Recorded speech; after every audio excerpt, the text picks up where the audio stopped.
you want to say, baby, when you're alone in the darkest night. Maybe you can't keep your radio back. Open your heart and show your eyes that you can change your destiny. And grow your love, baby. The future is waiting for you. And show your eyes that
you can change your destiny.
What you want to say, baby, when you're alone in the darkest night.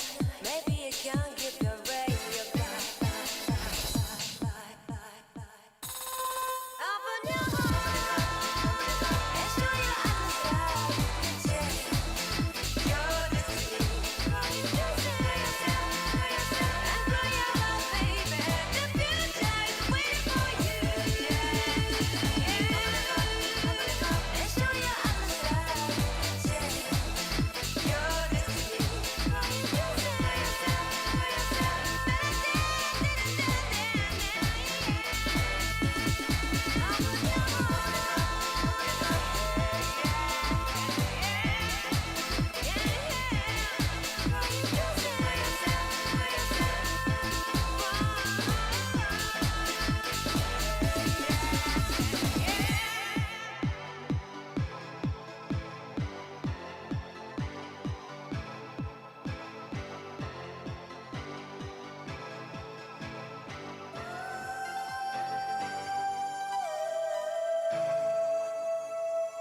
What you want to say, baby, when you alone in the darkest night.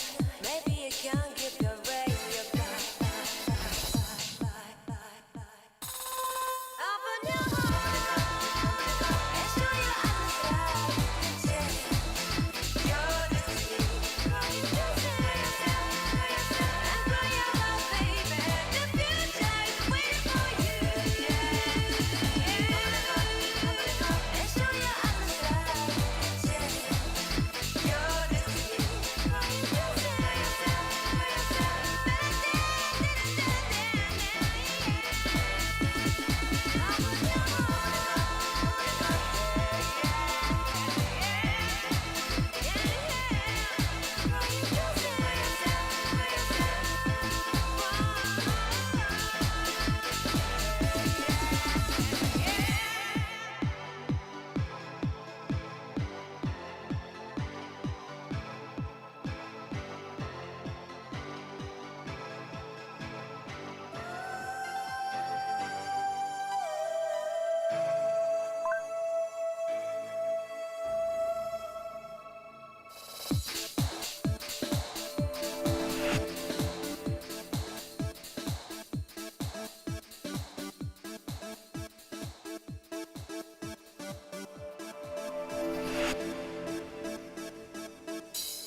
Okay.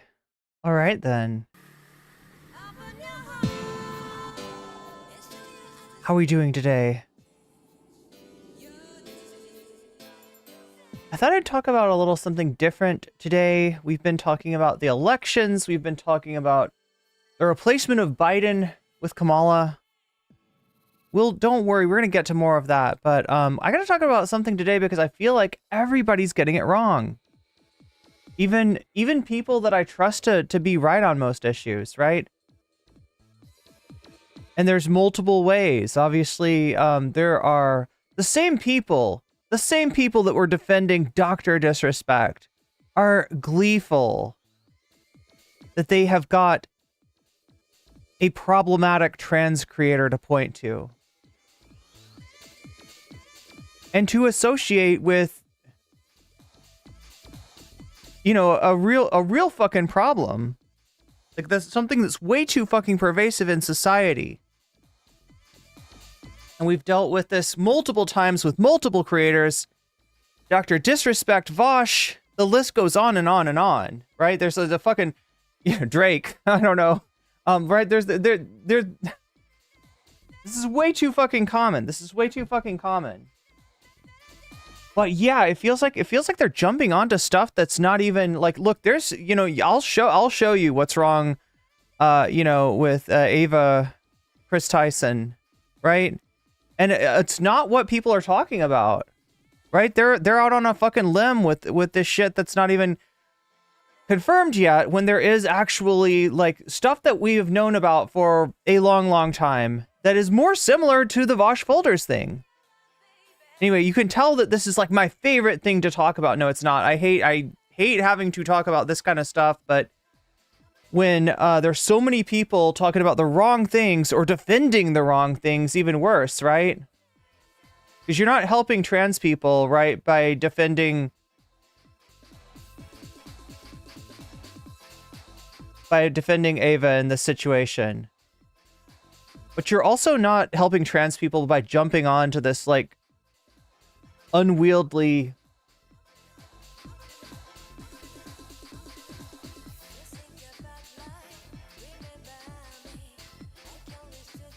unsubstantiated shit either. Yeah, Ava is the trans, yeah, Ava is one of Mr. Beast's best friend, going back in the day, before she transitioned. When she transitioned, there were some people like Sunny V2 coming out and being like, oh, this is going to be a problem for Mr. Beast. I don't know if you can be a children's creator and have a trans person on your team. Right? And look, I criticized Sunny V2 then, and nothing has changed. Sunny V2 is still a transphobic piece of dog shit, alright?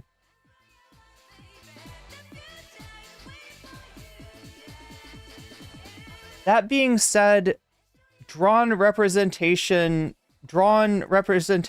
of minors in an inappropriate context is still representation of minors in an inappropriate context, right?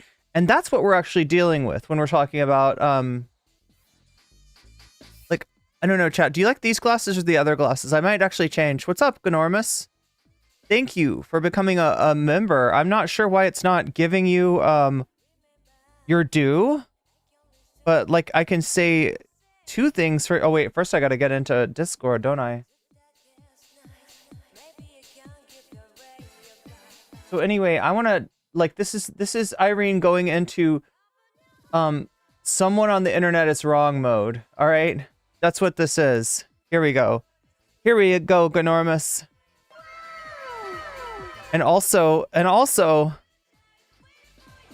you've just been weaseled, and that's you just weaseled the fuck up. Thank you. I just saw it was only $3, and I was like, why am I not already? That is that truer words have never been spoken. Well, yeah, you're due because it's supposed to trigger alerts, and I feel bad when it doesn't. I mean, I also feel bad when the alerts take over the stream and I realize I gotta do something to like kind of I'm trying to do the thing like other streamers do. They read their donos like in between segments, right, to keep from making too much work for their editors. And since my editor is me, and since I'm not getting a lot of work done, that goes double.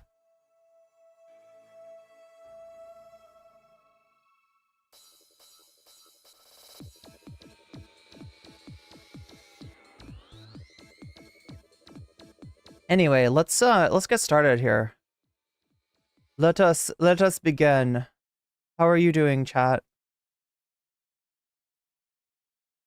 Oh yeah, Gnormus, I forgot to tell you something, and I know it's supposed to be Normus because it's like a gnome thing. I gotta know though, did your name come from the gnome meme? And also, are you still on TikTok?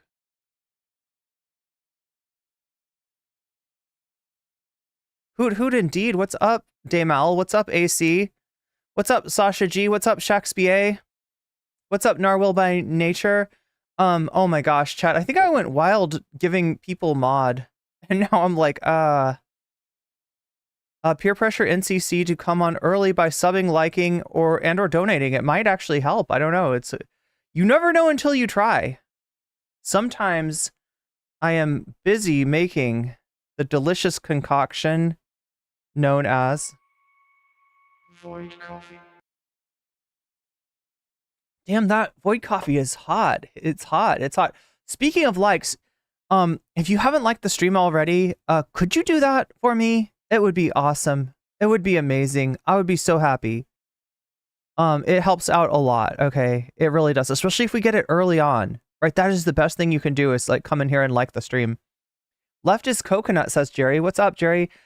Crystal Saphira, hi to you as well. Karachi, always good to see you, Narwhal by nature.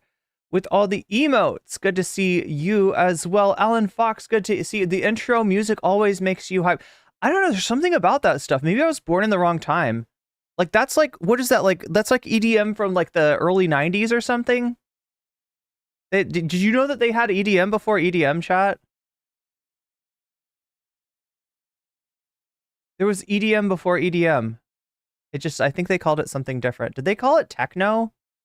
No, because techno is a specific type of EDM. Some people don't know this. I know this. I know about Detroit and Chicago and New York and Berlin. I know a little bit about EDM before EDM. Because I enjoy music and I like to find out where it comes from.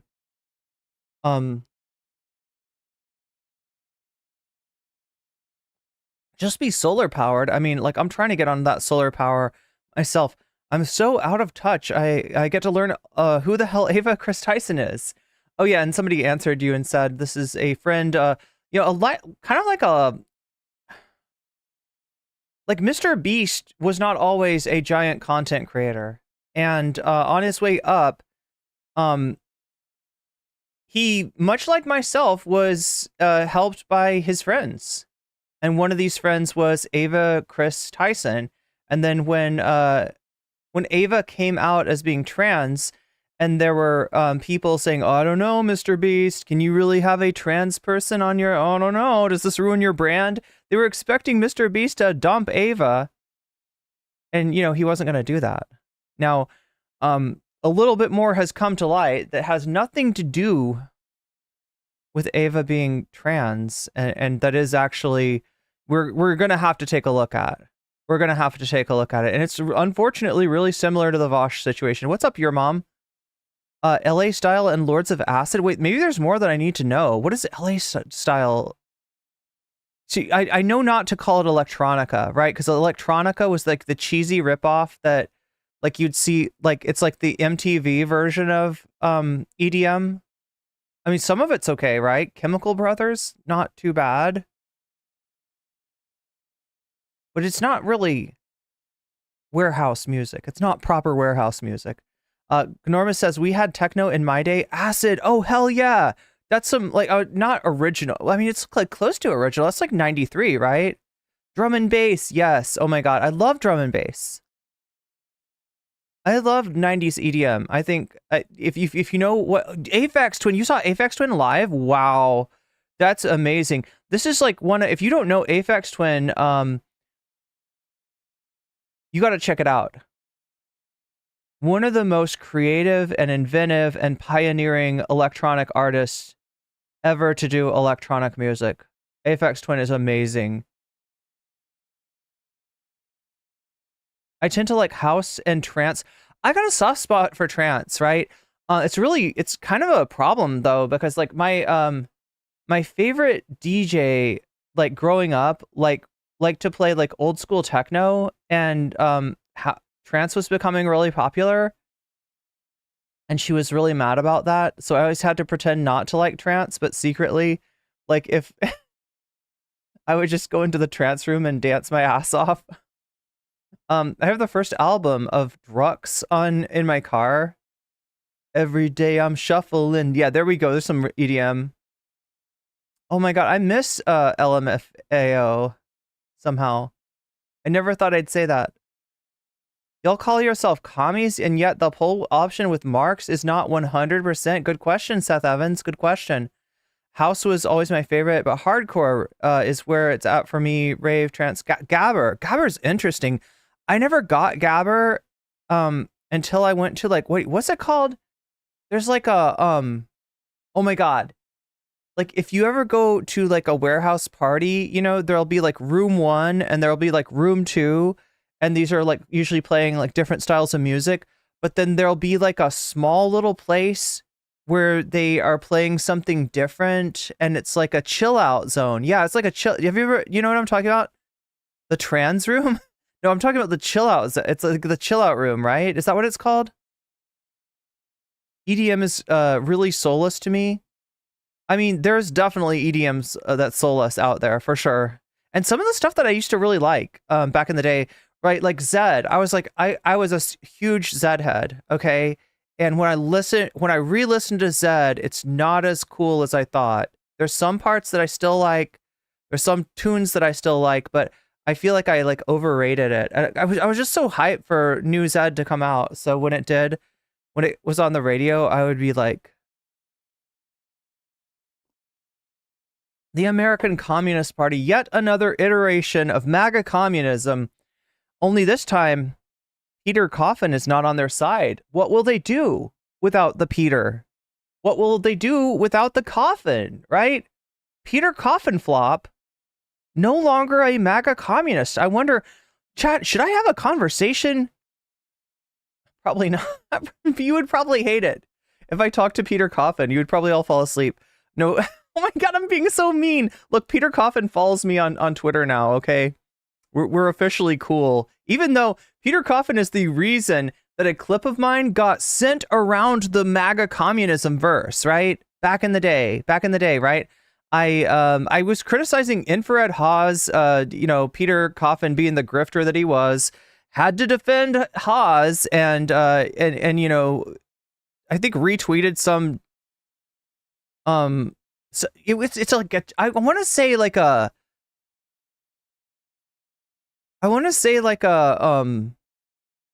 Nazbol, but I'm not even sure what you call this person, because this is a fan of Chud Logics.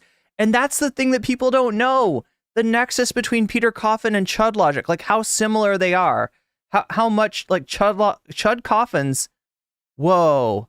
Did I just say that? Oh my God, it actually fits though, chat. If they did a fusion ho, if they got together with a Dragon Ball fusion, if they both put Patara earrings on, it would be Chud Coffin. It would be Chud Coffin. But that's Chud Logic's politics, right? It's not that different than Peter Coffin's. Chud is actually a leftoid. That's what nobody knows about him. There's a few things that nobody seems to know about Chud Logic. And only some of them that I talk about at length. Anyone ever listen to Square Pusher? Square Pusher is cool shit. This is like, it was called like IDM, intelligent dance music. It's like, because like EDM tends to be like real heavy on the 1, 2, 3, 4, right? Not always, right? There's Aphex Twin is a great example of like sort of diversity and in your beat and in how music is constructed, right? But yeah, Square Pusher, it's like if you Omega Star, do you feel like calling it like math rock meets EDM would be appropriate, or do you want to like even sort of distance it further from EDM? Square Pusher, Utech, I can't speak. Are they French Canadian? Do I actually have to pronounce their name right? Most people just say Autekra, but it's like, I think if I was to be true to the French, I would say I would have to drink more water first. Math rock is definitely in Square Pusher. That's what I thought. You would want to put it further away. You wouldn't want me to characterize it as a different kind of EDM. Although you can dance to it. You can dance to some Square Pusher. Many such cases. Now you have Setting Sun stuck in your head. AC, is that a Chemical Brothers track? I can't remember.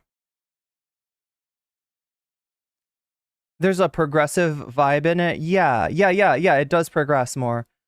An Iranian slip. Wait. As opposed to a Freudian slip? Oi tekru. Oi, indeed. I wonder what kind of electronic music Chud listens to. I think Chud is like an old raver or something. Am I wrong in that? Can you imagine Chud Logic at a rave? You know what he's looking for too.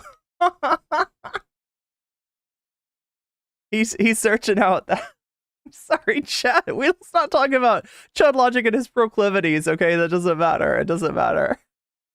I'm not Femios, okay? No matter how many times people mix us up, we're different. We come from a different space and time, literally different space and time. Yeah. And I never debated Chud Logic the way that Femios did. I never destroyed Chud Logic in a debate. I just got pissed off at him and yelled a bunch. That's all I did.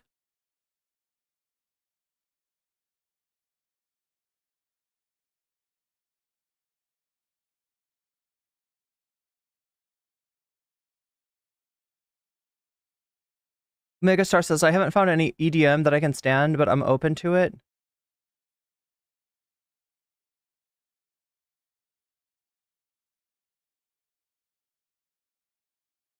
The tea is piping extra hot, isn't it? Yeah. Well, you brought up the MAGA commies, Shakespeare, and their new iteration. I love it. They're like Republicans, right? The Republicans, the neocons, start the Iraq War. The Iraq War becomes unpopular. The neocons rebrand themselves to the Tea Party, and they're not like us. We're different. We're different people. No, you're like literally the same people. You're neocons with a rebrand. You're neocons in the era of Obama. And then the Tea Party stuff gets really cringe and stuff like that. So they rebrand again to the alt-right and to MAGA and to all the other stuff. Oh, atmospheric music. That's really fun. Yeah. That is, there's more you can do in terms of like the space of the track rather than being stuck to the, groove. Yeah, because that's the thing with EDM is it tends to be all about the groove. Gnormus says, do you want me to call you Normus? I feel like I remember you saying that it's not Gnormus, okay? You don't, the G is silent. I enjoy pronouncing the G, but I don't have to. I like vibe space music.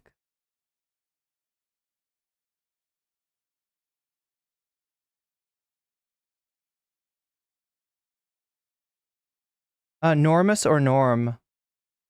I have friends who just call me G.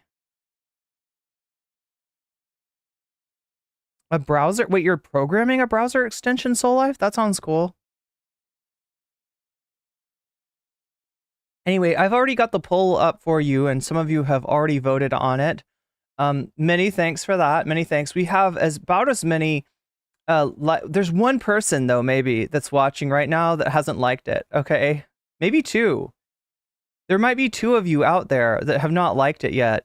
Look, I'm really impressed at the rest of you for liking it, and I'm not going to focus on, because sometimes people are lurking. Sometimes they are doing something with a table saw. They're doing stuff with their hands, and they can't get on and hit the like button. But if you can hit the like button, it means a lot to me if you do.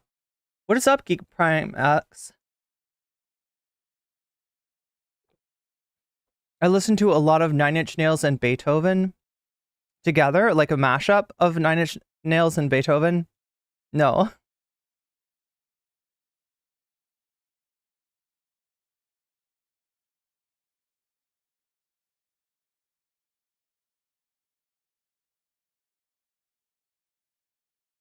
I don't know. Why do I like pronouncing the G when the G is silent? It's like, that's so silly. I don't have any problem when it's in the middle of a word, but when it's at the beginning of the word, I'm always tempted to just...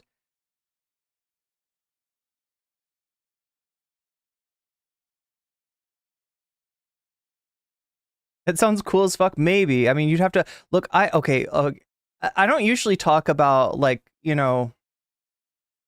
X mods, but I did have one X mod that was really inspired by the track that I did where I mixed up not the original Ghostbusters track, but the Neil Cicierega track, Bustin' Makes Me Feel Good. I mixed that up with Plastic Love. And apparently this was really inspiring to this mod because she got into the website that I used to make that mashup. And it's really not that, like, when I say I made a mashup, Like, you're probably thinking that I'm in Ableton Live or something like that. I'm not actually. I wasn't using Pro Tools or Ableton Live, or what do they call it? Avid? Is it called Avid now? I don't think it's even called Pro Tools anymore, right? But it's not like a true remix. It's like this software that kind of like remixes, well, it will mash up songs, but it's doing it somewhat with, I won't even say AI, because this was before AI became a thing, right? But it's got some sense of where the beat is, although it's not always right about where it thinks the beat is. And then it's got some sense of like sections of the song, and it'll try to mash them up, right? And it'll kind of fade out of one song into another song, and then fade back, and stuff like that. But the thing about it is that rave.dj, it doesn't usually give you anything worth writing home about, anything worth saving, anything worth keeping. Most of your because literally all you got to do is like you grab a YouTube link, right? And you grab another YouTube link and you feed it to rave.dj, and rave.dj is like, all right, let's put these two together. There we go. There's your track made of two other tracks. And I would say that like 99% of the time, the results are just nothing, they're not worth, they're not worth keeping around, right? But once in a great while, you will have lightning in a bottle. And that's what I had with the track of Plastic Love meets Busted Makes Me Feel Good. And so I don't think this mod quite got that yet. I think that this mod thought that, well, you know what? If you put two tracks together and they don't sound good, maybe you could take that track and you could put it together with like another track that you made. And maybe if you put the two tracks that don't sound good, you could put them together. Okay, that still doesn't sound good. Okay, no, that's fine. That's fine. We'll mix other tracks together and we'll put those together.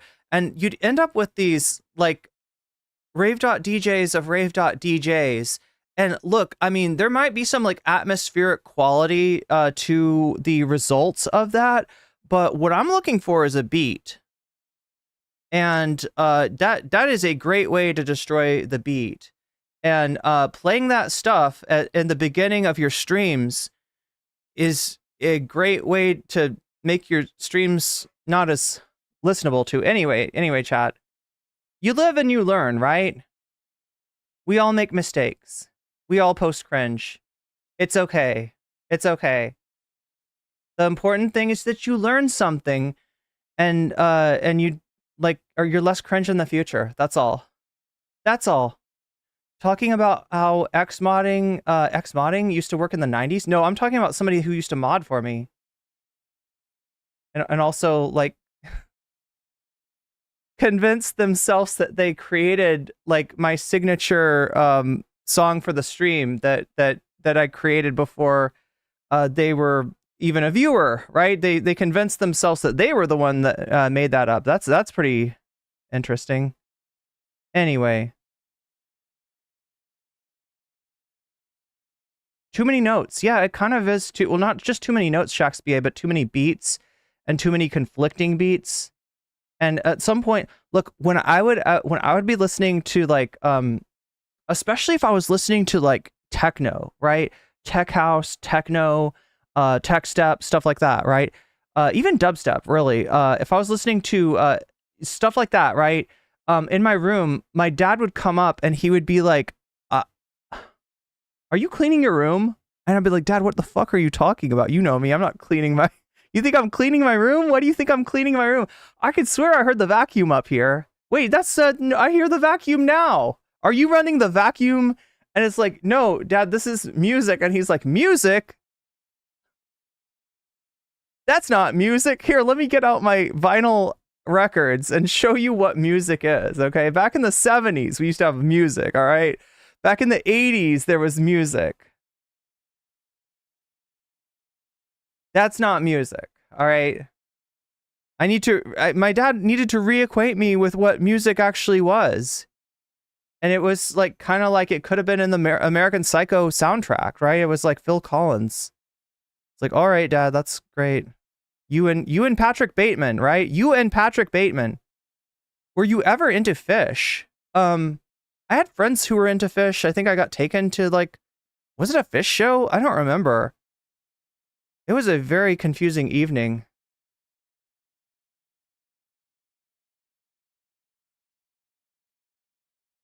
I don't think if anyone knew who he was before that crap video. Wait, who? Oh, are you talking about Avex Twin? But yeah, we got to get going. We got to, as much as I would love to sit and talk about the different styles and varieties and iterations of electronic music, which my dad is convinced to this day is not actually music. Like, he never made it past the, I mean, he was into, like, his music had drum machines in it, right? When I listened to, like, the music that he would listen to, you'd hear the drum machines, you'd hear the, oh my God, what is it called? The gated reverb on the snare, right? Was a big part of, like, that kind of music that he was into. But I don't think he ever knew it was a drum machine that put that together, you know? That things changed in the 80s.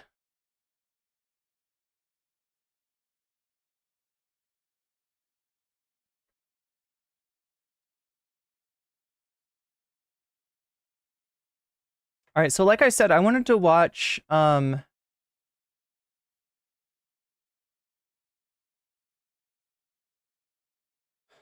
wanted to watch a video that I think got overlooked, right?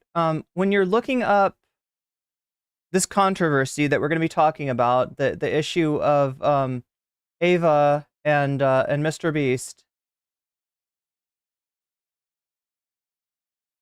you're going to run into a lot of other videos that have got way more views.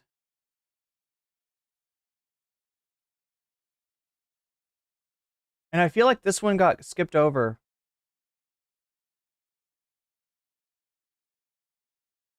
And look, you're also going to run into a lot of transphobia because it's really easy for people to try to say, well, yeah, like, this is like one major trans creator that I know that was involved in shit like this. This must be really common for trans people. And it's like, okay, you go ahead and think with your bigotry if you want to.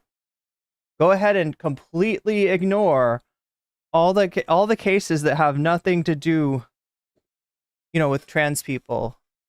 It's like the drag queen thing, right? It's like, you know, people a few years ago, they were so concerned about the drag queen story hour, about the, you know, pride events like involving drag, not really understanding that like there is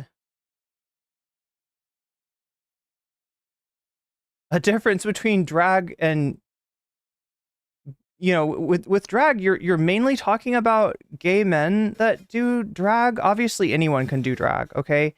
And drag can be almost anything, right? But yeah, in the mind of the transphobe, these things are somehow connected. And the purpose of a drag queen story hour, rather than just have fun and read a story at a fucking library, it has to be somehow insidious because they cannot look at any sort of any part of queer culture without without seeing like it as this, you know, evil thing.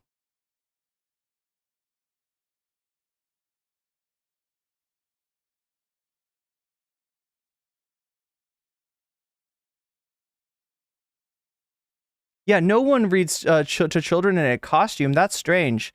So yeah, they would associate that with like trans people, even though for the most part, you're not going to see a lot of trans people at drag events. It's mostly you know, gay men, but not entirely. There are plenty of drag queens that are straight men. There are also drag kings. That is a thing as well. There's not really a requirement, right? As far as like who you are to do drag. Drag is just a thing that people do. And it actually, like, I don't know. I always had a negative association with it, but for a different reason.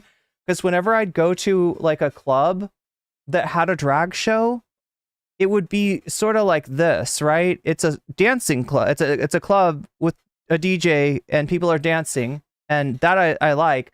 But when they do the drag show, everybody's got to get off the floor because the point of that is to, like, you know, watch the performance, right? You got to open up the floor for the drag queens to perform. And I don't know, it kind of reminds me of like Adult Swim. Like as a kid, you know, like that used to piss me off too. I'd be in the pool, I'd be splashing around, and all of a sudden I was like, Adult Swim, Adult Swim. And it's not as cool as the Cartoon Network Adult Swim, where you got to see like weird anime and stuff like that, right? It's just like, you got to get out of the pool, and you're a kid. You're not there to sunbathe. You're not there to, like, I'm trying to think of what else you would do at a pool besides swim in a pool, because there's really not much, right? You're a kid, you're there to swim, and now you got like 15 minutes where you're going to see like 3 adults jump in the pool and do laps, and you're going to see all this empty space that you could be swimming in, but you can't swim. You can't swim because it's Adult Swim. It's the time for the adults to swim, and they apparently can't swim. Like I love so much better like the setup where you've got like lanes, just like, you know, you can put lanes into a swimming pool, and have it be like, all right, so this is for people who want to swim laps, right? And if you are splashing around or doing anything, you know, like other than don't go in the lanes, right? That's fine, but yeah, no, it's like the same sort of thing. It was like, all right, get off the dance floor because it's time. It's not about you anymore. And I'm like, no, it is about me. That's why I'm here. I want to dance. But yeah, it's kind of funny. And drag thempers. Yeah, yes. Yeah, there's no requirement for who you have to be to do drag, honestly.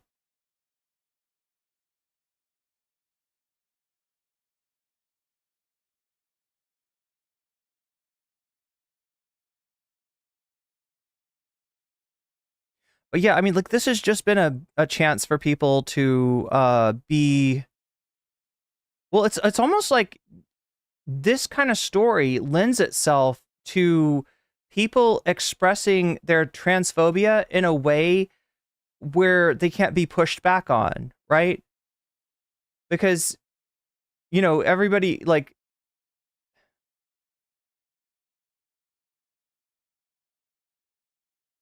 The shit that I'm gonna show you that that Ava was into is similar enough. It's in some ways not as bad, but in some ways worse than the stuff in Vaush's folder, right? And people used Vaush to do the same thing. Oh, especially like the Vaush thing was like, oh yeah, this is what left-wingers do. They're degenerates, don't you know? They can't control themselves, right? All left-wingers are into... Like, right, Vaush is somehow representative of leftism. And, like, I've been out here voice crying in the wilderness trying to tell people that Vaush is not representative of leftism, that what he's doing is not leftism, and that, you know, that there's a lot that he's missing. And that he comes from a different place, right? He comes from an edgelord culture that has actually got more to do with the alt-right than it does with the left. But... you know, through a series of unfortunate events, this became known as like praxis, right? You know, because we want to believe that our leftist content creator is not an SJW like Hillary Clinton. You know, somebody who uses marginalized identities in order to kind of hide her own reactionary ideology, right? It's got to be somebody that understands the right wing, that is like literally like they're looking for somebody who's from that culture, and that's where you got Vaush, and that's where you get Xanderhal, and that's kind of where you get Destiny too, right? Because before he was jumping all over you know, the blood sport debate space to debate every alt-right person out there, including some people like JonTron who weren't even known as right-wing creators, but you know, through a conversation, Destiny was able to like sort of pull out like JonTron's true beliefs. You don't, you know, I mean, you've essentially got somebody who is a libertarian and an edgelord. And then that becomes like, well, no, this is how leftism is going to work. This is how we're going to spread it, right? We can't talk about intersectionality because that's going to make white people upset. That's going to make men upset. That's going to make straight people upset. That's going to make cis people upset, right? It's got to be about them. It's got to be about them. And you're missing the whole point. You're missing one huge concept, and that is the concept of solidarity. And when you cater your leftist community to, people who don't want to feel bad, who don't want to acknowledge their privilege. And look, you don't have to fucking revel in it. You don't have to do a Nancy Pelosi. In fact, I think most people would rather you not do a Nancy Pelosi and do some kind of performative, like, let me bow down and worship the marginalized culture that, like, I have all this, no, nobody's asking for that. Nobody needs that. It's just a recognition, right? That your life is easier than somebody that doesn't have that privilege. That's all. That's all. And it does. And like people, there's no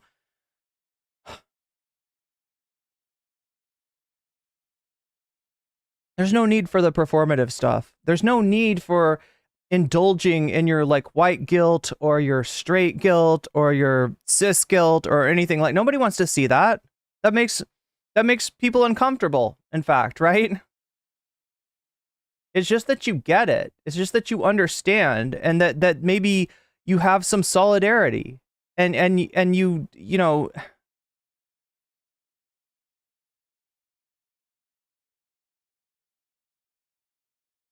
But yeah, that's what it's been missing. That's what it's been missing. So yeah, it's really wild when Vaush being revealed as a fan of, am I gonna say Lala here? Am I gonna say Lala? I don't know. It's hard to judge, chat. It's hard to judge what to actually say, because, like, I don't want to say the words that are the no words that make the stream get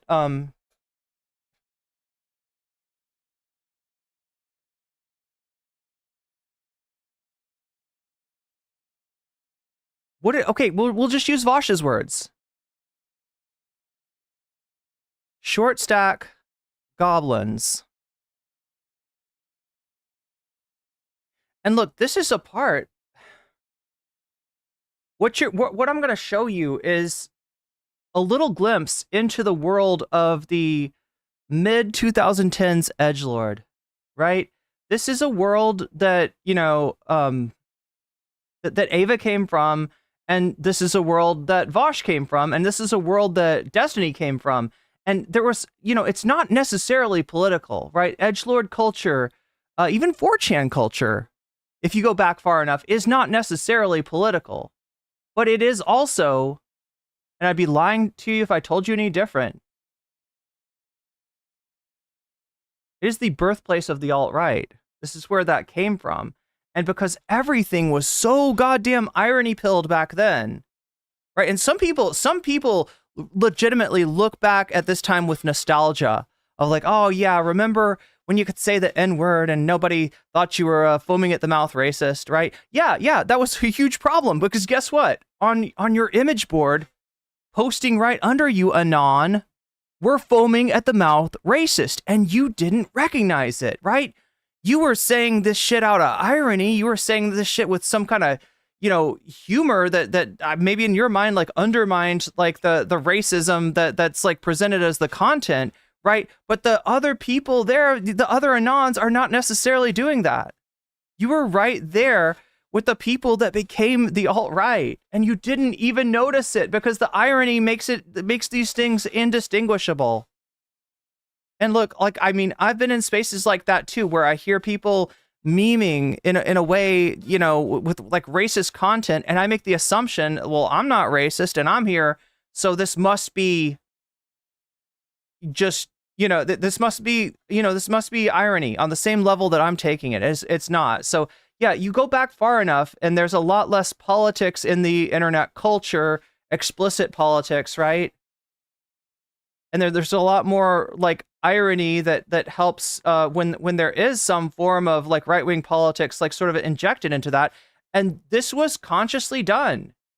This is stuff that Steve Bannon talks about, right? This is, Gamergate was a great sort of instigating moment for a lot of this stuff.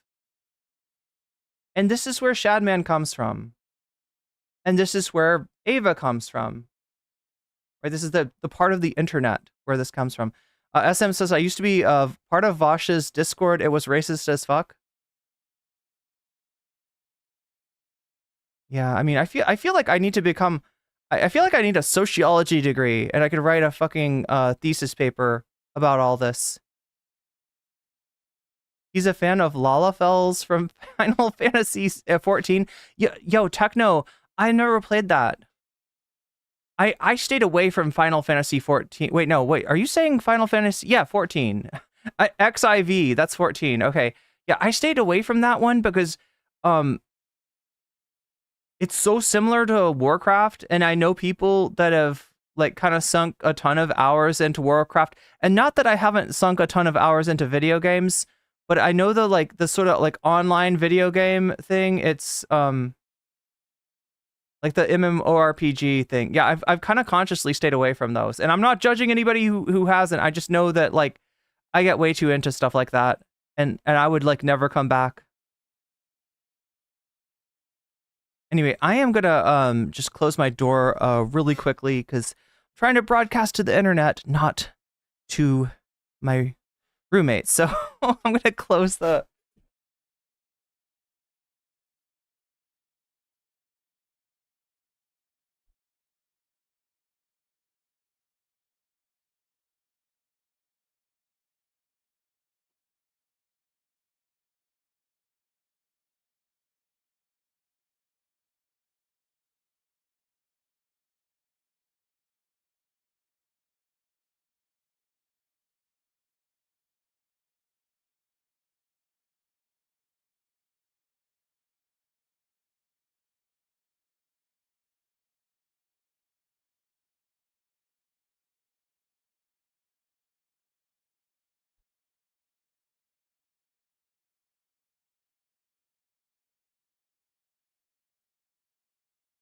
But yeah, it might sound kind of random that I'm injecting, politics into something that I'm saying, at least at the time, was not explicitly political. There's a reason for that, right? Because the most disturbing thing, and in terms of what's confirmed with Ava Kris Tyson, is the same kind of art, the same kind of short stack goblin themed art that Vaush was into, right? And I hope to show you that the creator of this shit, Ava's favorite artist, right, is somebody that is very, very, very alt-right coded in so many ways. And so this is what I'm talking about. This is what people are missing, right? When people look at Ava Tyson and they, say, well, yeah, she's transitioned and she's a degenerate. Maybe there's some connection, or, she's, they're missing the point that this isn't like, this isn't trans culture that we're looking at here. This is alt-right culture. This is 4chan culture. This is where that shit comes from. I'm sorry, but right-wingers, I gotta leave this shit at your door, right? And when you look at who she used to be prior to transitioning, in addition to some sort of disturbing, reply, stuff that she did with Shadman, and maybe some inappropriate interactions with Mr. Beast fans that were underage, right? You're also gonna see like, you're gonna see racism, sexism, and transphobia, right? The hallmarks of this kind of alt-right edgelord culture that she was a part of. And to the extent that this kind of stuff was normalized to her, right? It doesn't come from nowhere. Because there's nothing normal about looking at sexualized depiction of below age people, right? That is not okay. That is not normal, right? It has to be normalized. And it was normalized in places like 4chan.org.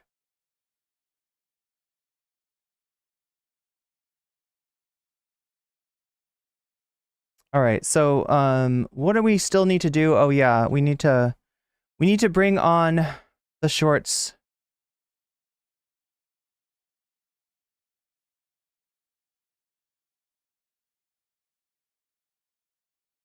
I need to tell you also about the poll that we've got, because yeah, as much as we're gonna like, and I'm gonna try to do this. I'm gonna try to like, as tempting as it is to get into Kamala Harris's new campaign, to get into, there's a lot to talk about, like the right wing's reaction to Kamala.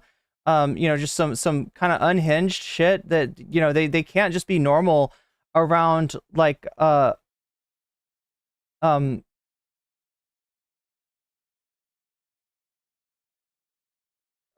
candidate that's a woman and a POC, right? They can't just be normal, right? So a lot of their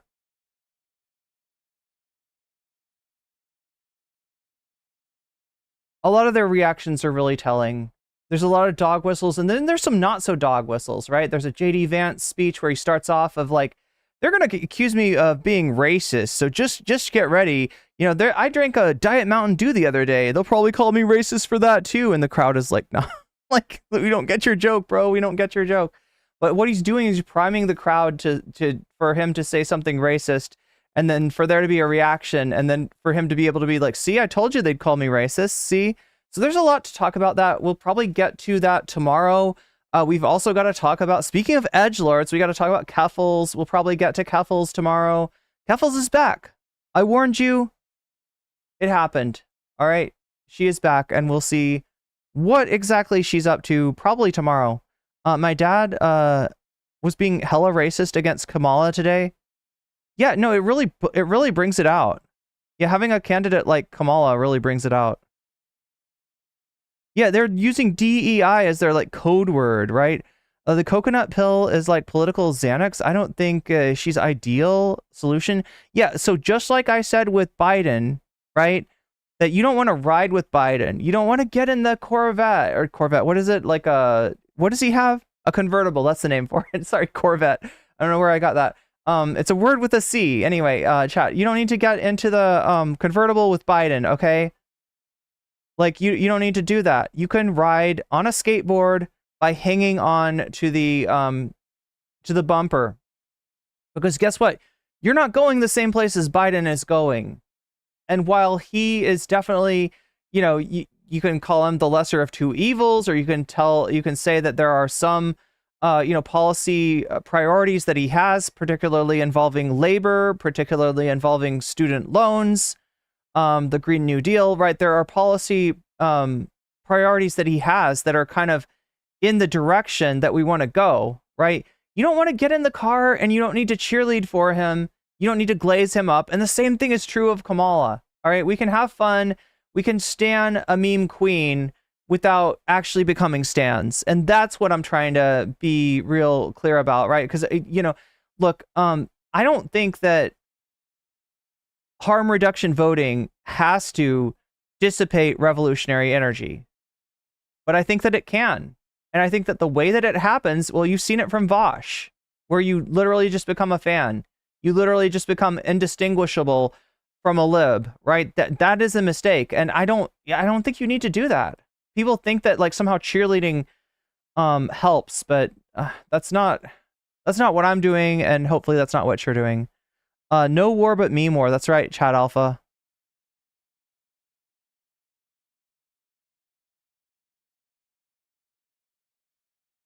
Oh, Bap is hating on JD Vance. Yeah, he's not the only one. I think Nick Fuentes and his gang are kind of... Although, wait, actually, you know what, Shakespeare? You bring up a good thing, because we've got What If Alt Hist, Christianity versus Marx, and I had to shorten that, right? The actual What If Alt Hist video that I'm talking about, that I'm offering, and it's got 14%. It's tied with President Sunday for last place here. It looks like most people want to see Destiny losing a shit, or Francesca versus Jink over AOC. But that video in particular is What If Alt Hist proposing like 4 different religions, as he calls them. One of them is Christianity, one of them is Marxism, and one of them is like tech, right? And look, there is like a tech bro contingent of right-wingers. JD Vance represents that. It is distinct from the Groypers. It is distinct from, although I would say it may be more connected to people like Bronze Age Pervert in terms of their disposition towards intellectualism, maybe. But yeah, the right wing's more complicated and more varied than people give it credit for. And if you want to fight the right wing, it's important to know what the lay of the land is over there. Anyway, I'm getting distracted here, but yeah, that's something that's been on my mind. The Palantir candidate. That's a good way to put it. Yeah.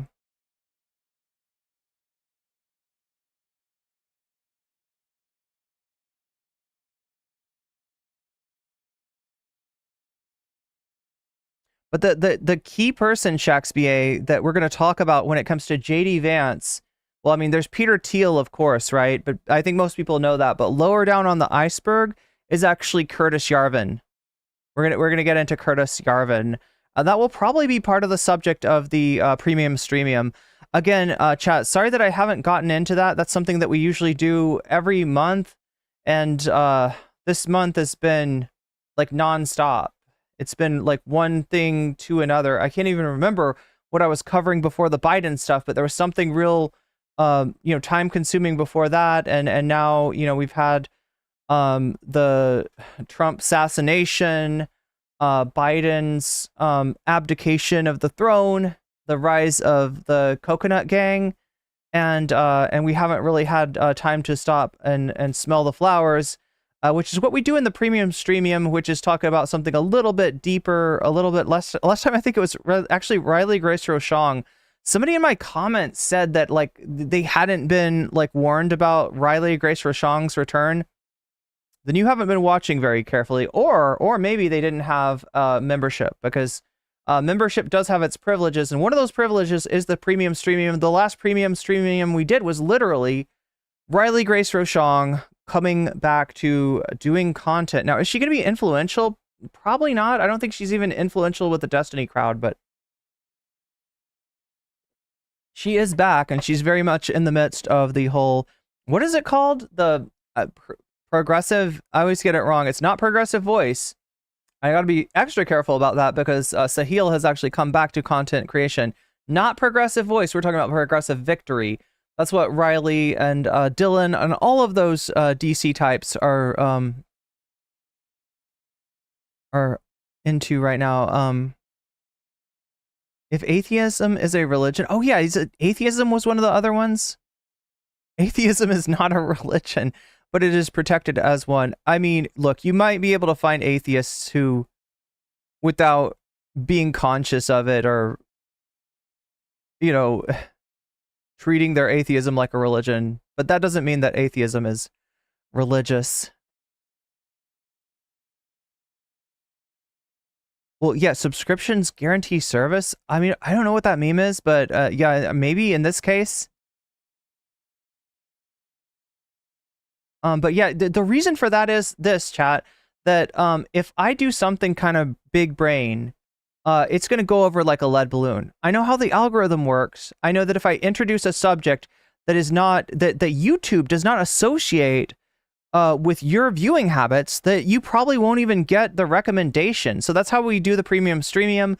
I do like a first half. It's just like a regular stream, like, where I do like the first half, and that's what's on the thumbnail, and that's what's in the title, right? And then I let you pick the second half. Except in the premium streamium, it's like I usually program the second half, and it is a somewhat gate-kept second half, like, right? It's for members, it's for subs, it's for Patreons. Those ways will get you like a ticket into the strip automatically. There's also, I also like to leave the back door open. I also like to make it so that if you don't have the ability to get yourself a sub, there's some way for you to watch it, usually in the Discord, although that's a whole nother thing in terms of having somebody that is willing to broadcast it for the whole time in the Discord. Harm reduction voting had to rewind to get that quote.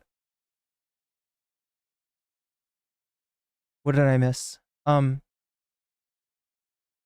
But yeah, if you haven't liked the stream already, because I'm noticing I got more concurrence now than I've got likes, this is a great time to do it. I'll let you know really quick that what we got for today for the second half. So we're going to cover, the part of the Ava Kris Tyson situation. This is one of Mr. Beast's best friends. who the entire internet is talking about right now, but maybe for the wrong reasons. I feel like the scandals that are being focused on are less substantiated than the scandals that I'm gonna focus on, the issues that I'm gonna focus on, right? And what I'm gonna show you is a lot more like it's a lot closer to what happened with Vaush, right? People are comparing her to Dr. Disrespect. I don't think that those comparisons, you know, bear as much resemblance as the comparison to Vaush, though.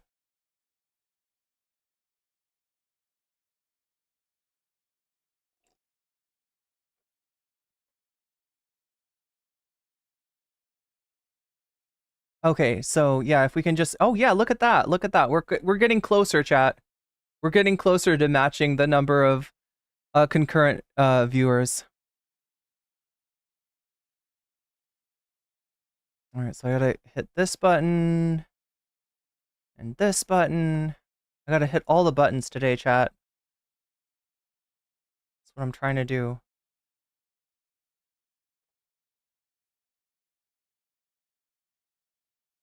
Wait, that's the wrong. Oh my god, really? Come on. Do you ever have the experience where you swear you hit Control C, and then you hit Control V, and the thing that you copied doesn't get, it's like not there? I know it's that, like, maybe I haven't actually hit Control C, like oh my god. Like, there's probably some explanation where we don't have to get into, like, you know, paranormal psychology or anything like that.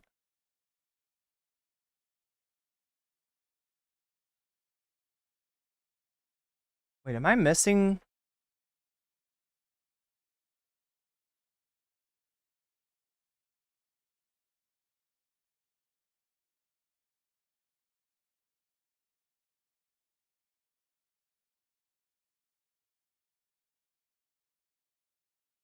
But yeah, there's a reason I didn't make a Twitter post for this, and that's that this is a trending subject on Twitter, but like with all the wrong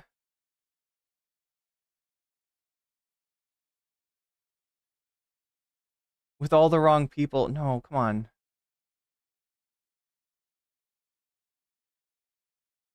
So yeah, if I make a post on Twitter, we're gonna get, the chat's gonna get really ugly really quickly, right?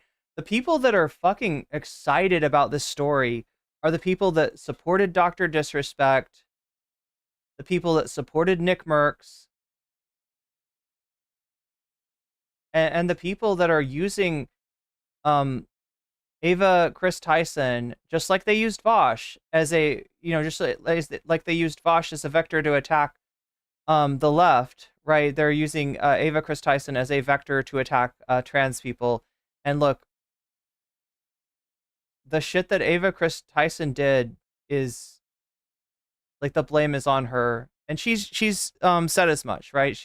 I mean, it's not the best apology. It's the kind of like, you know, I apologize if anything that I said hurt anyone, but yeah, she has left the Mr. Beast team, and she has left the internet. So please save that.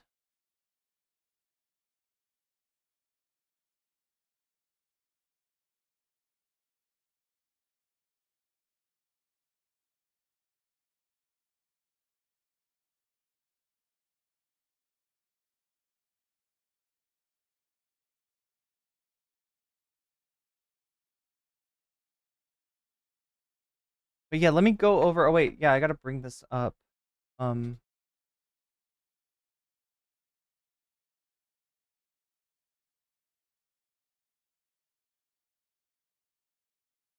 We've got so I got some new stuff on offer today as far as what we could do in the second half. That is President Sunday versus West Side Tyler, right? It was bound to happen at some time, chat. You saw how, like, what a wild swing Tyler took at Demon Mama.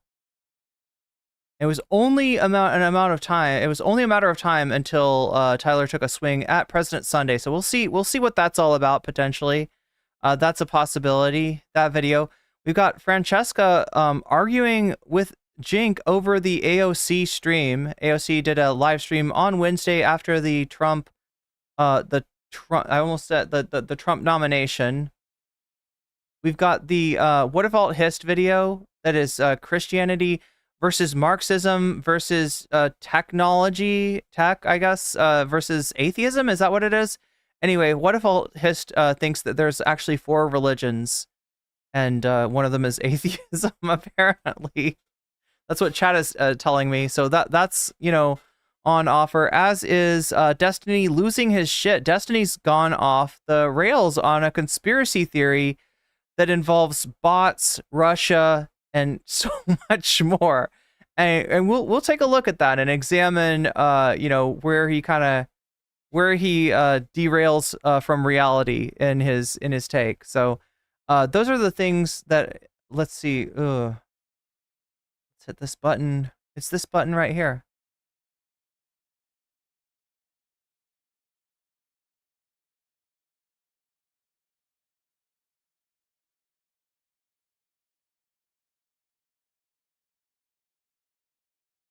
And there we go.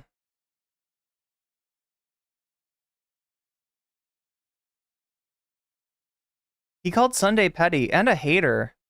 Apparently President Sunday... Look, I got a lot of opinions about President Sunday, but I'm not sure if I agree with Tyler, where Tyler is going. Wait, Agent Chody, who has some money?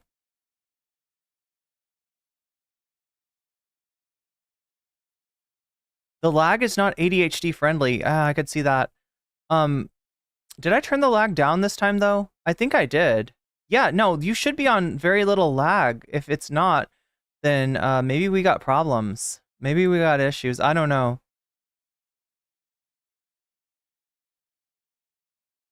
Oh, Kamala. Kamala's got some money. Yes, you are correct. Yeah, in just one day. Well, I don't know. And also don't make too much assumptions about the Tyler versus Sunday thing, because I don't know in what tone Tyler meant that. Oh, it's local lag. Oh, that sucks. Lag of the Control V, Control C and Control V. That must make certain activities really hard. So referring to the trend of apologetics to call atheism a religion.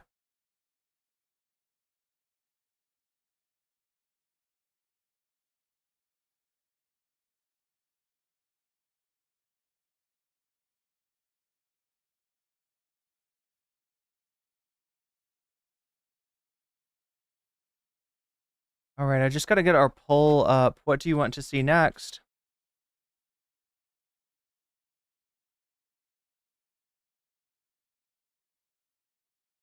On both sides of things. Should be pretty quick.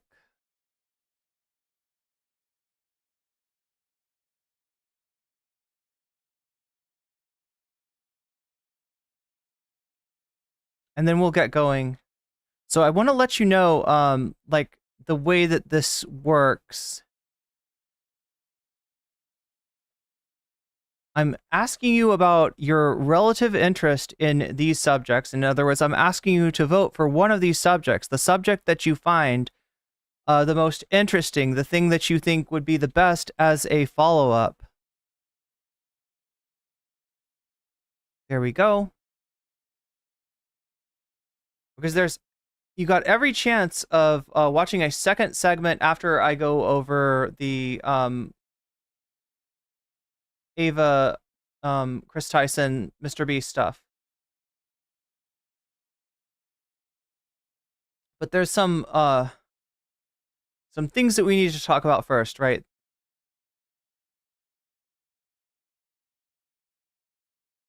Yeah. That word, degenerate. It's fucking everywhere. Oh my god. Okay, maybe I'll find a different thing to... There we go. We'll leave it on that for now. We'll leave it on that. Short stream is up.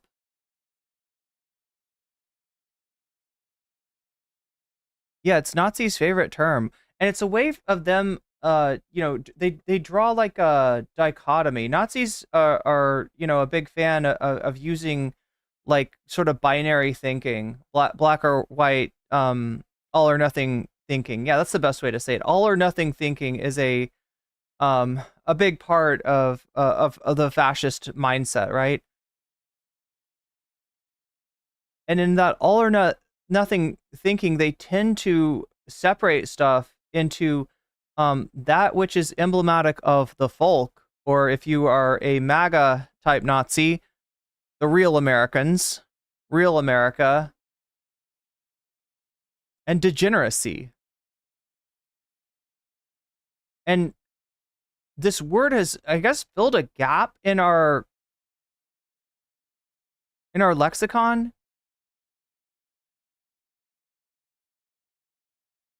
But depending on who's saying it, it kind of describes a different thing. Like some people, like the video essayists we were about to watch, seem to be using it to describe like harmful stuff, right? Whereas if you are in the wrong section of the commentary community, you'll hear degeneracy used to describe like almost like anything that's like sexual but not in a non-normative way is like seen as degenerate.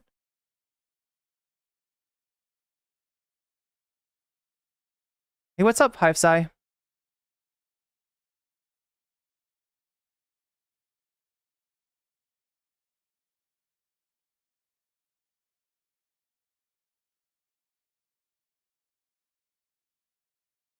Your early voting Friday and your choices are pretty grim.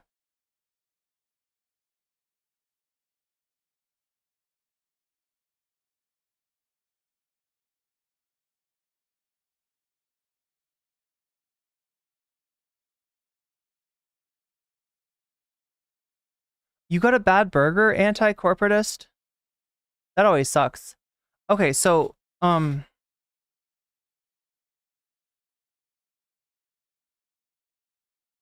my god, chat, I'm too hot. Let's figure this out. Figure out a way I can get some air on me.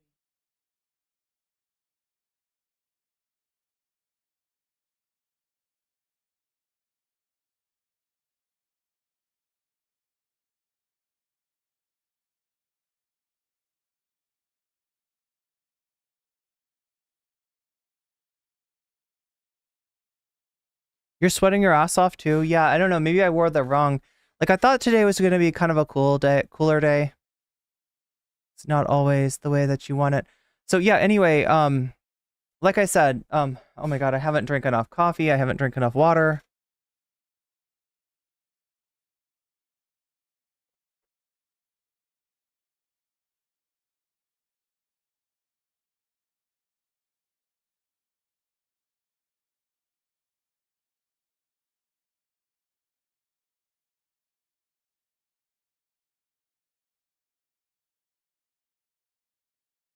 Okay, so we're about to dive into this video, and I didn't even realize, yeah. So these thumbnail, should I?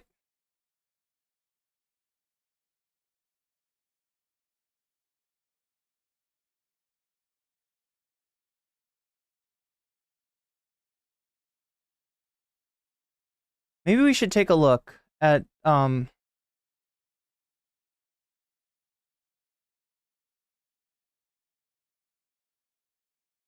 okay, I'm not pulling up the stuff that I'm trying to pull up. Oh yeah, here we go. Here we go. So look, like I said, we're gonna go with this video right here, even though degenerate is the word on the title, and obviously I've pointed out the problems with the use of that word. I've pointed out the historical use of that word, the strain of German thought that really loved the degeneracy was like its watchword for that which is evil, that which is against the folk, right? This is like, the Nazis' way of calling something evil. So it's but it's kind of worked its way into the lexicon, at least of the commentary community. And look, when I see somebody use it, I don't like go like, oh, that's a Nazi, because it's usually not. It's usually somebody who's heard that word used to describe something, and they're, you know, this is how language works, right? But it is problematic that this has kind of entered the lexicon again. All right, so yeah, we're gonna watch this video because despite the use of the word degenerate, it's not somebody who's going to get sidetracked by transphobia. Let's just put it that way, right? If we go over here, this is the video, 1 million views, 7 days old, right? And from a fairly small channel. I think this is a 10,000 subscriber or less channel, right, that made this video. And this is the video that's blown up, right? And you could see a theme develop. She was only 14, right? Oh. Was Ava talking to a 14-year-old? That's not what this is about. We're actually talking about a character in this case, right? Oh God, the quartering. There we go. He was only 13. Only 14. Look, XQC with no fucking effort. Just steals the thumbnail from somebody else anyway. Whatever, it's XQC.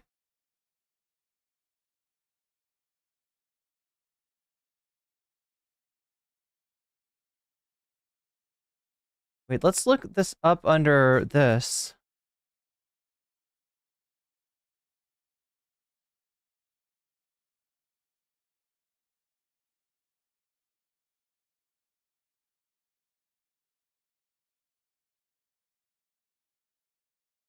Okay, well, there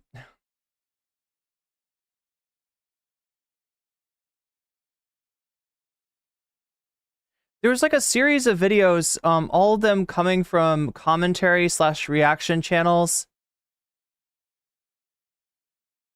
that used this iteration of the video that was popular. Yeah, I mean, you know how this happens, right? You know how this works.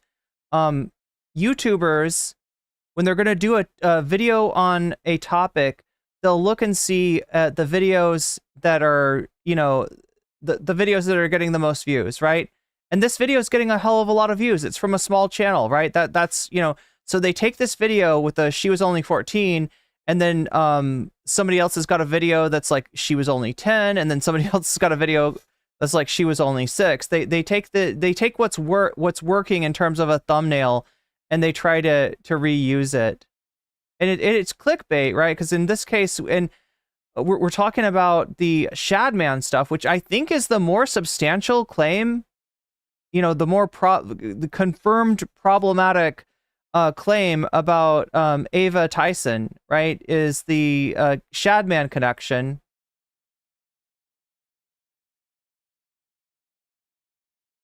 But when you see this, and in context of what's going on Twitter, you would think that we're talking about, you know, people that were messaged, like minors that were, that received inappropriate messages. But so anyway, that's why it works. That's why people are doing this. It looked a little different. There was like, I was seeing all of those videos pop up after this Adrox video. But like I said, this video here, let me just show you. All right, so we're not, I want to show you where the video ends. Come on. Come on. Right there. All right, so what do we got here? In a tweet, sick.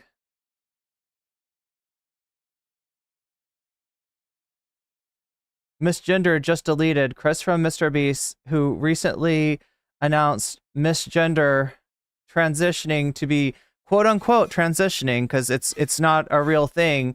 So yeah, we're gonna like look for all of this person's work, and they do try to not make claims that aren't supported by evidence. They do try to stay away from the politicization of this issue, which is an issue with Ava.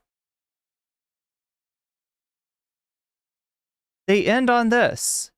Conserve Millen.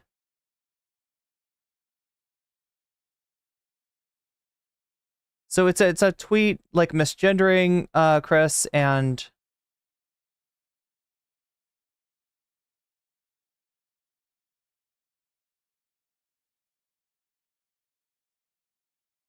And this is the funniest part right here. Trans men exist. They don't get talked about very much, right? If I say trans and I ask somebody to tell me what kind of person do you think that they're talking about, they're usually gonna, you know, think of a trans woman, right? Just because of where the attention is, right? But when this fucking weirdo like says quote unquote trans men, right? They're talking about trans women because in their mind, it's really important to deny like somebody's subjective experience as far as their identity. No, you don't know. You know what knows? Either your chromosomes or your genitalia, or maybe depending on how I'm feeling that day, it's like the size of your gametes that know, right? It's one of those three. It's one of those three. You don't know. Nobody knows because I was born this way and I was told what I was and I've never questioned it. So therefore, that's how shit fucking works. And it doesn't. It doesn't. It's So anyway, there's a reason that I'm not watching the video that's got like 1 million views on it, right? We're gonna go for this video instead.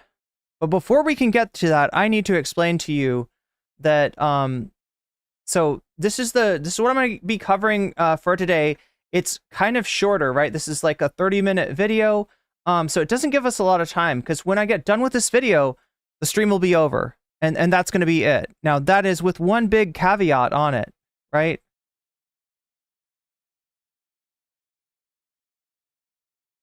Spamming the chat and Twitch will get you banned. And it already has. It already has.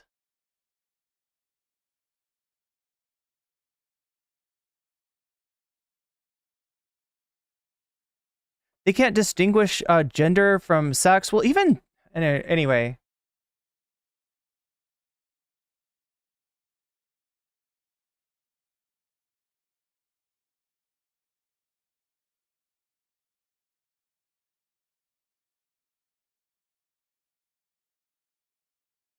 You're confused? I'm thirsty. Hi, confused. I'm thirsty.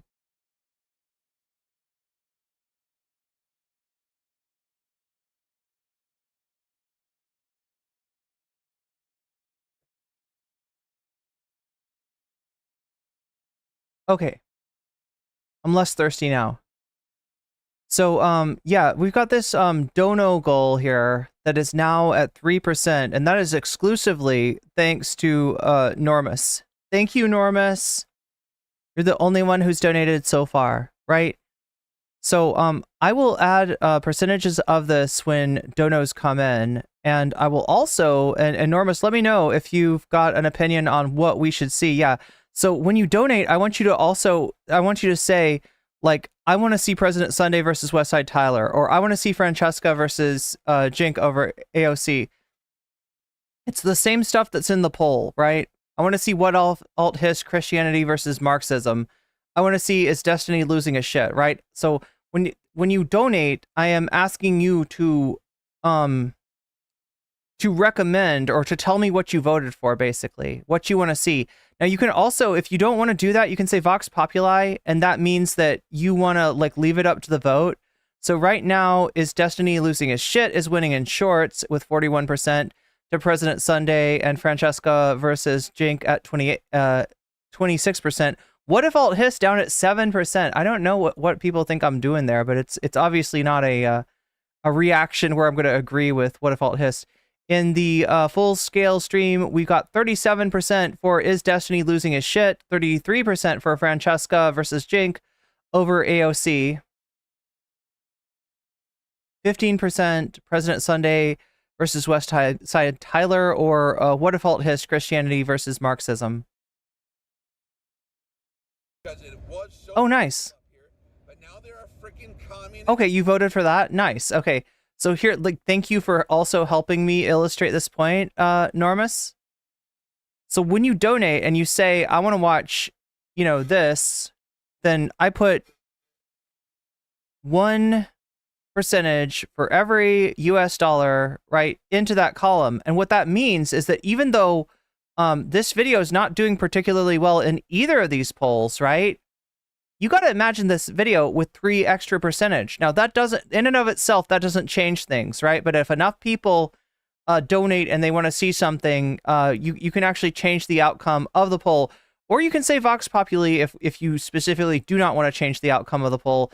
That is valid too. But either of those ways, the donor goal is now 3% out of 100%. If it gets to 100%, that means the stream is not over when I'm done with this video, right? When I'm done with this content, this subject, right? That means that the stream is actually not over and we're going to watch something else. But we've got kind of limited time today. That's why I'm making such a big deal about it right now, because I don't want to do the thing where I finish the content and I say, okay, well, we didn't hit the donor goal. Goodbye. Have a nice day, right? I don't want people thinking, oh, I was going to donate, but what happened? Why is the stream over, right? I want people to know that this is going to be kind of potentially, shorter content. And so we've got sort of like less time to hit that donor goal. But if we do hit the donor goal, we'll watch an extra subject. We'll do an extra segment. That's what I'm talking about, right? And so when you donate, whether that donation is in the form of a super chat, a super sticker, that's what it's called, whether you are giving memberships to other people, in which case I'll say, you've just been weaseled, and that's a good thing to them, or getting a membership yourself, which is kind of like, yeah. Whether you are getting a sub on Twitch, which gets you out of the top of the hour ad break. I think we already had ours for this hour. I think we've already done one, but we got another one coming up in like 25 minutes or so, right? You can get a sub for free using Twitch Prime, or you can pay $6 to get a sub, which costs you $6, or possibly, if you're lucky, you might be gifted a sub, although that's more likely to happen if you're active in the chat. So, but any of those kind of donations, whether you're using a Twitch Prime sub, whether you are getting yourself a sub, or whether you are gifting other people subs through gift subs, or gifting bits, right? That counts as well. What else counts? Patreon signups. Oh God, speaking of Patreon, I always forget to do this. I don't like to have Chrome open because it's like, it eats up system resources. And chat, I think I figured out that's what's making my stream go down sometimes.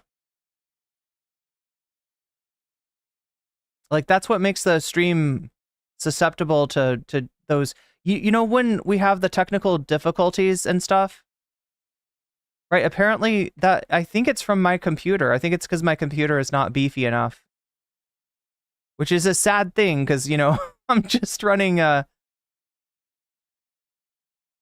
Firefox browser and streaming software. So I don't know. It is a pretty old system. I might have to put something better, or at least parts for something better, onto the Throne. But yeah, the Throne, donations to Throne also count.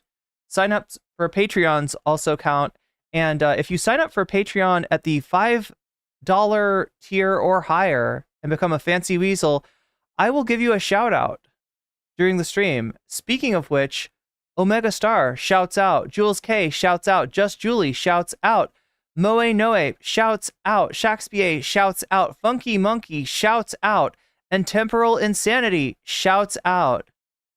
So yeah, I like to do a shout out at the beginning of the stream. This is kind of close to the beginning of stream, so we got it in. But yeah, Patreon signups count as well, as do donations to Throne, and on which well, this month I'm kind of concentrating on trying to make sure that I got rent covered, because this is going to be the roughest month. My paycheck for June, which I get paid like a month behind. It's kind of weird how it works on YouTube, right? You get paid, and same thing for Twitch. You get paid a month behind, and it really depends on like how many hours you're streaming, how many people are watching you. Obviously, you know, things like memberships and super chats make a difference as well. But yeah, June was just not enough money for me to survive on. So at the moment, what I've got on Throne right now is a fund to help me make rent so that the stream will keep going all into August. Because I feel like after August, we should be good. We should be good. Things look good for next month, right? But the past month was not so great. So yeah, if you donate to Throne, I've also got some items like speed editor and a teleprompter that will help me put out more content. Again, thank you to the Throne Gang. You're the reason I have this cool background. You're the reason that I have this cool microphone. And, the stream looks and sounds as good as it does. It's all thanks to the Throne Gang. So any sort of donations on Throne will count towards the sub goal, the dono goal as well. And if we hit that dono goal by the end of this in chat, look at this. Right, this video, I want you to take note, is 30 minutes long. I'm trying to not bite off more than I can chew and sort of take it like one topic at a time. Oh my god, there's a streamer named that. There's a YouTuber named One Topic at a Time. So that's what we're doing. We're doing one topic at a time, at least today. So it's a little bit of a test case to see if we can hit the dono goal a little bit quicker.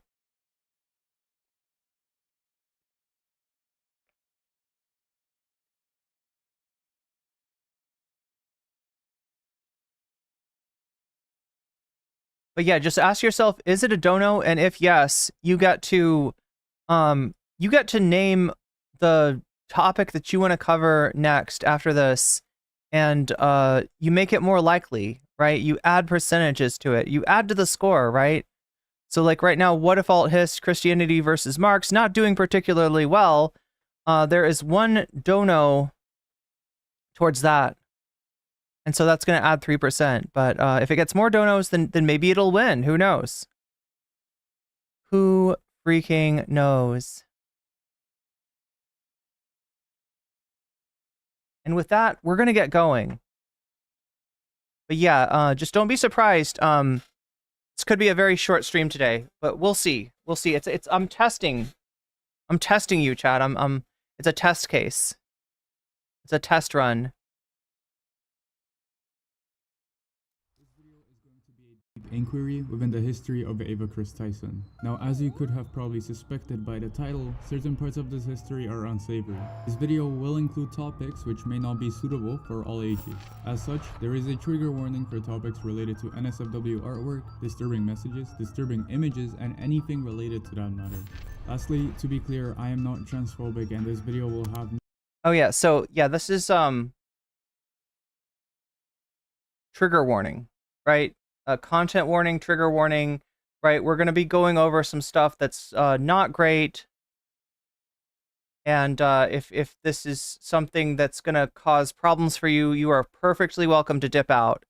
If any of these subject matters are going to be too much for you. Nothing to do regarding Ava Kris Tyson's transformation or anything with them being trans.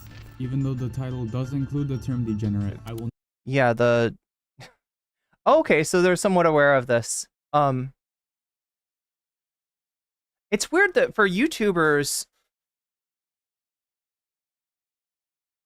sometimes you use the title that's gonna, or the thumbnail that's gonna do the best, right? And sometimes, I don't know. Here, let me make the volume louder.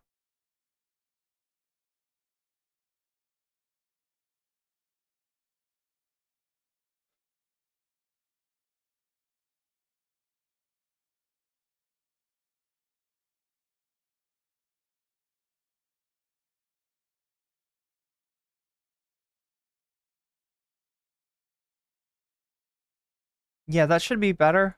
Here, let's rewind it. This video is going to be a deep inquiry within the history of Ava Kris Tyson. Now, a little too much, isn't it? Suspected by the title, certain parts of this history are unsavory. This video will include topics which may not be suitable for all ages. As such, there is a trigger warning for topics related to NSFW artwork, disturbing messages, disturbing images, and anything related to that matter. Lastly, to be clear, I am not transphobic and this video will have nothing to do regarding Ava Kris Tyson's transformation or anything with them being trans. Even though the title does include the term degenerate, I will not be discussing topics such as racism, Islamophobia, or trans. Okay, so right here, right, it gives you kind of a clue of what Ava was like back in the day, right? In fact, almost everything that we're going to look at today in terms of the tweets, in terms of the commissioned artwork, in terms of Shadman as a force on YouTube, because this wasn't just a random artist from DeviantArt somewhere. This was a content creator who was very large, and was very connected, had a lot of friends that were, you know, in the YouTube art world. And so if you look in the background of Ava, you know, you're gonna find transphobic stuff. You're gonna find, you know, racist stuff. I don't know. I haven't seen the Islamophobic stuff, but, you know, she was part of this online edgelord culture, which, like I said, you know, especially when we're talking about Shadman, and we're talking about this kind of short stack goblin artwork that Shadman got famous for, right? We are talking about things that are part of Chan culture, that are tangential to the alt-right, right? So that's where this shit came from. And right now, Ava's behavior, there are people actively trying to associate this with Ava being trans. I think a much more logical explanation is that this kind of, the normalization of the stuff that Ava was into has a lot more to do with Chan culture, has a lot more to do with edgelord culture, right? That's where this actually comes from. It was so peaceful up here, As it's simply unfair for me to make a comparison of the dynamics of culture changing significantly over time. I do not condone any harassment, bullying, accusing, or threatening of any individual presented with the video. I am not accusing any individual of being guilty of anything. This video is strictly meant for educational purposes as well as investigative journalism.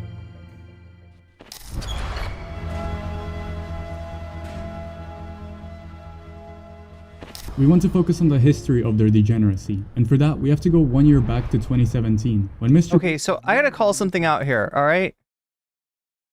I gotta call something out, right?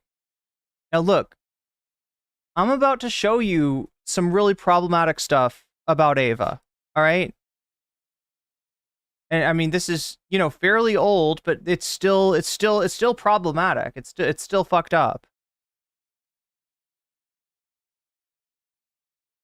At no point should you ever think that somebody being a bad person is a reason to, I don't know, deny who they are.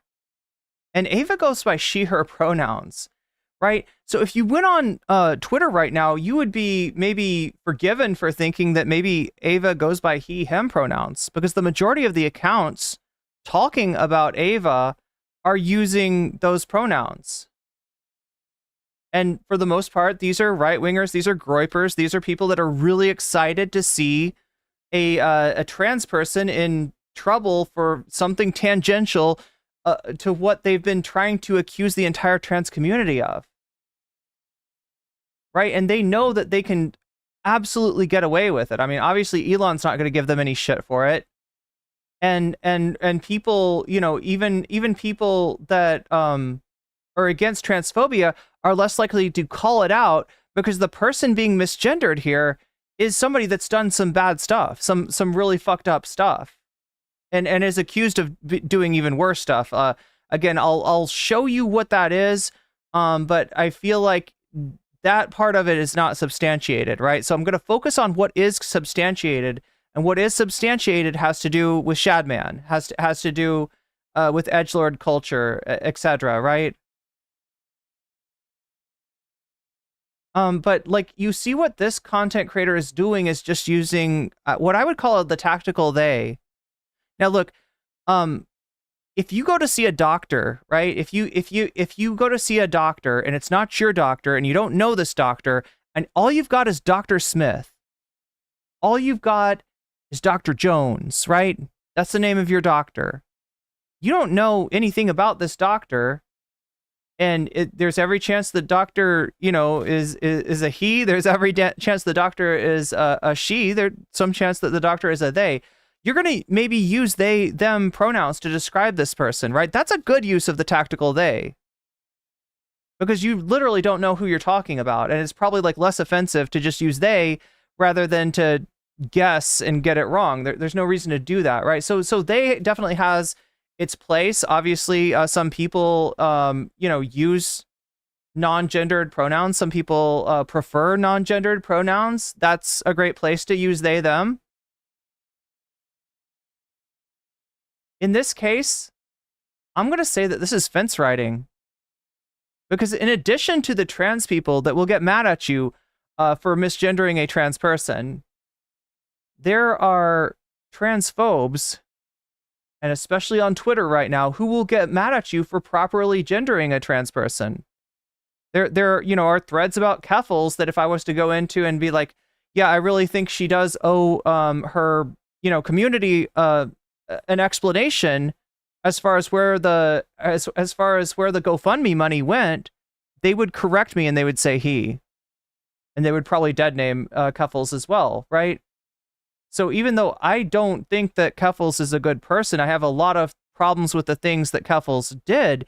At no point am I tempted to, to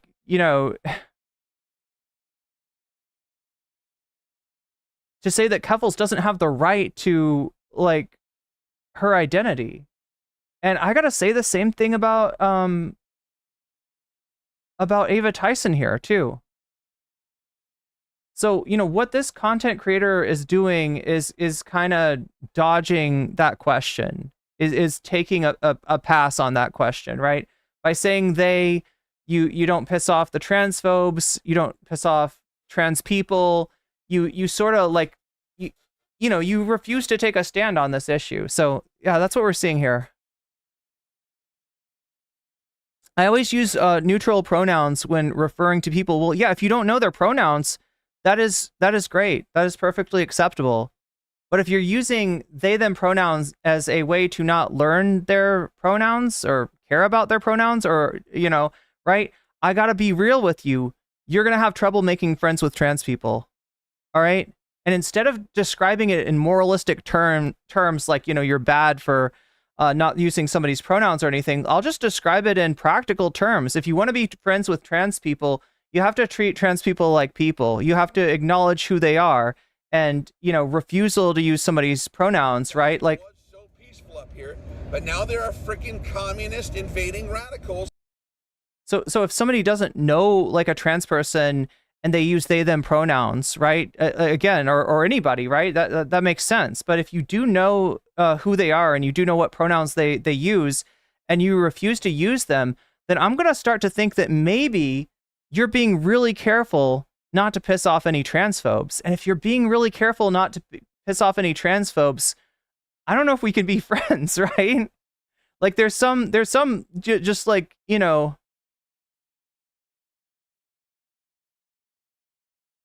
the bar is not very high, but there's certain bars you got to cross, right? And I'm just telling you, if you want to be friends with people, if you want to be cool with people, then, using they, them as a way to avoid, quote unquote, taking sides, or a way to avoid having to learn people's gender identity, and you think that that's your cheat code. I mean, you just cheated yourself into not being able to make connections with a lot of people. So yeah, and I don't want to make a judgment about where anybody's coming from. I've seen, a lot of people, do that for various reasons. I also want to say something too, all right? You don't have to be scared about getting somebody's pronouns wrong, right? If you get somebody's pronouns wrong and it's a mistake, I mean, I won't lie, right? It can be hurtful to that person. But it's not the end of the world. Most trans people are not like are not snowflakes, because you got to be tough to a certain degree to even be trans, right? And somebody messing up on your pronouns, or misconstruing, or whatever, or forgetting, like, right, if it's an honest mistake, it's an honest mistake. that doesn't make you a transphobe. I would never, ever in a million years judge somebody as a transphobe for getting pronouns wrong, right? It's an awkward situation, especially if it's in public. So maybe understand that, but I feel like the tactical they generally comes from a good place, and that is wanting not to, wanting not to be seen as a transphobe, wanting not to get the pronouns wrong, because there's this misconception that like messing up on pronouns is somehow, an act of transphobia, right? It's not. It's not. Like purposefully misgendering somebody is, maybe like, if you got a friend who's trans and you refuse to use their pronouns because you're also worried about your friends that are transphobic, right? And you want to split the difference with they, them. I'm sorry, but like you're going to have trouble making connections with trans people like that. So I'm putting this out there for everyone because I think there's a lot of misconceptions. And a lot of people kind of tiptoe around the minefield of pronouns, thinking that getting a pronoun wrong is going to put them forever. It's going to make people consider them transphobic. So, yeah, just we need to get over that, and we need to understand that. And if you have to use a they them because you don't know what somebody's pronouns are or you're unsure, then that's fine. But like if you are always they theming somebody who uses she her, that's going to be weird. That's going to get noticed, right? And that person's going to be unsure about you. And same thing if you're, they theming somebody who's he him, right? So yeah, let's move on. Extremely long videos in which he would perform his tiresome challenges, like counting to 100,000, watching its Everyday Bro for 10 hours. Yo, that's like a really young Jimmy right there. Saying Logan Paul 100. Did anybody watch Mr. Beast at this point? I was not aware of Mr. Beast. Times. Within this time, however, Ava Kris Tyson would be posting some other type of content which would be posted on Twitter and not YouTube. Now, before I start reading out any tweets, reposts, or likes in relation to Ava Kris Tyson, I want everybody to keep in mind that certain tweets from this time period are extremely old and aren't archived very well, with them either being deleted or taken down. Ultimately, it is hard to have an exact, concise timeline. Anyhow, the first signs of trouble would appear on April 16, 2017, when Anomaly, a CSGO channel, would post this tweet, which would read, "My dick is like an amusement park, kids get to ride for free." As seen above, Ava Kris Tyson would repost this tweet. Now this repost of an old tweet doesn't really say anything, as it was a simple repost, and I believe this post was meant more of as a joke rather than having any serious implications behind it. However, it was a sort of foreshadowing around what was to come. Yeah, no, so think about this, right? Think about that tweet in the context of Chan culture, all right? Some of you may have been a part of Chan culture. It's sort of a niche internet thing, but, it's pretty pervasive. And, Chan humor is for people, includes people making jokes like that, people saying stuff like that, but not being serious about it, which is, like, I guess, I mean, I don't want to say it's fine, and obviously, like, people's sensibilities have changed a lot since then, but what a lot of people did not understand at the time, especially if you were on a image board, right, with like, Pedo Bear as its, like, kind of like unofficial mascot, and Yatsuba and all the jokes where like Pedo Bear is looking for Yatsuba and stuff like that, right? Like, so, I mean, this is meant as a joke, and some people would be like, yeah, it's a really funny joke, but it's not funny in the way that you're like approving of this. You're just like, you're laughing at that because it's gross and weird, right? Understand that right along with you, just a few posts down, is somebody that's not a joke to. They're into that. They like that. They say this, but unironically. And I'm going to assume that, Ava's repost of that was meant to be ironic, was not an endorsement of the, statement, was an endorsement of like the, fucked up joke, right? But this is what irony poisoning gets you. It gets you into situations where you're, especially anonymous, internet culture, anonymous Chan culture, it gets you into a situation where you're there being ironic with people that are saying the same things unironically, right? And this goes for racism too. This goes absolutely for racism too, right? There's a lot of Chan humor that's based on racism, sexism, homophobia, etc. And some people that indulge in that kind of stuff are not themselves racist, sexist, or homophobic.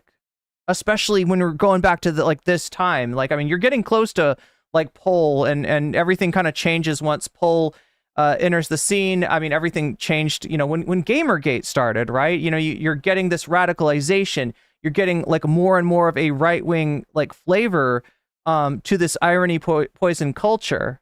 But there you know, was a time in which the Chan culture was somewhat non-politicized, and you did probably have people that were very much against racism, sexism, homophobia, etc., like laughing at jokes where the joke is the speaker is being homophobic, the speaker is being misogynistic. They're saying no women on the internet, right? But the person, like, you know, even the person posting that might not actually mean that. But there's an assumption, a faulty assumption that a lot of people had at the time, that because you don't think like that, because you don't mean that other people on the board, which is an anonymous board, do not think like that. So that when you're seeing that, you know, posted, when you're seeing racism, sexism, homophobia, etc. posted, you make the assumption that the poster is laughing at this stuff. The joke is that, like, you know, racism bad.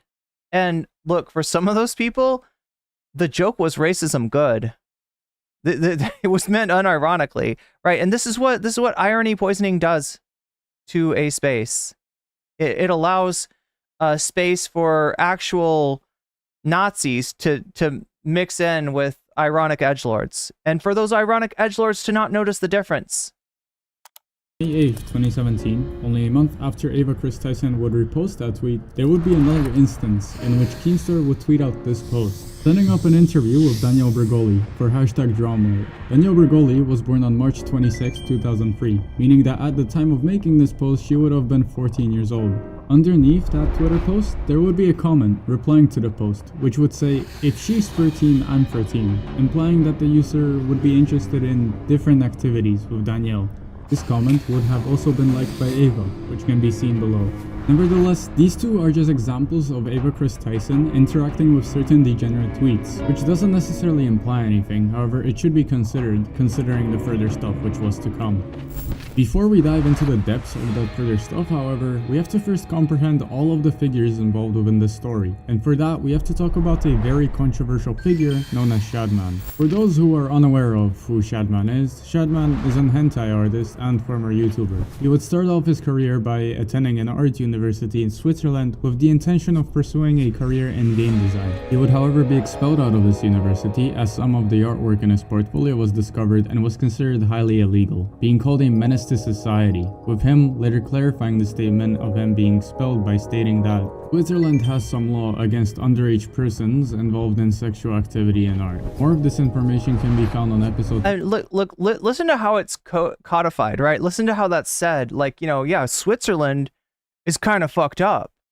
Like, they've got a law against drawings. You know, in the mind of Shadman, like that's really weird. That's really fucked up. It's just a drawing. We've heard this before, right? We've heard this kind of shit from Tipster. We've heard this kind of shit from Vaush. We've heard this kind of shit from loli defenders everywhere, right? That is their go-to thing. It's like a drawing, and drawings are of indeterminate age. So who can really say whether that depiction is a depiction of a short stack goblin, or that is a depiction of a below age person in an inappropriate situation, right? Of the Sleepy Cast podcast, which featured Shadman. Shadman would still, however, want to pursue his dreams, and as such would start doing freelancing work, before finally making his break on Newgrounds in 2009. Newgrounds is mainly a platform meant to share creative content, which includes works from musicians, voice actors, writers, game developers, and even artists. Around this time period, Shadman would also launch his website, but this would also be a turning point for Shadman, at which he would truly begin to not give a As in 2011, he would draw pornographic. Oh, also, like, but oh my god, I didn't want to stop right on there. That's not the image that I'm trying to show you. Let's see. Come on, back, I say, back. I'm trying to look at the Shadman avatar. If it will ever stop. There we go. Anybody notice anything about this avatar? Right? What do we got here? We got a skeletal face, we got an iron cross, and we got some kind of abstract eagle on the cap. Hugo Boss? Yeah, it's Nazi shit. In fact, this is the, you know, the golden age of the alt-right on the internet. The golden age of this kind of edgelord shit, which allows people like this to just sort of mix in. And look who it is, you know, bringing these fucked up depictions of underage people in sexualized situations to the internet. Look who this is, like, satisfying this interest for people, you know, and it's, you know, somebody whose whole brand is just alt-right. I don't know how better to describe this, right? And, you know, like, maybe if you ask them, they'd be like, it's ironic, brah. It's ironic. Nobody really means that. There's no, the Hitler's regime ended in, you know, the 40s when he took his own life. Obviously, no one's actually a Nazi, are they? I don't know. I feel like this irony pill sort of gives people plausible deniability to do the Schrodinger's douchebag. It was so peaceful up here, but now there Are we all familiar with Schrodinger's douchebag?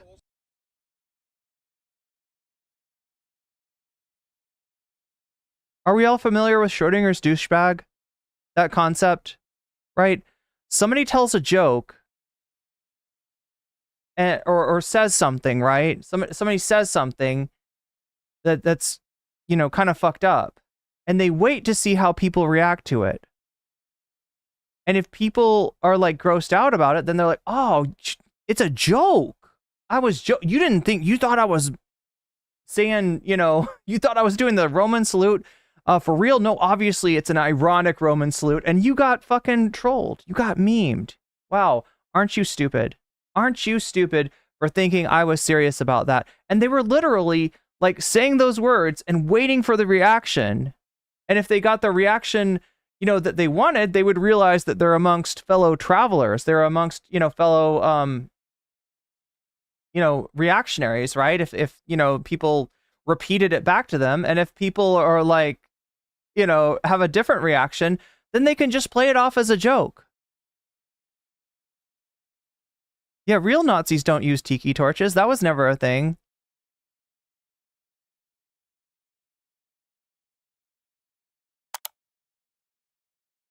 He would, however, be expelled out of his university as some of the artwork in his portfolio was discovered and was considered highly illegal, being called a menace to society. So again, look at this origin story, right? Kicked out of art school. Huh. Interesting that. No, I don't think that you know, that this person got kicked out of art school on purpose for the meme of being just like Hitler for real. But it is interesting that what do they say? History doesn't often repeat itself, but it often rhymes. With him later clarifying the statement of him being expelled by stating that Switzerland has some law against underage persons involved in sexual activity in art. More of this information. Yeah, and like that's saying it with like a complaining. Oh my god, I can't believe that Switzerland has this law. Like, right? What about free speech? 27 of the Sleepy Cast podcast, which featured Shadman. Shadman would still, however, want to pursue his dreams, and as such would start doing freelancing work, before finally making his break on Newgrounds in 2009. Newgrounds is mainly a platform meant to share creative content, which includes works from musicians, voice actors, writers, game developers, and even artists. Around this time period, Shadman would also launch his website, but this would also be a turning point for Shadman, at which he would truly begin to not give a as in 2011, he would draw pornographic art of his own mother. And soon after, in 2012, Ed Gould, a popular comic artist, would pass... And And again, this is Veridius, the video essayist on this, made this video about a month ago. Unfortunately, though, this did not get picked up in the algorithm. The one that got picked up in the algorithm is the one. I feel like there's a bunch of videos that misgender Ava, and the one that I showed you that's got 1 million views on it, like literally ends with a transphobic tweet. But thank you for censoring some of this stuff, right? Due to cancer. Shadman Yeah, Jules says of his own mother. Yeah. This is the way that this is the mind of an edgelord, right? Like, I mean, part of it is to get a reaction, I'm assuming, but then you never can really make that assumption, right? You'd like to think that at least some of this stuff, okay, well, that's your mom, you know, that you're drawing there. You're clearly doing this to be shocking. I mean, maybe and maybe not. That's the whole thing, is you never really know with the irony pill. With the irony poisoning. And rather than providing support, he would draw a drawing of Ed being fucked by the Grim Reaper. However, this would only be the beginning of Shadman, as during the— So in case we missed that, right, this is somebody that died for real, like not a meme, not a joke, not like a what if he died or something like that. This is somebody that actually died, right? Content creator that died. And their reaction is to not give a f. As in 2011, he would draw pornographic art of his own mother. And soon after, in 2012, Ed Gould, a popular comic artist, would pass away due to cancer. Shadman would notice the situation, and rather than providing support, he would draw a drawing of Ed being fucked by the Grim Reaper. However, this would only be the beginning of Shadman, as during the next stages of Shadman's career, he would start focusing on drawing lolly artwork. For those who are unaware of what lolly drawings are, they're an anime-themed art which involves underage cartoon characters depicted in a sexual manner. With the 2016— And look, I'm pretty sure that at least at one time, like, they might have changed this, they might have gotten rid of this. Like, you know, Chan culture is ever evolving, and some of the worst stuff, as far as the alt-right stuff or the QAnon stuff, ended up like kind of going to 8chan. So like maybe they got rid of this at some point, but there was a board on there called Loli. There was a board for that type of artwork, right? So, you know, but this is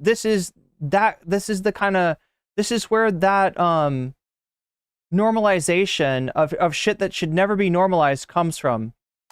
Presidential elections around the corner, an individual on Tumblr would make a post on November 8th asking Shadman to draw Keemstar's daughter giving head to Donald Trump. Shadman would take a screenshot It's horrible. of this post. Look, I mean, like, say what you will about Keemstar, like, his daughter does not deserve to get, and state that he would do it like depicted it in that way. Won the elections. With Donald Trump later winning the elections, Shadman would deliver on his promise. He would deliver on a comic which depicted Keemstar's daughter in a highly sexual manner. Though with the first comic simply referring to sexual mannerisms, Shadman would take it up a notch, and would later start drawing concept art of Keemstar's daughter giving head to Donald Trump. The drawing is missing color, with Shadman not fully finishing it. I'm like, can we get this off the screen? Like this. His daughter was 7 years old at the time, and she looked like this. This wouldn't have been the end of the puke-inducing stuff Shadman would make, as in November 18th, 2016, Shadman would draw a drawing of LT Corbus posing sexually with a microphone in a— Again, I can't, some of this stuff I just cannot take. Okay, that's LT Corbus. So if you're unfamiliar with the name, she also went by the name Soph, right? And this was like somebody that started a YouTube channel at a really young age. I think it might have even been before age 11 that she started this YouTube channel. And, you know, this was an alt-right channel. Like, this was an alt-right influencer with, if I remember correctly, like more than 1 million subs. LT Corbus, and the whole shtick, the whole gimmick was like, little girl comes on the YouTube screen and says like a bunch of Nazi shit, right? A bunch of alt-right stuff. Some of it was dog whistles. Some of it was straight up, right? It was straight up when she could get away with it. And then when YouTube started to crack down on some of the racism, you know, it would come in the form of dog whistles. It would be the type of stuff where she would talk about boomers And the way that she's talking about boomers includes, like, mysteriously all these anti-Semitic tropes. So if you're in the know, right? If you're part of this alt-right like culture that's going on, you know that she's not actually talking about boomers, she's talking about Jewish people. Corbis having her own YouTube channel, Shadman would also link LT Corbis's YouTube link at the bottom of the artwork to ensure that the implication of the artwork being about her is ensured. Shadman wouldn't stop there, however, as on January 24th, 2017, Shadman would start posting messages of Daphne Keane, titling the post as her being molested and calling her a real-life lolly. Oh shit, and it includes a racial slur of her as well. After these messages, Shadman would start posting images of Daphne Keane being brutally molested. In the images, she is shown to be scarred, beaten, and pissed on. Now obviously I can't show any of these images as they're extremely explicit. However, for your guys' understanding, Daphne Keane was only 12 years old. Jesus Christ, man. He would also sexualize Liev Schreiber's son, when his son would cosplay as Harley Quinn, being only 9 years of age. In a leaked Discord message, Shadman would point out that there's a bulge. On Shadman's website... Okay, so now, this is gross stuff, this is hard to get through, this is hard to watch, you know, there's a purpose to going over who Shadman was and what his art was like, right? And that's going to be in the connection to Ava Tyson, unfortunately. See multiple depictions of kids from animated films being shown in a sexual manner. Drawings such as Riley from Inside Out, Violet Park from The Incredibles, and the We Are Number One Girl are only a small bunch of the many drawings shown. And it's not like... God, that's so... I just can't take this shit. Like, right? It's like taking so many things and turning them into...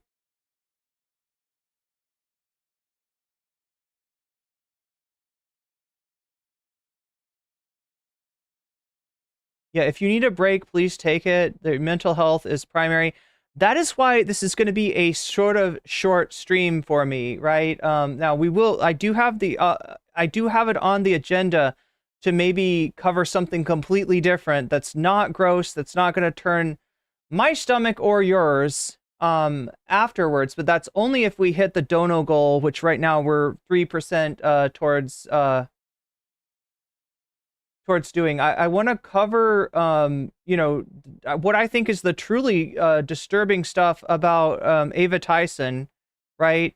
The stuff that's confirmed, because some of the other stuff that you're going to see on Twitter about Ava is not confirmed yet, and you know, there's some question about it, but this isn't, and this kind of shows you like who Ava was, what Ava was into, and the circles that Ava traveled in when this stuff was happening. And I'm showing you this in specific because I feel like this is getting missed, right?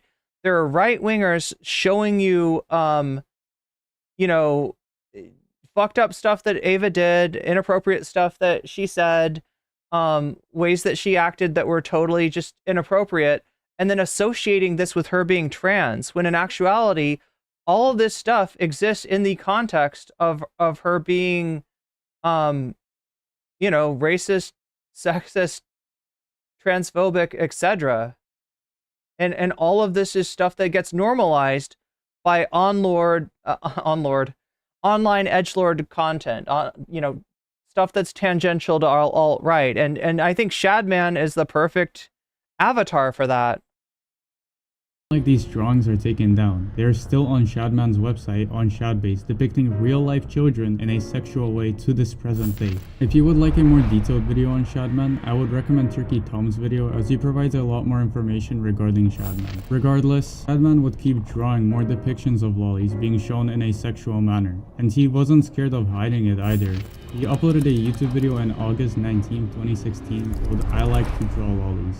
It's pretty obvious how Shadman is an individual who a person does not want to involve themselves with, and a person who thankfully doesn't reside on the internet anymore, having the forever stained reputation of a pedophilic, disgusting artist who would base his drawings on real-life children.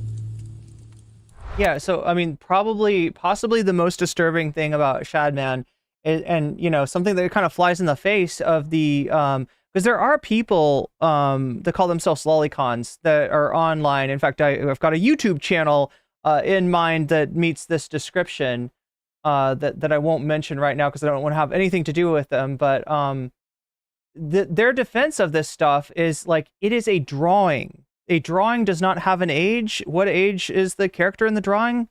Whatever age you think it is, right? Or maybe she's a 5,000-year-old dragon, right? The point is that it can't be wrong if it's an artistic depiction, if it's an abstraction, right? You've heard this from defenders of Vaush. You've heard this from people like Tipster defending friends of his who were into this same artist, right?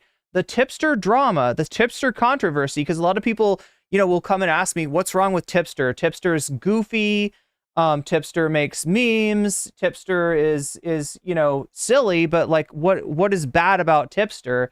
And they don't know Tipster's history of having a friend that was into the same stuff and defending this friend based on those rationales I just gave you. The idea that art is an abstraction and therefore it's there can be there's not a victim. So in the sense that like for other kinds of CSAM, it is a depiction or a picture or a video of a real child, right? And it's really easy to see that, child is being victimized by the very existence, by the very creation of this kind of stuff, right? That's really easy to see. That's not abstract. That's concrete. Whereas this stuff, can hide behind the idea that, well, it's actually like a character and the character is depicted at various ages. So, they're really not doing anything wrong here. But with Shadman, you can't even say that.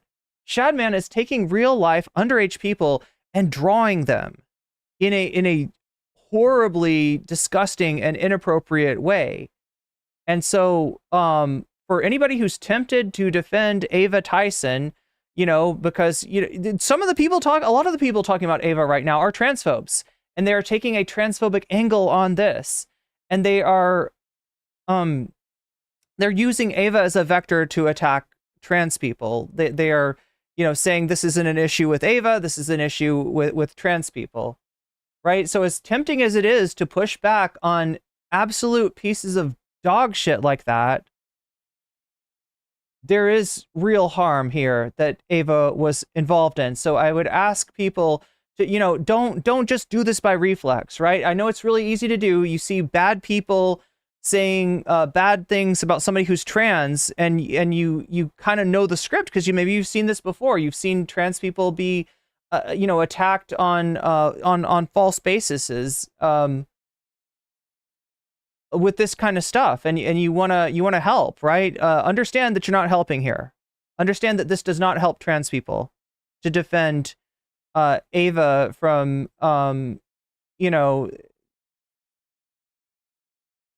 there's a multiplicity of accusations, chat, and some of the accusations may not be supported with evidence. Some of the accusations may be exaggerations, purposeful in order to attack trans people. But understand that this is shit that she was actually involved in, and there is no excuse, there is no defense, and it's not helpful to defend somebody that's involved in stuff like this. Anyway. However, during the time of Shadman, there was one specific artwork which caught the attention of someone we know. The artwork in question had a girl with implications that were suggestive of her being young. The girl in the picture would be pointing a gun in her mouth, with her having blonde hair and again, like there's so many connections to stuff that I've been over in the past year. You see that hat? Please be patient. I have autism. Anybody recognize that hat?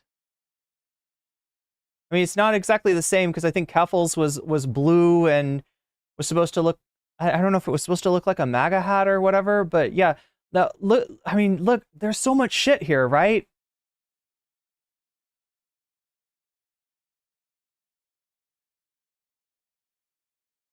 There is, and again, this is back in the day. This is back closer to the time of R the Donald and, and 4chan poll and all that kind of stuff. And we see, We see the okay sign, which is sometimes all that is, right? This is a common, symbol that people I, that people use to connote okay, and it's not bad in that case. But this was like an alt-right dog whistle where they thought it was really cool that, if you hold it up in a certain way, it looks like a W and a P. So to the denizens of 4chan Pol, this meant white power. But to a lot of older people, this was just the okay sign, right? And then they would flash it. They would use it like they would use it in a certain way to connote their, association with the alt-right. And then if anybody called it out, they'd be like, what? Do you think the okay sign is racist?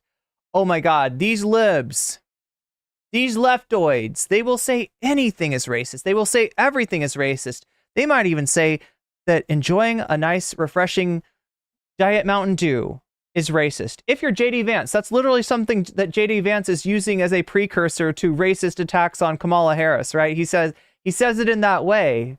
Like, these people will say everything is racist. I'm sure I'm going to get called racist. Yeah, because you're doing racism, JD. You're doing racism. But it's the same kind of thing. It's the same kind of gaslighting. And look, it might seem like dated at this point. It might seem old hat. I don't think that the alt-right, I wouldn't even call it the alt-right anymore. I feel like terms like dissident right, have a lot more meaning these days than alt-right. Alt-right has largely been abandoned. The gig was up at Charlottesville, let's be honest, right? They were exposed for who they are and what they are at Charlottesville. But this was at a time when this was an active dog whistle. Anyway. Be patient, I have autism cap. The drawing itself would also be tagged as a lolly drawing. However, Shadman would later have to change the title of all of his drawings to Smalley, including this piece. This is because when he had drawn lolly artwork of Daphne Keane, he had to change the tags below his artworks.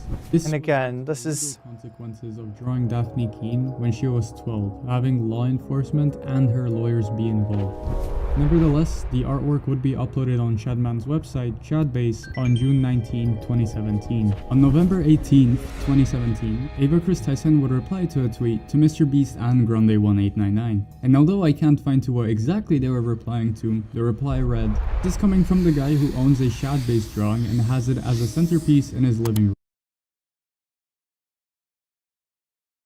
Okay, so here's, I guess I can talk about something else, right?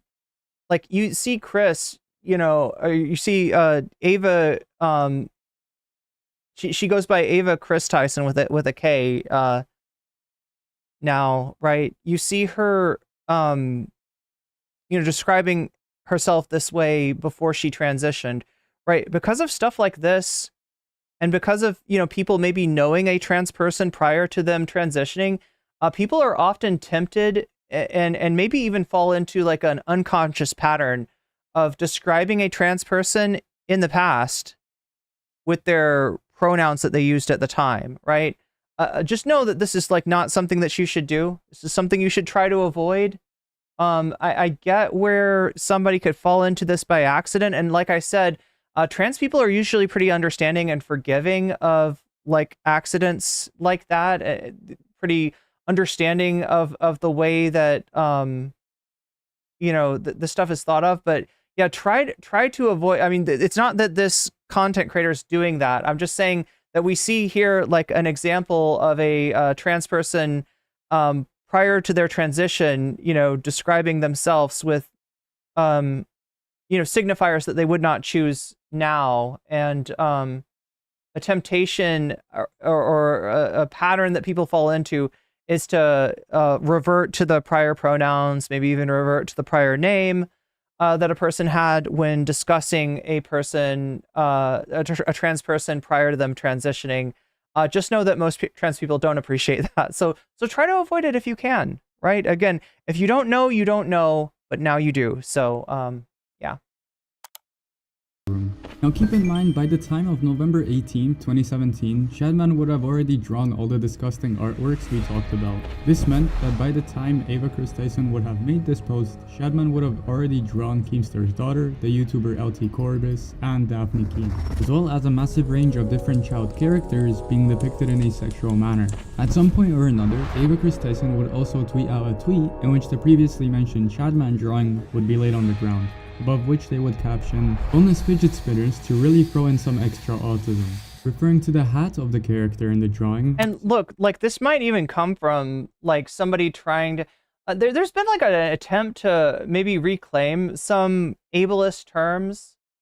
Like I've talked to neurodivergent people that talk about reclaiming like the R slur, for instance. And look, if you want to say it in the sense of like,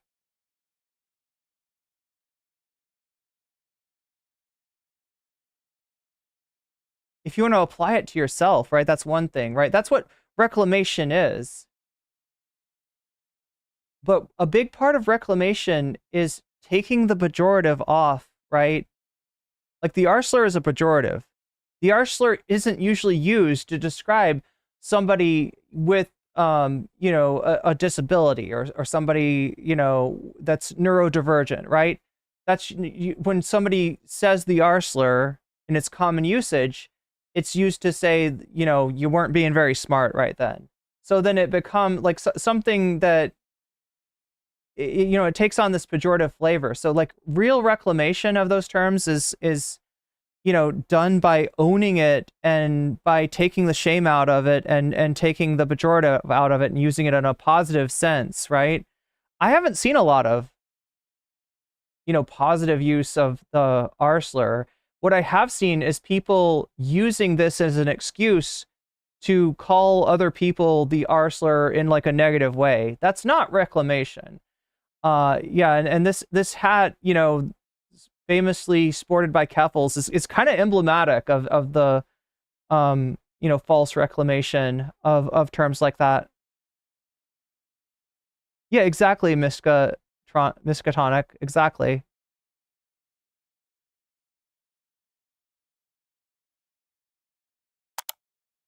Please be patient, I have autism. With the character having a fidget spinner earring, the reference was towards the layout fidget spinners around the poster itself. Now I understand times were different in regards to the hat, and most likely Ava meant the caption as a joke rather than trying to portray something insensitive to a group of people. I mean, I almost get the sense that Ava, you know, may have been or may be neurodivergent, and that's, you know, where this is kind of, you know, coming from. But again, we don't know. However, what doesn't stand as a joke in my eyes is owning a known pedophile artist's artwork as a centerpiece of one's living room, especially one that was tagged as a lolly drawing. To further add, so yeah, this is a time in which Jimmy, Mr. Beast, and Ava were roommates, right? And so, you know, Ava had this, I guess, commissioned piece of artwork, like a physical copy of it taped to the wall. And look, like, I'll even grant that this kind of stuff might have been more normalized back then.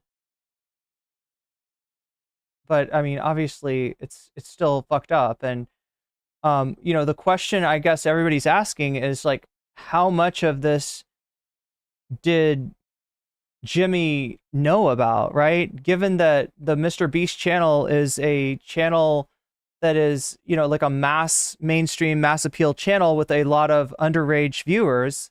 I've even heard some people say mostly underage viewers, right? It's just, you know, and this, and what you just saw, the picture there, right? That wasn't just a random picture in Ava's room. That was content. That, as far as I understand it, right, that was Mr. Beast, you know, this is part of like a video. I don't know if it was on the Mr. Beast channel or some tangential channel, right? But this is, you know, totally inappropriate. as a joke in my eyes is owning a known pedophile artist's artwork as a centerpiece of one's living room, especially one that was tagged as a lolly drawing. To further add fuel to the fire, the drawing includes a tattoo of the spade symbol on the girl's thigh, which says BBC, referring to the acronym of a big black. In addition to the examined acronym, the character's hands can be seen to have multiple wristbands. One of them, specifically on their right hand, includes the text, Was it in the living room? I'm not sure. You might be right. Keemstar. Wristband, in this situation, is implying that the Keemstar circumstance, which included Mia Keem being depicted in a sexual way, is a joke rather than something to be taken seriously. Now, what was interesting... Yeah, like, so, yeah, people are saying that, like, all of them knew. Yeah, and look, this is what got normalized by edgelord culture, right? This is what kind of got normalized, right? When you're, you know, part of that kind of culture, that kind of image board culture, this stuff is pretty pervasive. And maybe there's even like a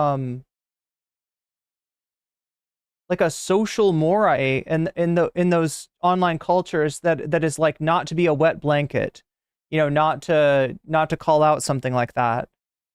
That, you know,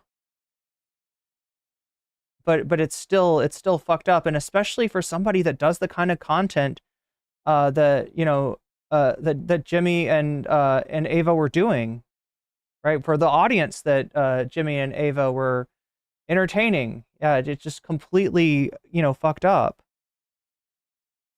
About this specific poster to me was that I believe that Ava Kris Tyson was joking when referring to it being the centerpiece of their living room, or for that matter, them having any Shadman poster at all. However, I quickly learned that I shouldn't dismiss the remarks of certain individuals, as in a very old Mr. Beast video called Tipping Pizza Delivery Drivers $10,000 and the timestamp of 9 minutes and 30 seconds, you could actually see the poster with Ava. Yeah, that's what I'm talking about. This is part of this made its way into content, right? That's what's like beyond inexcusable.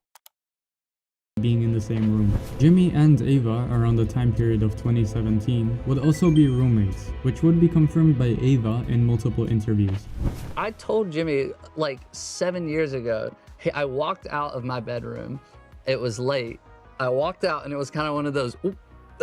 And then he was like, we don't have to talk about it if you don't want to talk. Wait, what was it that gave it away?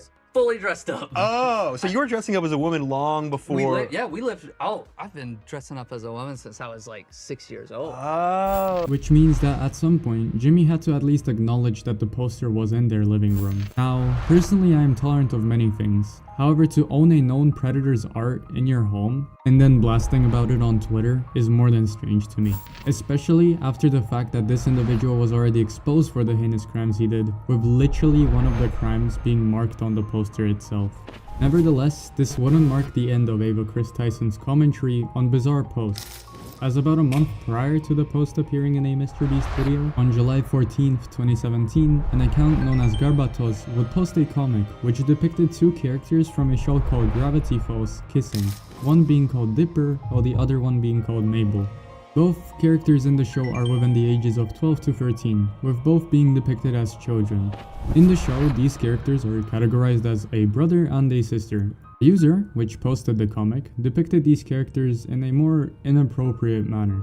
Though, the comic is obviously quite disturbing, with it portraying incest between two child characters. Even so, what's evenly more disturbing is Ava Kris Tyson's comment under the post, which reads, "They're twins, so at that point it's just masturbation, right?" Ava Kris Tyson would later delete this comment, however the remarks made in it are pretty clear. Once again, please keep in mind that these are literal 12-year-old children within this post.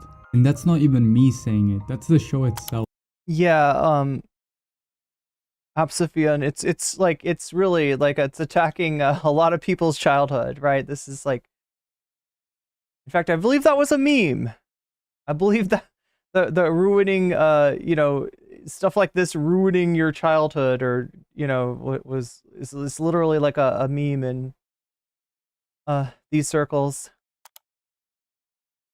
From Ava's side, it would be a post which would definitely be strange to say the least. Though, unfortunately, this once again wouldn't be the end of it, as on January 7th, 2018, Ava Kris Tyson would reply... But honestly, to me, the the more disturbing aspect of this is the sexualization of underage people, right? Rather than the familial bonds, right?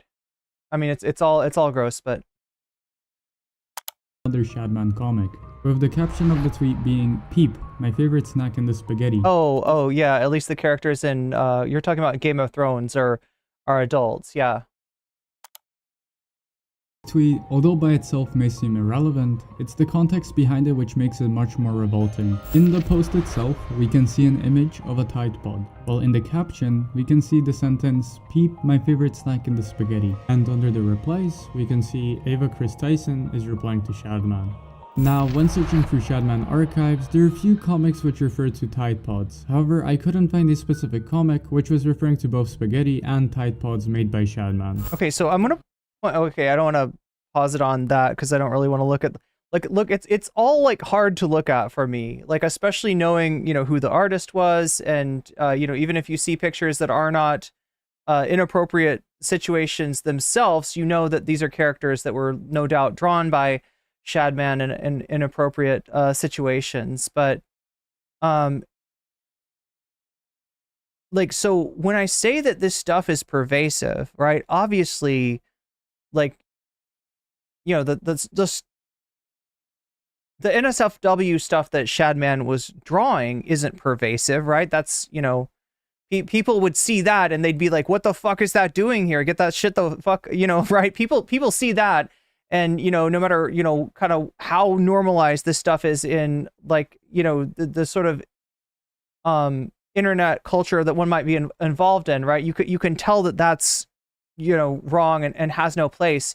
However, what we just saw was a drawing that was not NSFW, and that's what I mean by it's pervasive, right? It makes me think of a breakcore artist that is pretty popular, named Sewer Slut, who has this whole fucking like history, like to, and in fact, like has this like whole fucking history, like in terms of like racism, and in terms of using a lot of like lowly drawings in their artwork, right? And as far as I remember, this artist's like their artwork, or at least any of the artwork that I've seen on like YouTube thumbnails and such, like it's not NSFW, but it is that style of artwork. It is those kind of characters, right? And it was just like kind of like, I mean, that was the branding of Junko's music, and in fact, as far as I know, still is. I don't know. I haven't really seen what Sewer Slut is up to lately, but yeah, this is what I mean by it's pervasive, right? It's not necessarily an NSFW form, but that art that we just saw, even in like comic form, even when it's just like a joke about Tide Pods, right? Ends up being pretty pervasive on the internet. Until I would spot a collection of different porn-themed humor comics in the Shadman archives, all being extremely offensive. Fittingly, the name for the category of these porn comics, which they would be grouped under, would be one-shot comics for edgelords.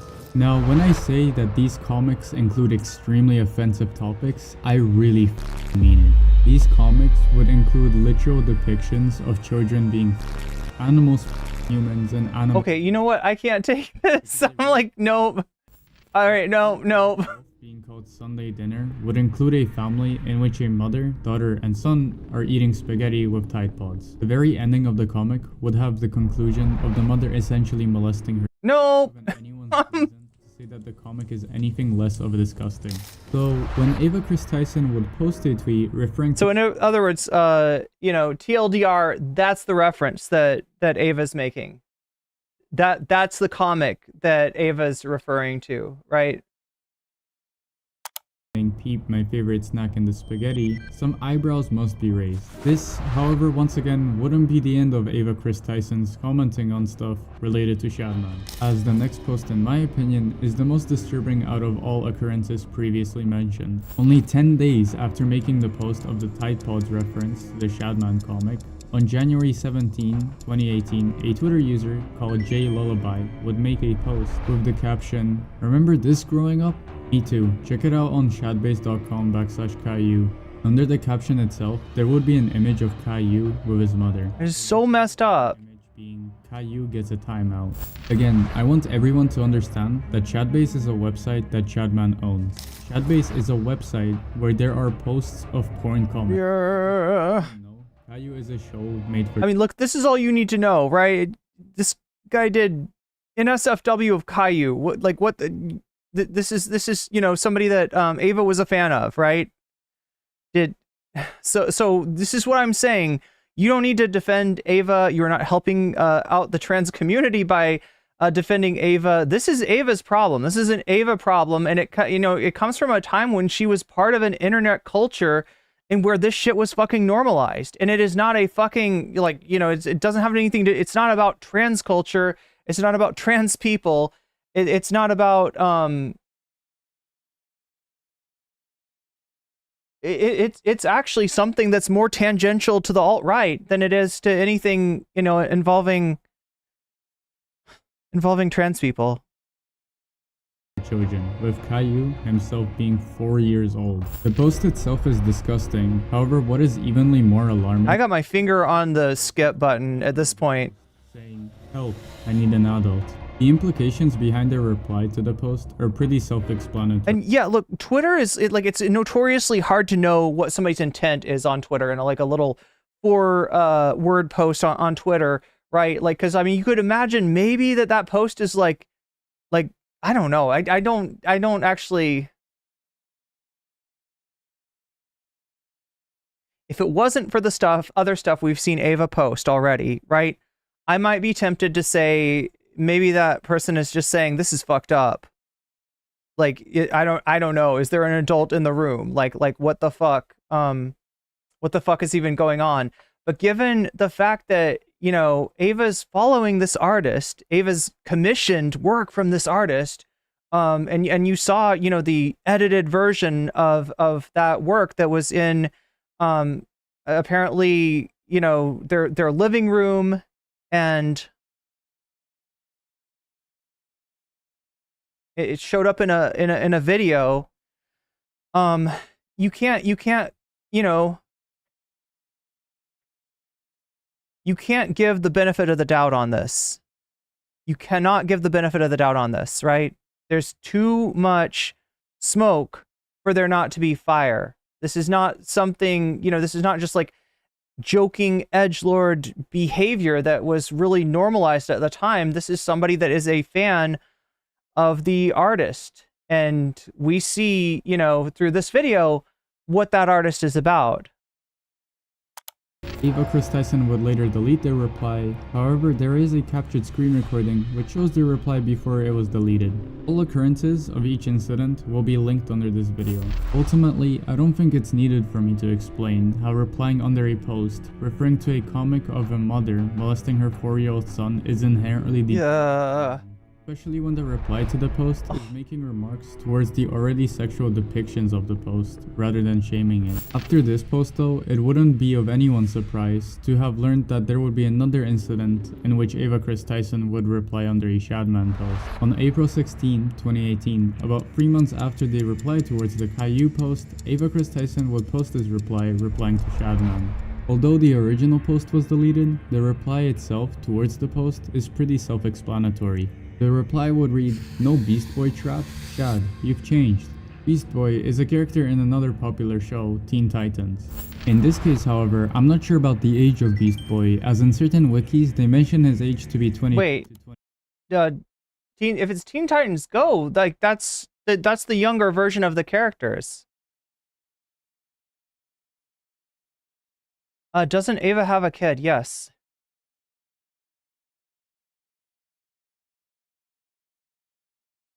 That's one of the... Wait, sorry. Let me... God damn.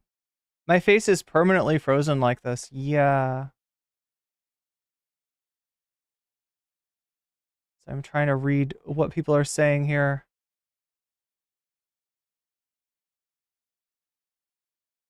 It's one of the right wing's points of attacks at the moment, accusing her.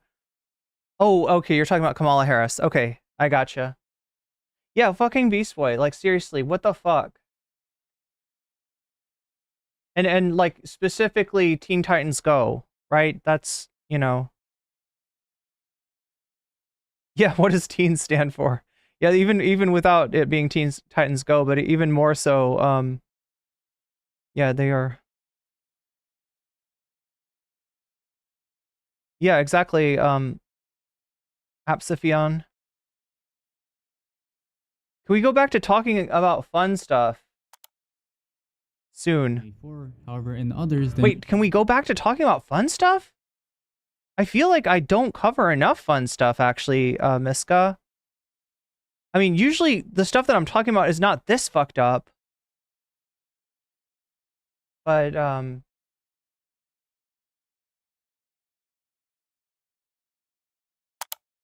be 13 to 14. So in the case of this reply, I cannot condemn Ava of anything. However, the same cannot be said for the next post. On June 19th, 2018, Shadman would make a post of Violet from The Incredibles in which there was a scene with her having water flow down her nose.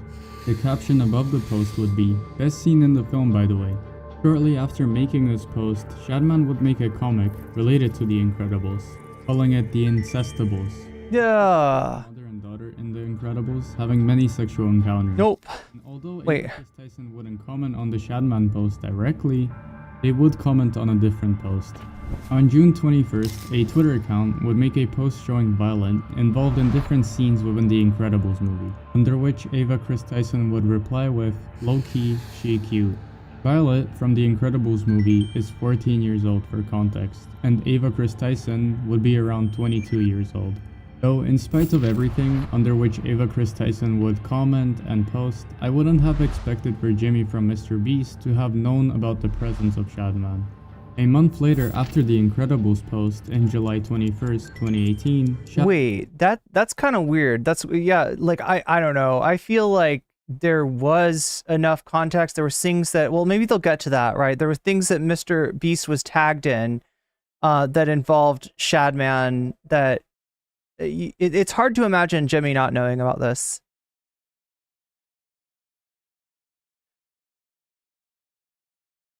Yeah, it's at times like this, Shakespeare, that I wish I had President Sunday's system, which my system is like the Dono system is largely based on this, on President Sunday's system. What the difference with President Sunday is that, like, if there's like a theory squid and there's like a drama jellyfish, right? And if he's watching drama, then the drama jellyfish getting fed keeps the drama going. The theory squid getting fed, you know, if it gets fed $100, then they move to theory. I kind of wish I had like a fast forward, but yeah, we are what?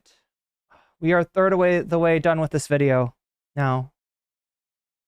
I know we will hit the dono goal soon, but oh my god, I'm not so sure about that. I think this might be a really really short stream. Okay, so Dave is asking, you know, has Ava done stuff? Has David done something to somebody underage, right? That I cannot confirm. There are allegations about that.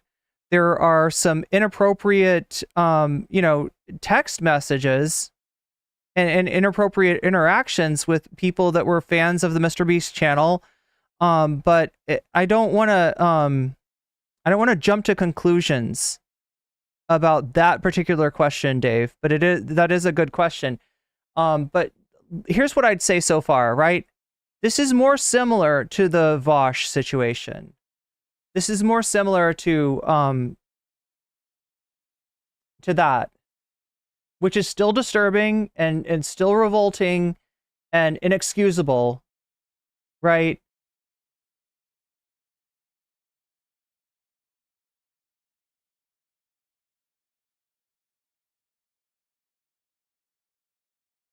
But the point is that nobody needs to defend this stuff, okay?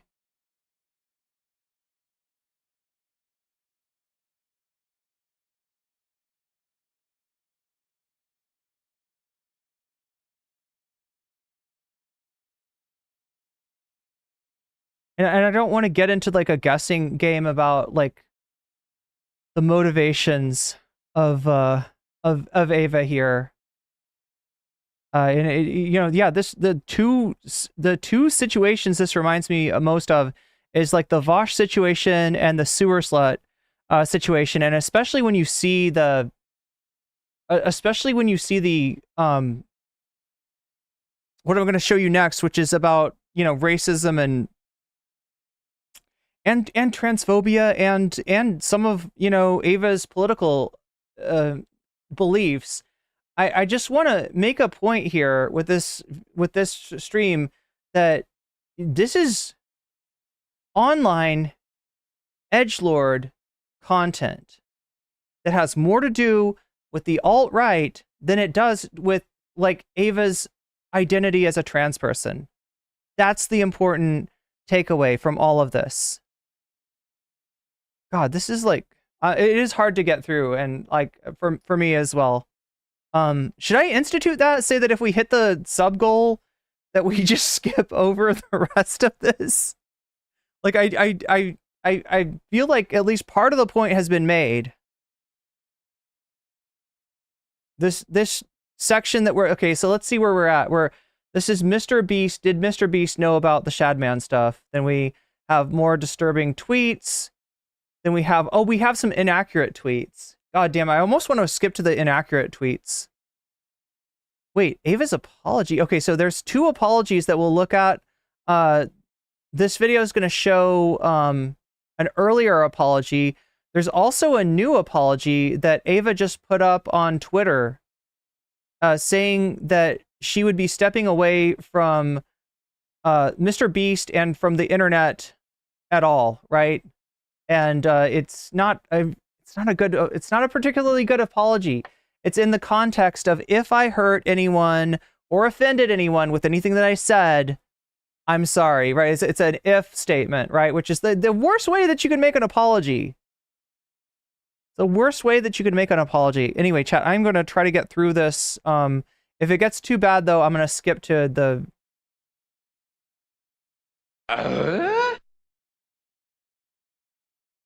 Omegastar, thank you for distracting me.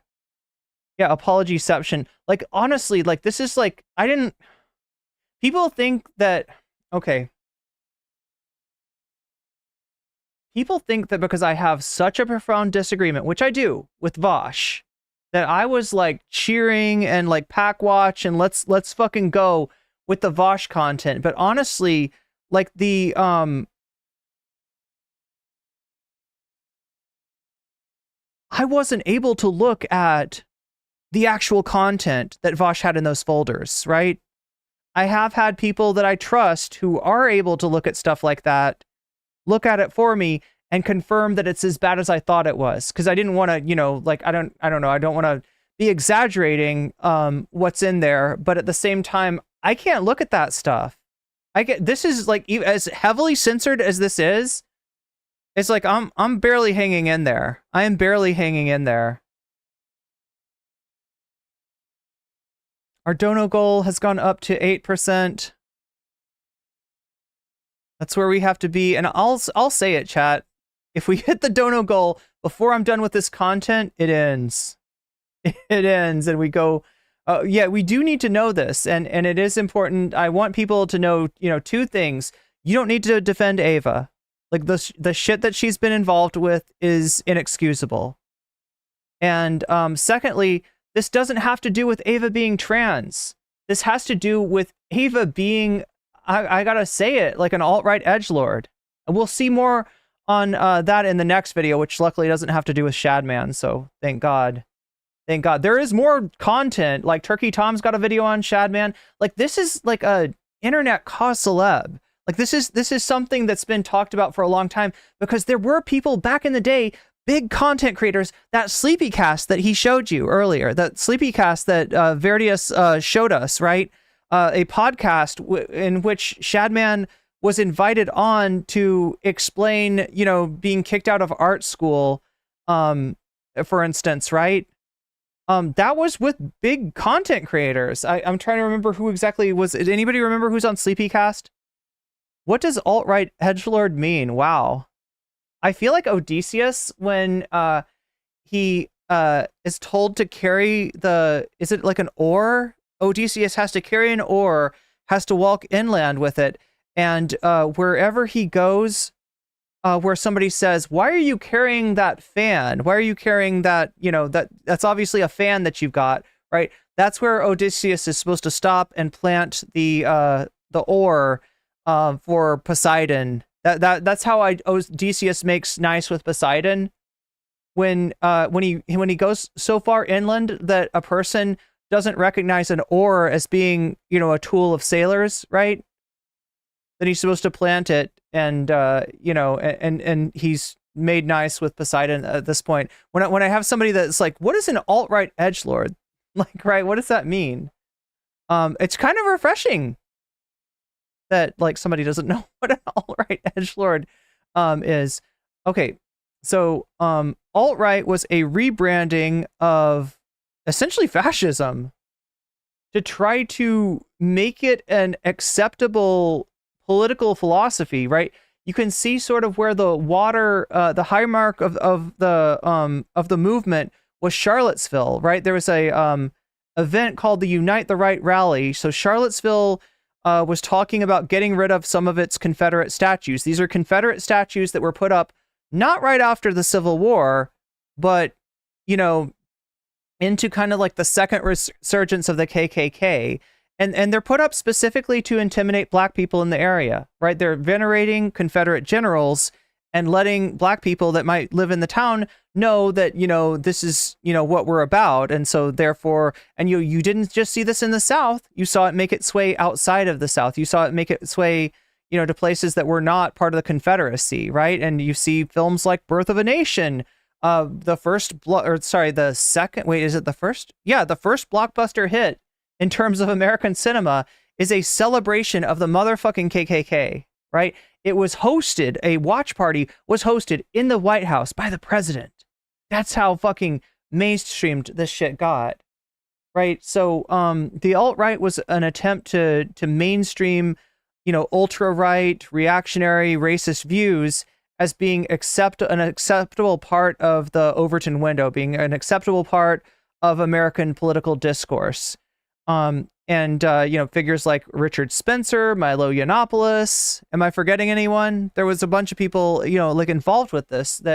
But so with Charlottesville, which I hope most people remember, Charlottesville, Virginia is what I'm talking about. If you've ever seen pictures of a bunch of khaki-clad men marching down a street with tiki torches, shouting things like, you know, saying things that, like, you know, Jewish people would not replace them. That's Charlottesville. And look, I want to add one other disturbing factoid about Charlottesville, okay? It didn't become a big deal. In other words, it wasn't like a turning point. It wasn't the turning point against the alt-right where this stuff became unacceptable until Heather Heyer was unalived in, you know, was essentially one of these alt-right protesters rammed their car into a line of people. Heather Heyer was there, and they lost their life in that incident, right? That's when people took notice. That's when things changed.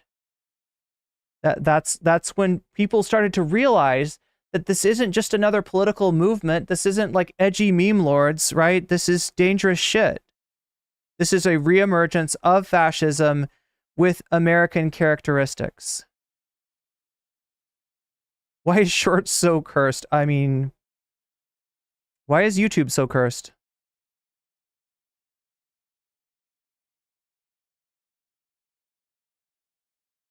But yeah, this didn't just come out of nowhere. Charlottesville didn't just come out of nowhere. It wasn't just like somebody got a wild hair up their ass and decided, let's like do a Nazi march in Charlottesville, right? This was brewing. This was percolating in online subculture, right? In image sites such as 4chan and 8chan. In subreddits such as R the Donald, right? This stuff was becoming, I wouldn't say mass culture. I mean, it's niche online culture. But then again, like, I want to point out something really important about this, right? You had supporters of Donald Trump on Facebook. You know, you had supporters of Donald Trump on Parler and Gab and places like that. But a lot of these were older supporters of Donald Trump. A lot of these were boomers, you know, literal baby boomers that supported Donald Trump, right? The 4chan whole faction of the alt-right represented a younger generation of like, you know, fascist adjacent, you know, people who were huge fans of Donald Trump. I don't know how else to say it. Someone way on the right that says insane stuff to piss people off. Yeah, and the whole thing is you don't know, right? Because these online cultures are very irony poisoned, meaning that there are people that ironic humor is so popular that when somebody posts like a racist thing, it's hard to tell, is this a racist person being racist, or is this somebody making fun of racism, right? Because you would find both types, you know, you'd find both you know, kinds of posts on a message board like 4chan. But the people who were posting that stuff ironically, and in their mind it was like, well, yeah, this is how people used to think about, you know, this is the kind of stereotypes people used to have about black people, or this is the kind of stereotypes people used to have about Jewish people, right? Isn't this ridiculous, right? They didn't realize that half of the people replying to that post were like this, but unironically. They were not, their enjoyment of that was not laughing at racism of the past. Their enjoyment of that was agreeing with that racism. And that is the dynamic that these spaces allow. And that's what's dangerous. Like, because I feel like a stick in the mud, like, right? When I push back against irony poison shit, I feel like a stick in the mud. NCC, can't you tell that they don't mean that seriously? Can't you tell that they're just memeing? No, honestly, I can't. And I've made that assumption before, and I've been wrong, right? I've made that assumption that the racist tropes that I'm seeing posted on some fucking niche community are of the past. And the point of them is to laugh at the racism of the past.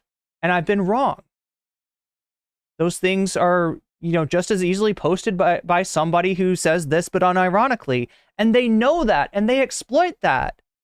And this is the kind of tactic that somebody like Steve Bannon uses. I mean, look, I am going back, right? This is a bit of a blast from the past. We're talking about, we're at 2018 right now. We've been on a time traveling trip, you know, from 2016 when Ava was 20 to, you know, 2018. At this point, Ava is 22. So, you know, we're on this sort of, this isn't the current Republican strategy. It has evolved.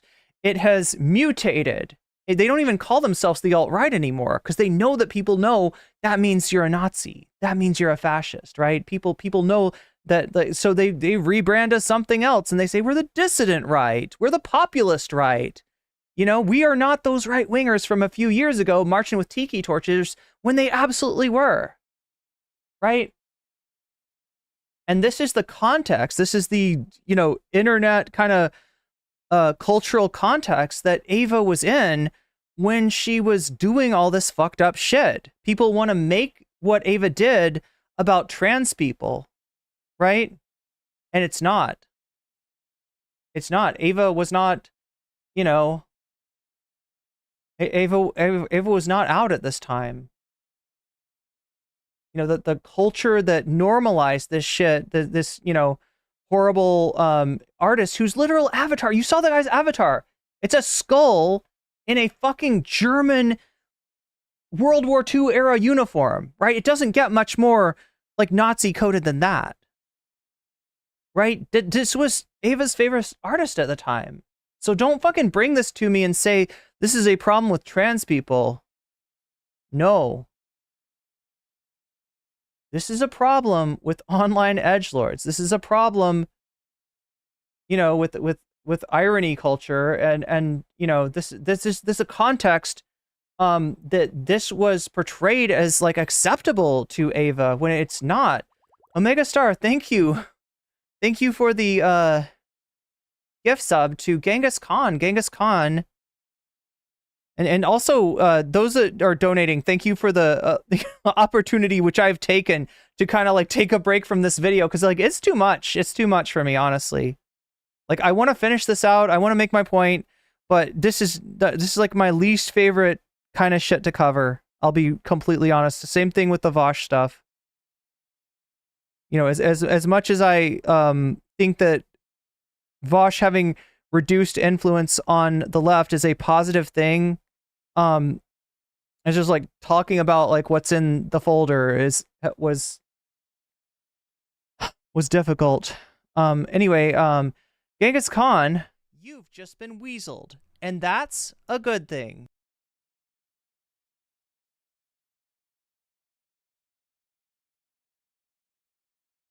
And we are up to 14% on the dono goal. And like I said, I normally don't do this. I normally don't implement the dono goal the way that President Sunday does, but for today only, because I am looking for an excuse to move on from this stuff. And I'm sure many of you are, it's hard to fucking look at this. It's hard to watch, but I want people to understand that you should not defend Ava on this, right? Despite the fact that most of the people attacking Ava are right-wing transphobes that are using her as a vector to attack trans people, right? I want to give you the ammunition that you need to point out that Ava's, you know, behavior is not a function of her being trans. The culture that she is embracing here is not trans culture by a fucking long shot. And it's not even it's right-wing culture. That's where it comes from. The same fucking image boards that brought you Poll, the same image boards that brought you QAnon, essentially, you know, brought this artist, Shadman, into, you know, popular consciousness. Timido, you just got weaseled. You've just been weaseled. And that's a good thing. And also, Techno Epoch, I don't know why it doesn't give the stream alerts when somebody gets a membership for themselves. For some reason it doesn't show up, but let me manually do it for you. Wow, Techno. I don't know. That's what it should say. That's what it should say. So yeah, we're taking a little break from this because shit is like, I cannot fucking deal with this. We've got about a third of the video left to go. I'm going to try to get through it. If it gets too bad, I'll try to skip ahead to another section. There's also tweets that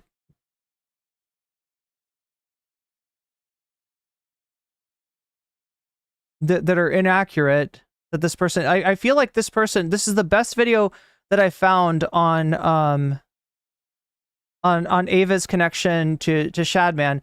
And as far as the confirmed issues, the confirmed problems with Ava, like, right, this is, you know, this is what's confirmed, right? You're going to see a lot of other stuff there.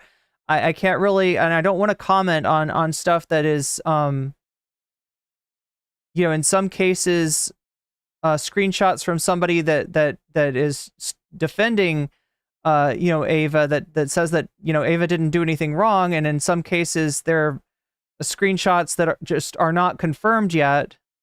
So, and also I feel like this stuff is bad enough that this is all you should need to know that you don't need to defend Ava. Like, right, this is an Ava problem, and yeah, this is kind of a 4chan problem. Dave says 4chaners really love these kind of artists so much while attacking trans women on the site, like Bailey. Oh, Lorelei Bailey.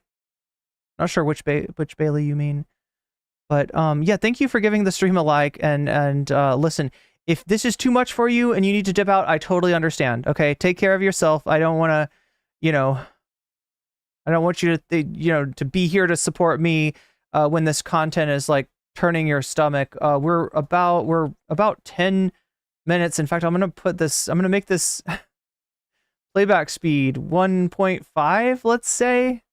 I want to get through this, right? If we can. I don't know if we can.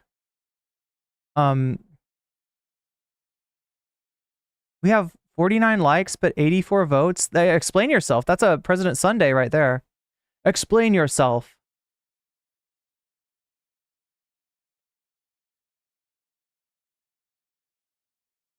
I'm going to read through a little bit of chat.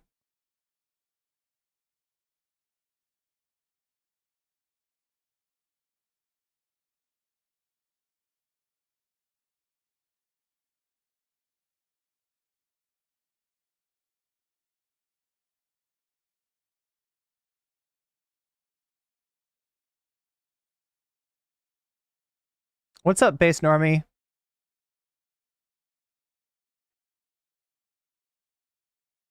All right, we're trying to get through this. I took a little break. That was really helpful. Thank you, Techno and Omega, for donating. That kind of gave me a much-needed distraction and an excuse to kind of stop and talk about the overarching issues here, the issues with Ava, and you know, where they come from, and the point that I want to make here, as far as you know, Ava's behavior being used as a vector to attack trans people by the same right-wingers that are on these fucking websites. I gotta say it. Like, that's the fucking irony of it, is that, like, you know, when these Groyper accounts are out there, like, attacking trans people and trying to, you know, put Ava's behavior, you know, at the... They're trying to blame Ava's behavior on her being trans. I gotta say, this has got a lot more to do with the dissident right, with the alt-right, or whatever you assholes want to call yourself right now, than it does with trans culture.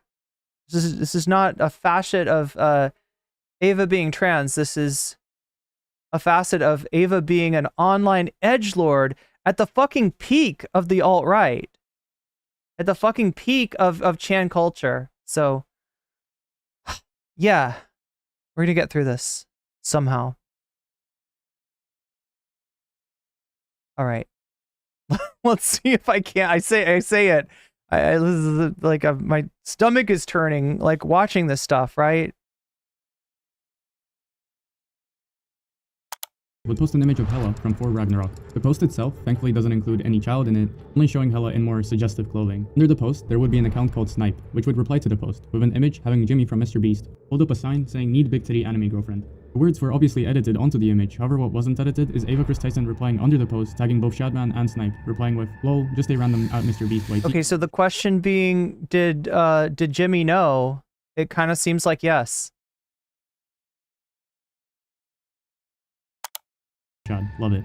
Mr. Beast would actually respond to the post saying, "This is all we ever wanted, we can quit now." Now again, the post itself doesn't include any children being depicted in a sexual manner, so it doesn't condemn anything degenerate. However, what it does mark is that Mr. Beast was aware of Shadman's presence. We knew that Ava Kris Tyson was aware of Shadman's presence, with them even following Shadman on Twitter at one point. However, we didn't know that Mr. Beast was aware of Shadman. Though it is totally possible that Mr. Beast was only commenting under the Shadman post only because of Ava Kris Tyson. Although that wouldn't explain a user under the Mr. Beast old Discord server having messages which talked about Shadman and Mr. Beast. The messages, which were posted by a now deleted user, the general channel of the server, would say, "I expected memes, but hentai was a added bonus. I should have expected hentai knowing Beast like Shadman." These messages should be taken with a grain of salt though, as there is no real way to check who posted these messages or the context behind them. Conversely, the situations in which Ava Kris Tyson found themselves to be in the close proximity of Shadman would only begin to strengthen when on April 26, 2019, Ava Kris Tyson would be on a live stream and open Shadman's website, Shadbase, making a post on Twitter saying shout out to Shadbase for having safe for work drawings today. Accidentally pulled up his website on stream. As usual, this post would later be deleted, but it was to show the closeness of Ava and Shadman, at this point shouting out his website. It shouldn't go without surprise that once again, Ava Kris Tyson would encounter another degenerate tweet by Shadman on January 25th, 2019,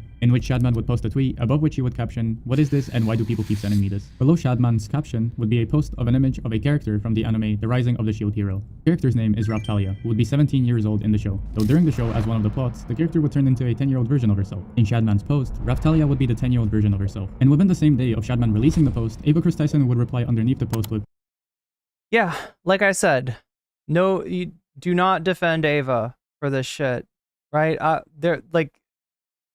There's no context in which this is okay, and especially given what the preponderance of the evidence that we've seen, right? That you know, she was not just like replying to the Shadman account on Twitter. She was a fan of the website and of the artist.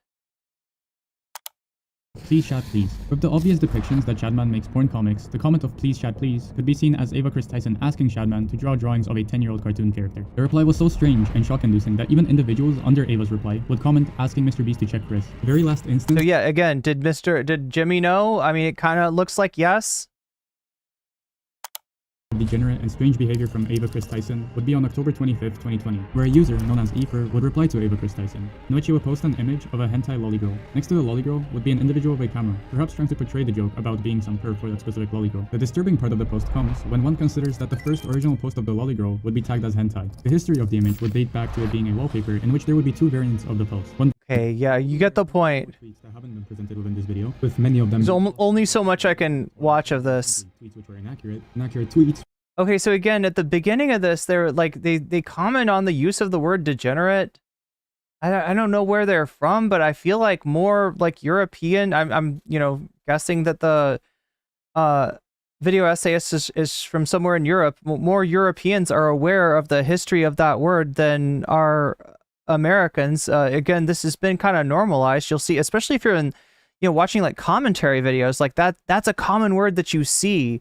And not necessarily posted by like right-wing people. It's just something that's kind of probably was put into the lexicon, you know, by right-wing edgelords and has just been picked up by a bunch of people without realizing it. But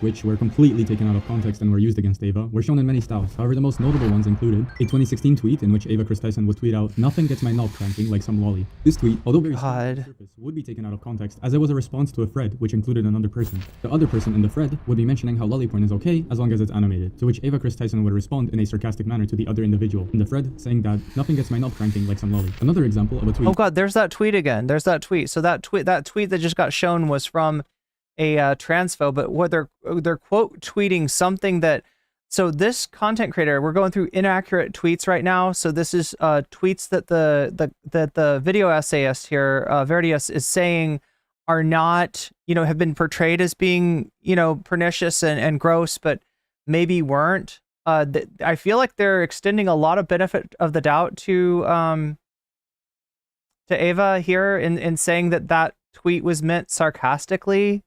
I don't know, chat. I'm not willing to extend that benefit of the doubt at this point, right? At this point, I feel like they're being a little bit charitable here. Out of context would be a 2017 post which included Ava Kris Tyson tweeting out, "That bitch look good for a 4-year-old." This tweet would also be taken out of context as it was a lyric from a song known as Dora the Explorer by Pink Guy, Filthy Frank aka Joji. Okay, so what is this song though? What is this song? Like, right, even if that's a lyric from a song, like what the fuck is what? Like, taken out of context would be a 2017 post which included Ava Kris Tyson tweeting out, "That bitch look good for a 4-year-old." This tweet would also be taken out of context as it was a lyric from a song known as Pink Guy, Dora the Explorer. I don't, do I want to know? Probably not. Probably not. God. Dora the Explorer by Pink Guy, Filthy Frank aka Joji. I'm not defending any of the past tweets. Wait, sorry. Filthy Frank as in the, isn't Filthy Frank like a YouTuber? Like, Filthy Frank is before my time, but I've heard people refer to Filthy Frank. Wait, is what not dead naming? Okay, so for the record, she goes by Ava Kris Tyson at the moment, right? It's and it's spelled differently than her dead name, right? But if you're talking about the tweets, this content creator is just showing those tweets as they were screen capped at the time, I think. But yeah, the spelling on Kris, which is now Ava's middle name, is different than the spelling on Ava's dead name. It's with a K instead of a CH.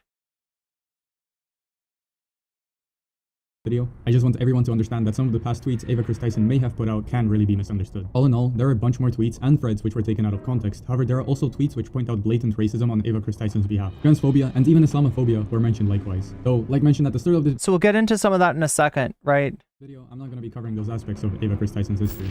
I actually think it is important to cover those aspects of Ava's history because it gives you a better context of, you know, what she was like at the time. And, you know, in addition to the artist that she liked being, you know, a very obviously like alt-right person, it seems like she herself has expressed a lot of, had expressed a lot of, like racism, sexism, and yes, even transphobia at the time. There's a famous clip of her making a helicopter meme. Now, look, this is that part is somewhat of a common experience, or not. I won't say common experience. Like some trans people engaged in transphobia prior to coming out. If anything, as like a way of sort of maybe themselves being in denial, or you know, thinking that they were, you know, if they realized that they were trans, you know, like sort of hiding it, right? So it's not completely unheard of, and obviously, you know, people grow and people change. But what I want to show you, more to the point, is that this behavior, this, you know, truly problematic behavior of Ava's that no one should defend, right, is more of a facet of her being involved in this kind of online edgelord culture, her being like tangential to the image boards and, you know, the emerging alt-right, than it is anything to do with her being trans. Because right now, that's what transphobes, that's what not actual Nazis that probably enjoy this same kind of art, right, are doing right now. They're trying to portray her behavior as being related to her being trans. And that's why I'm just really disturbed by, like, this was the best video that I could find you in terms of something that goes over the actual problems, the confirmed stuff, right? Not the speculation, but that which is confirmed, and you know, doesn't like, and I said before, you know, doesn't like misgender her.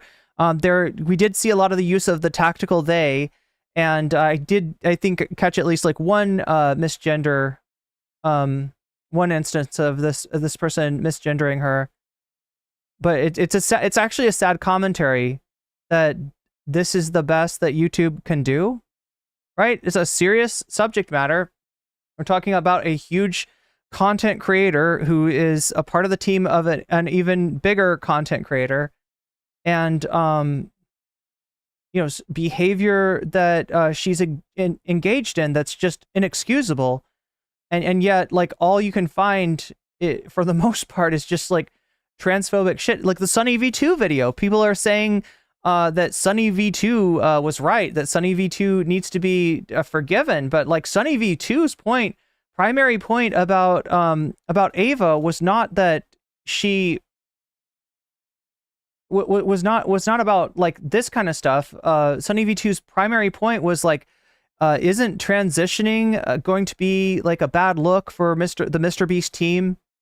Like, is Ava going to become like a liability? Is Ava going to become a nightmare for Mr. Beast based on the fact that she's transitioning? And even, like, you know, asking the question, like, you know, is it appropriate for a YouTube channel that appeals in a big way to minors to have a trans person on its team.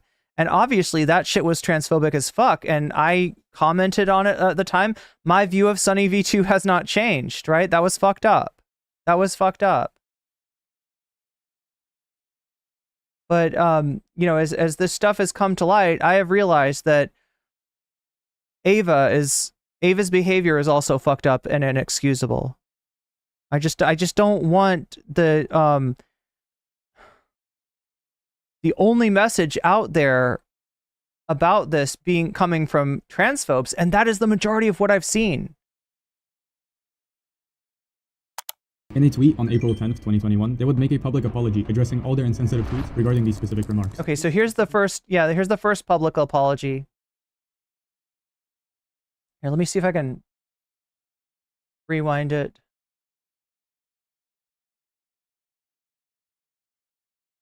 If I do it too quickly, it makes the... I've had my OBS crash before. Like, here, I'm gonna have to like rewind it all the way. Likewise. Though, like mentioned at the start of this video, I'm not going to be covering those aspects of Ava Kris Tyson's history. In a tweet on April 10th, 2021, they would make a public apology addressing all their insensitive tweets. All right, let's try to read this. I also wanted to mention the transphobia directly because it needs context. I've been seeing a lot of people saying that I'm transphobic, and I wanted the transgender community to please realize I was struggling discovering my own gender during that time in my life, and I turned that hate and confusion towards you. This is something only the closest people to me know, but I have been struggling with my gender since I was 10. I am extremely something sad about it, but I feel like I needed to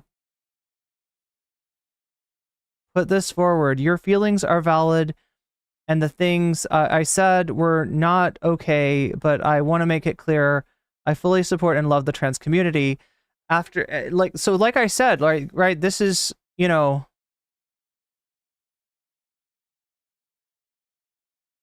this is a story that some, you know, trans people have of, you know, overcompensating maybe by engaging in, you know, transphobic memes. And in Ava's case, it was like the helicopter.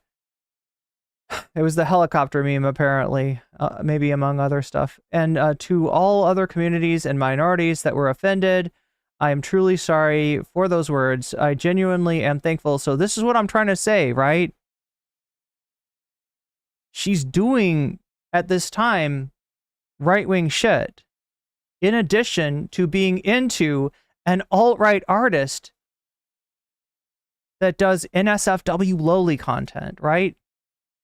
So before these assholes, like, lay this at the feet of the trans community, I gotta say, hey, the call is coming from inside the house. This is right-wing shit. You know, like, and again, you know, there was a pipeline at the time. Like, YouTube was a radicalization machine that would draw people from, like, maybe liking an anti-SJW video to, before they know it, they got Styx Hexenhammer on their feed, right? That was the algorithm doing that. Oh, you like this anti-feminist content? Well, check out this racist content. You like this racist content? Check out this Nazi content, you know, and before you know it, you got Stephen Molyneux, Styx Hexenhammer, and all the rest, right? So this is not, like, a unique circumstance that she's in here, but you know, I mean, this is kind of her orientation, you know, political and cultural orientation at the time.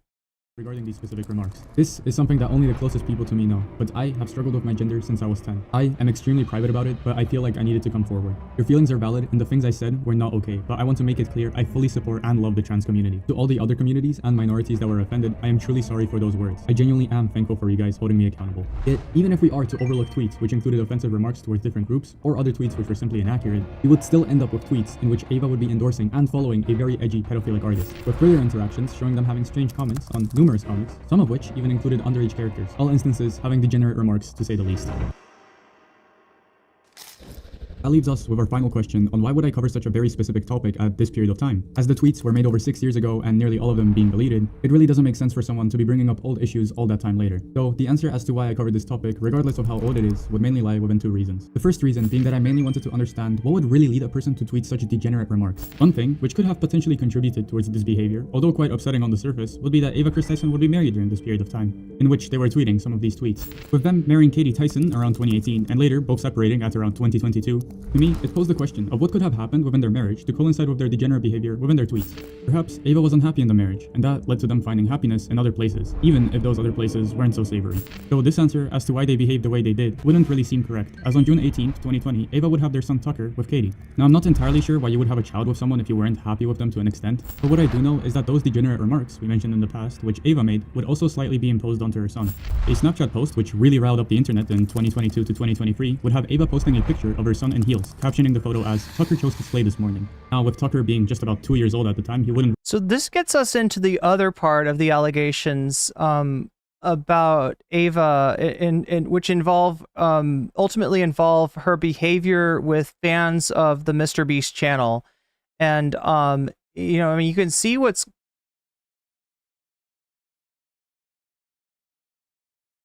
going on here.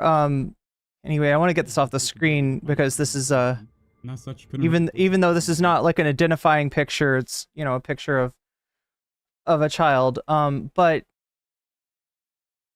like, look, when you hear the term desisters, right, which you'll often hear mentioned alongside the concept of detransitioning, right? You'll hear desistance, right? That there's been studies about desistance, right? What desistance means essentially is if a child displays any gender non-conforming behavior, and yeah, putting on a pair of high heels is considered that, is like, you know, in the studies that talk about this, is considered that, right? Which is actually not necessarily an indication of somebody being trans. Like, children play with things, right? You know, things around the house, including heels or whatever. Children are not super, you know, they're not like, you know, analyzing like what is of, you know, this gender and this is like my gender and I should be like, right, kids just do stuff, right? And this could be just, you know, a picture of like, oh, isn't this funny? Like what, you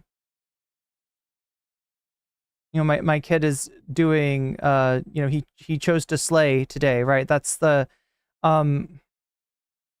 that's what the picture says. This is being used by transphobes as a you know, to support the unsubstantiated part of these allegations, which have to do with grooming, right? The implication being that somehow Ava put the you know, made her child put on high heels, and there's just no proof of that. There's nothing to show that. Whether he wanted to slay or not. That, however, wouldn't be the only remark which would anger the internet involving Tucker and Ava, as there would be 2 instances following the heel incident in which Ava would be kissing their son on the lips, to which the internet wouldn't respond so fondly. Now, I do believe that posting your son wearing heels and kissing him on the lips is a little brainless considering how the internet will react. However, I don't think that there were bad intentions behind these posts. There are hundreds of posts which Ava has on Twitter simply showing their love towards Tucker, so taking a few posts about their son to twist the narrative seems unfair. I frankly do not believe that it is in my position to talk about somebody's underage son, especially considering the thumbnail and title of this video, with the context of stuff we were to talk about, and as such, I will respect the tweet made by Ava Kris Tyson, which would make it clear that they do not want more posts of Tucker out there. I posted this on my Snap and saw some pretty rude comments. Say anything you want about me, I don't care, but anything towards Tucker will be an immediate block. This would be also followed up by another tweet, which would say, I just don't want any more photos of Tucker out there than has to be. In this aspect, I do believe that I mean, look, that's a smart choice, right? Considering what the internet is like, you know, I wouldn't, if I had a kid, I wouldn't want any pictures of them on the internet, even just like a normal, even just like a, you know, innocuous picture, right? Internet should follow suit as well, in the respect of talking about someone's son and their family. However, to answer the original question at hand as to what makes a person commit such actions as these, I believe Ava Kris Tyson would answer that best themselves. They would address these remarks in a Twitter thread in which they would talk about their past instances. And again, if you are, you know, a content creator that's talking about the subject, if you're a cis content creator, I especially want to talk to you, you don't need to hide behind the tactical they, right? Ava's pronouns are she, her, and even though she has done some fucked up stuff, right? And that is documented, and that's what, you know, this video is all about, right? Stuff that is not excusable that she did. That doesn't implicate whether you should respect her identity or not, right? I understand why some of you are doing this. I understand that when you default to the tactical they, you are trying to avoid the fight, either with the trans community that does not want you misgendering a person, even, you know, a very problematic person like Ava, and the right wing that does not want you gendering her correctly. I would still encourage you to have some balls, frankly, and use her pronouns, right?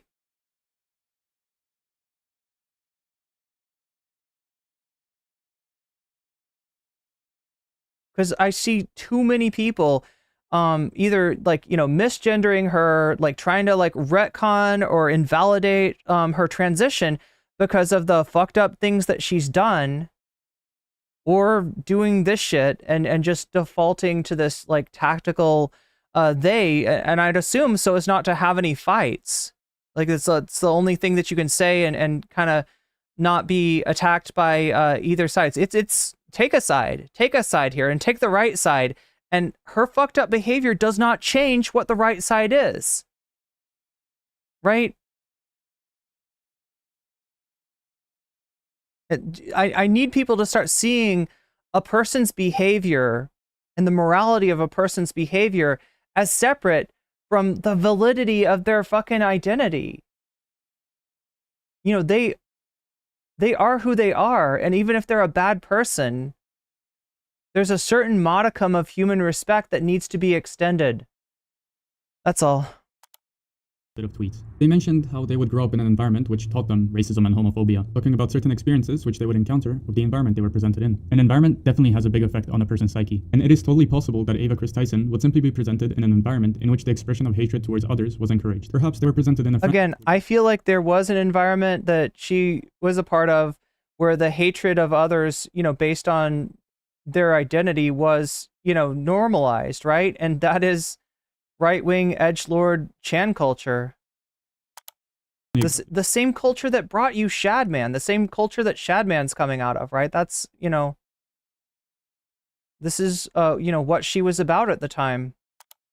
To normalize this type of degenerate behavior. And with them deep down knowing that that wasn't the person they were, they would develop self-hatred for oneself, which would reflect on the jealousy they had for others. Or perhaps I'm totally wrong. Here, do we need to read through these tweets? Presented in a of the environment they were themselves. They would address these remarks in a Twitter thread in which... Okay, so hey everyone, I wanted to talk to you about some past insensitive tweets. I want to go on a podcast one day and tell all the crazy stories about my life that led me here. I don't think that people really realize how disconnected the South is from the rest of the world, country, and the world. Racism and homophobia were literally taught to us as kids. Huh. Even Nazis got the full right to full defense and presumption of innocence in the Nuremberg trials.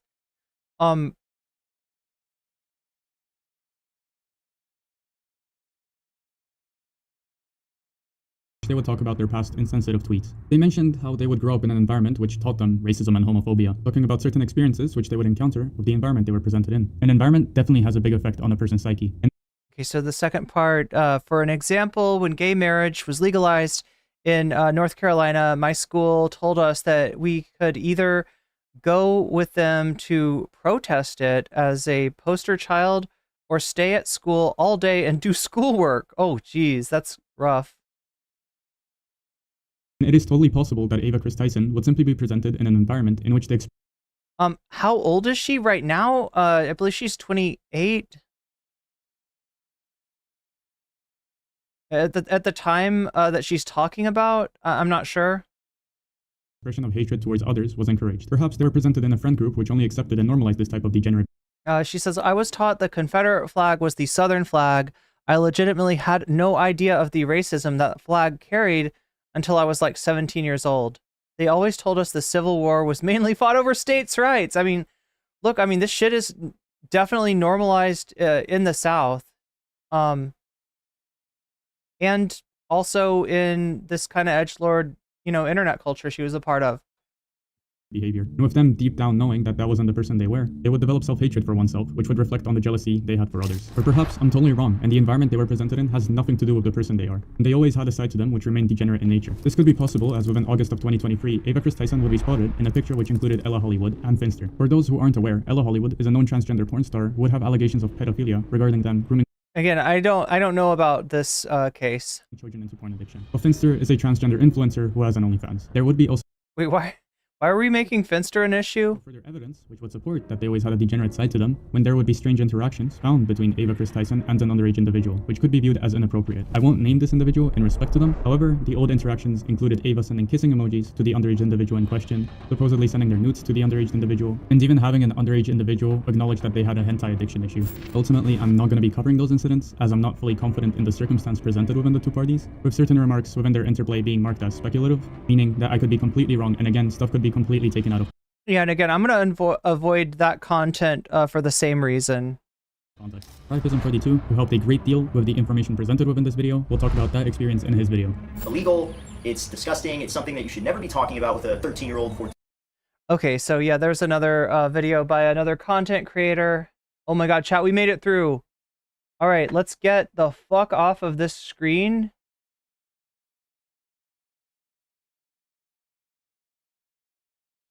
With the click of a button. Yay! Oh my god. Oh my god. Wait, Omega Star, are you saying... Oh, okay, I see. So your two, gift subs are going towards, Francesca versus Jink Huger. So that's got 12% on it now. Wait, did I... Yeah, that does account for, I think, all the donos so far. Don't ever hold your applause for Irene. Yeah, and wait, the super chat did that not go through? I'm sorry, Omega Star. Let's take a look. I hope I didn't neglect reading your super chat. Yeah, looks like maybe I did. Did that not? It's supposed to make a noise at the very least. Yo, right there. Right there. Wait, so there's... Okay.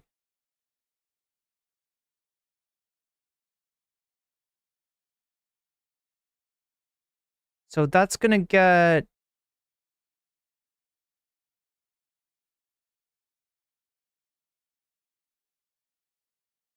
Wait.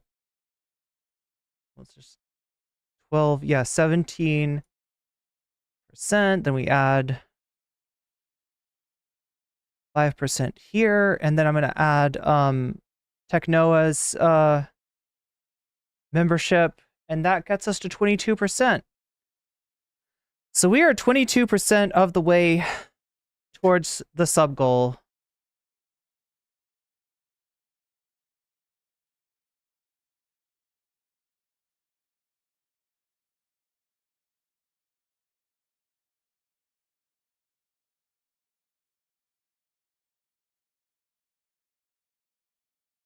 Oh my god, chat. I'm gonna take a moment and just like breathe, because like that was really rough to get through.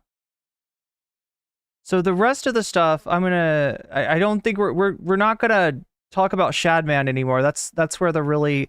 my sub is counted as a vote. Put it towards Destiny. Flipping his shit. I will. Thank you, Technoa. All right, 3% for Destiny losing his shit. So yeah, we're like a fifth of the way there. My parents laughed at me putting on my mom's heels when I was 4 because I thought I was dressing as a character from the Jetsons. Apparently, I was repeating her lines.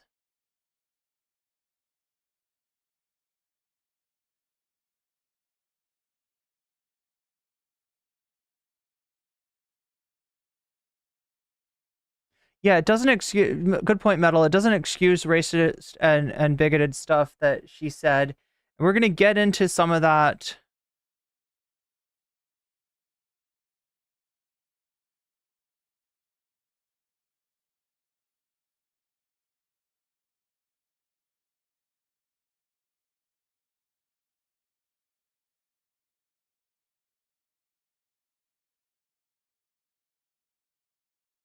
Yeah, every time a trans person is revealed to be horrible, dead naming and misgendering a galore. Yeah. That is true. Yeah, because there's people that want to do that shit, and there's their chance, right? And look, mostly it does come from right wingers that are just chomping at the bit. If you look at some of these threads about Ava, you'll see like the word groiper in a lot of the names, right? So right wing transphobes are all over that shit. And but you'll also see, and I have talked to trans people that that feel like somehow, almost like as if like almost as if like taking away their gender identity like removes the association between them and us. And you got to realize they're not like us, okay? Like there are creeps in every demographic of people. And despite the amount of gaslighting that you are no doubt seeing right now on Twitter, associating Ava's behavior with Ava's identity as a trans woman, that is bullshit. That is bullshit. But at the same time, you don't need to stop treating somebody with basic human dignity of acknowledging who they are, just because they've done horrible stuff, right? And it's just the time it's appropriate to misidentify is when you're punching up, like calling Ted Cruz for attacking trans people's identities. To misidentify, I'm not sure what you mean by that. Even on Facebook, I stopped doing that because consent. Oh, as far as showing, yeah, it's wild. Like people used to, they would put pictures of their kids up on Facebook all the time just to be like, kind of, and I guess if your circle is like closed off to like just your friends and you're absolutely certain of everybody that you're friends with on Facebook, I mean, like it's understandable, but yeah, it's just like, I think more and more people are coming to the realization that it's just not worth it to, share pictures of kids on online. There's just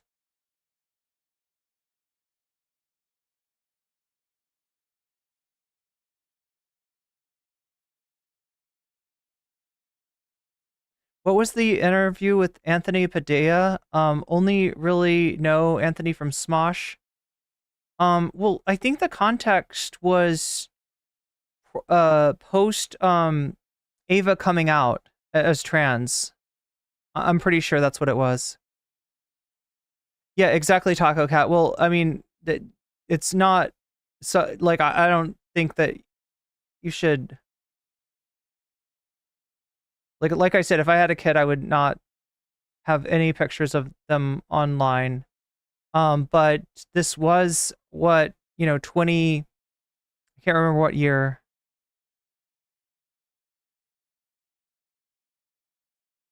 Anyone know how to get my feed to stop being dominated by food? Mine is dominated by music. It's really weird. Lena, I'm curious. You're talking about your YouTube feed, I'm assuming, right?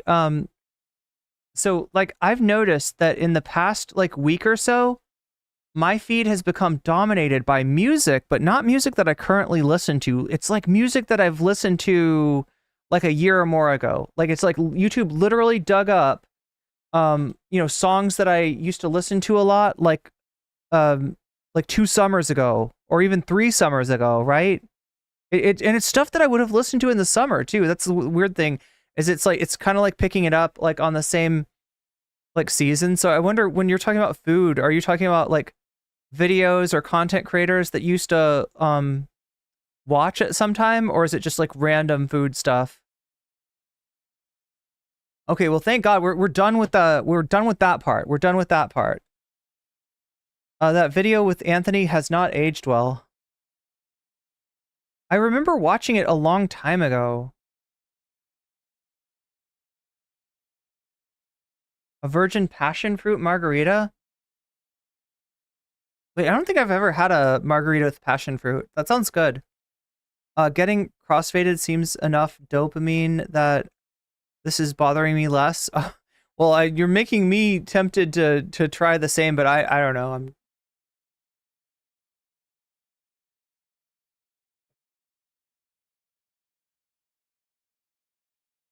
We need an NCC cocktail hour, something. Need to do some breathing exercises? Yeah, that was rough. That was really fucked up.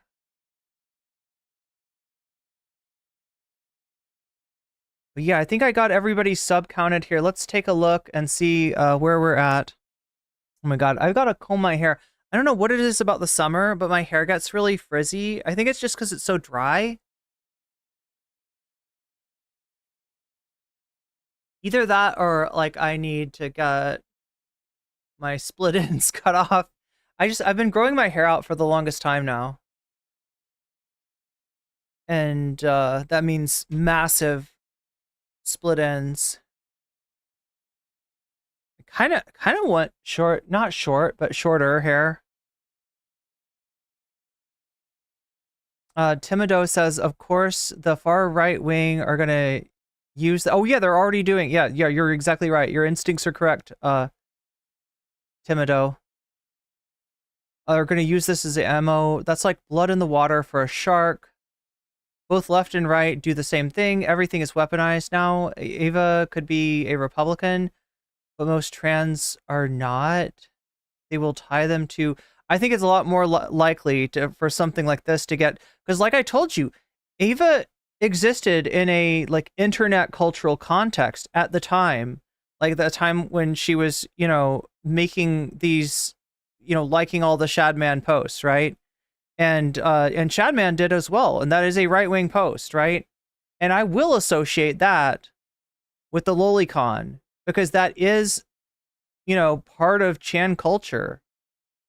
And like I said, not everyone who's on those sites is into that stuff, but there's a normalization effect where people like, and the way I was putting it is that they don't call that sort of thing out unless it's like an NSFW version of it, right? Most people even on like the Chans, see the NSFW version of depiction of, characters that are obviously underage as being fucked up.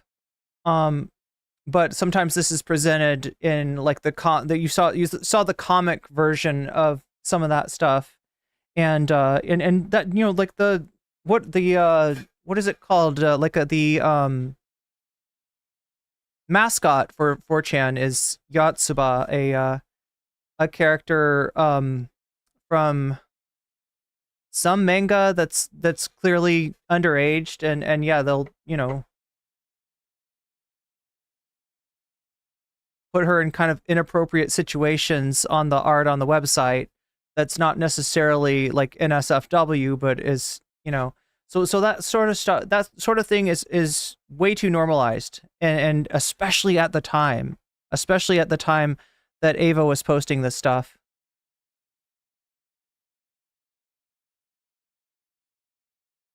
They'll try to tie being trans to the left. Yeah, they never think of Caitlyn Jenner. They never think of Blair White. Yeah, they always think of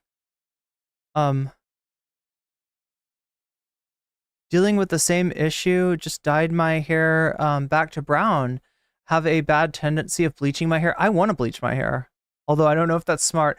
Anytime I go to a stylist and I'm like, I want to, like I'll always be like, I want to just like, I want to go blonde. And they're like, do you understand that that's like a full day? Like just going blonde, like, right? That's a full day in the chair, right? That you're talking about. And I know that I could do it myself, but I don't really trust myself to bleach, my hair. Like, I mean, I know the sort of the principles behind like debrassing and all that kind of stuff, but I just don't trust myself. I'm not like, always have a stylist and trained professional. Do not box bleach. No, there's been a few times where I bought box bleach, but I never actually use it. I'm always like, you know what? That's just not smart.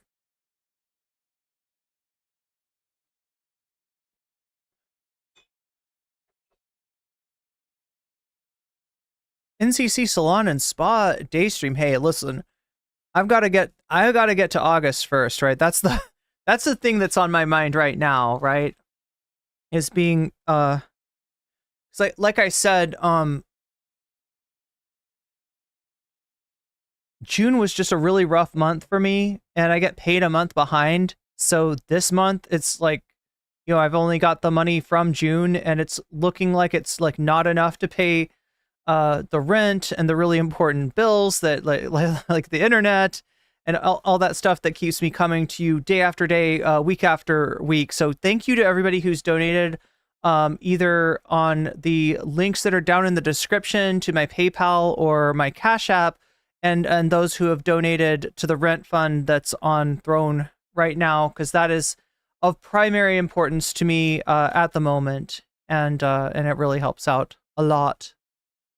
Especially considering that the way that YouTube works is you're always getting paid, and I think Twitch works this way too, you're always getting paid a month behind, right? So even though I've done pretty well this month so far, like knock on wood, so far so good, right? The June stuff is like the money that I'm going to be using for rent this month, and it's really, really tough. So don't use box bleach, but if you ever trust yourself to try it, just go slow. Always go lighter, but not darker. That's a good point. That's a good point. My hair looks beautiful the way it is. Well, thank you. That's really sweet of you, Princess Monocle. But yeah, we'll see about a spa. We'll see about me getting my hair styled. Maybe if I make it to August, right? But that's my biggest concern. All right, now, speaking of which, let's take a look. We are 22% of the way to the dono goal. Meaning like a little bit over 1/5. If I look at the polls, it looks like Destiny Losing His Shit is in first place on the full scale stream. Second, Francesca versus Jink Uger over AOC. That should be an interesting debate. Third place is President Sunday versus Westside Tyler. We'll see what that beef, what that drama is all about, if it even is a real drama or beef. Anyway, or if they're just doing kayfabe, because I don't know. If I look at what's going on over on the short stream, Destiny Losing His Shit also in first place, followed by President Sunday versus Westside Tyler, followed by Francesca versus Jink, and last, and definitely least, What If Alt Hist, Christianity versus Marx. And it's not just Christianity versus Marx, it's actually What If Alt Hist's weird theory about Marxism being a religion, atheism being a religion, technology being a religion. Anyway, What If Alt Hist, always good for a laugh. Always good for a laugh. So yeah, so if we add these up, right? Let's see, 17, 39. Okay, so it's really close. It's really close. I would say right now, the top two. Yeah, the top. Oh, actually, you know what? Francesca might even be a little bit ahead. It's very close between Destiny Losing His Shit and Francesca versus Jink over AOC. If I add in the 17%, because remember how this works, right? I average both streams, and then I add the percentage representing the donos that people have put towards that. So right now, Francesca versus Jink Uger has got 17 extra points added to it. And so I add those up, and yeah, I can't even tell you what's in the lead. It's very close. It's very close. I would say neck and neck between Destiny Losing His Shit and the debate between Francesca and Jink Uger, which... Can anybody tell me what's going on? Like, TYT, does Francesca still work for them technically? Because I know a lot of good people that were involved with TYT before have cut ties, right? Rudyard does tend to deliver. Yeah, like Little Caesars. Afraid to check Urban Dictionary? Wait, you've never seen this term before? I mean, I don't know. Hopefully it doesn't have pictures. Because that's the cursed part. What's up, good for Gabby? Tag that instead of a poll? Wait, what's that mean, CDP? I was IRC 20 years before the Oh, you were on IRC. That's like a... Is that like a chat room or is that like Discord? I've heard of this, right? IRC. 20 years before the Chans. OG Anonymous. Our mascot was Guy Fawkes. Wait, so that was all before the image boards? Wow, I guess YouTube's algorithm had to roll back. Google are prepping to replace most functions. Don't forget we had communities, group chats.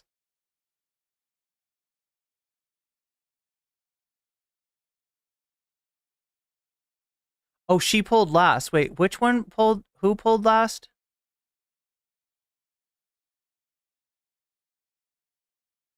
Disgusting behavior comes from everywhere. Gender, race, identity. Yeah, should never be the focus.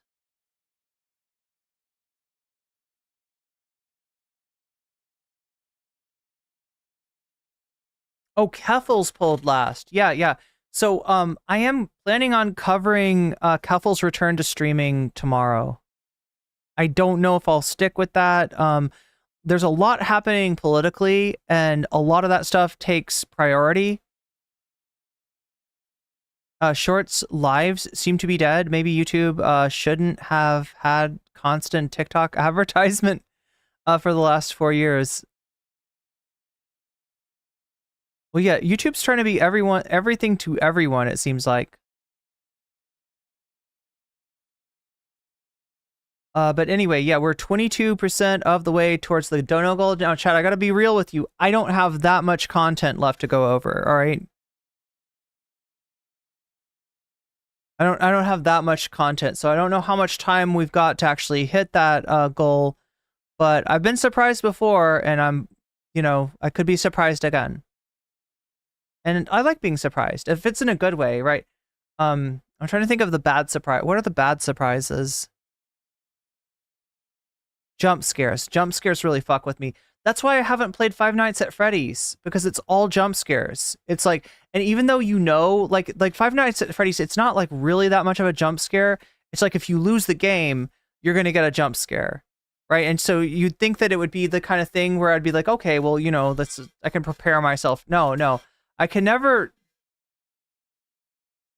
take the jump scares. That's why I still haven't played it, even though it seems like a fun game. It seems like the kind of game that like the whole idea of like looking at multiple security cameras and then trying to remember to do this when you see this and do that when you see that, and like that kind of thing is and figuring out like the behaviors of the different animatronics. Like it seems like fun. I watched Markiplier play it, and it scared me even when I watched Markiplier. Jump scares can be well done, but most of the time it feels cheap. Well, that like evil scream that they do when they get you is like... Want to get more into horror games though, but more indie type of odd stuff, not like jump scares.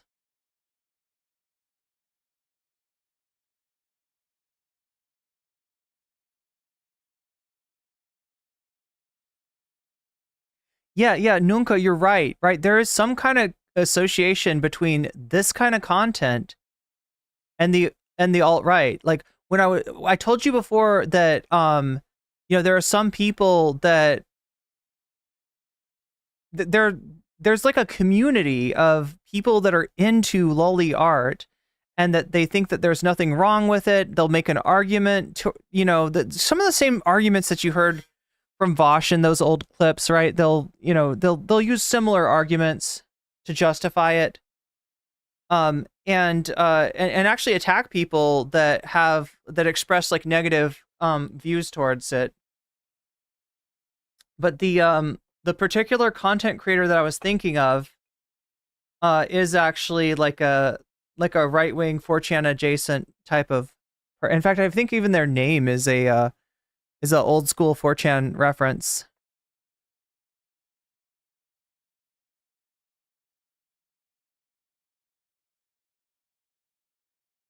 IRC is an old school chat network. I also remember ICQ back in the day. It was like a messenger app.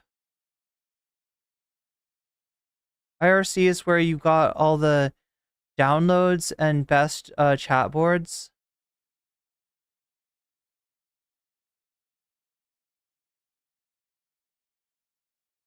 Kids will never know the patience of waiting a day to download a file. Are you talking about like on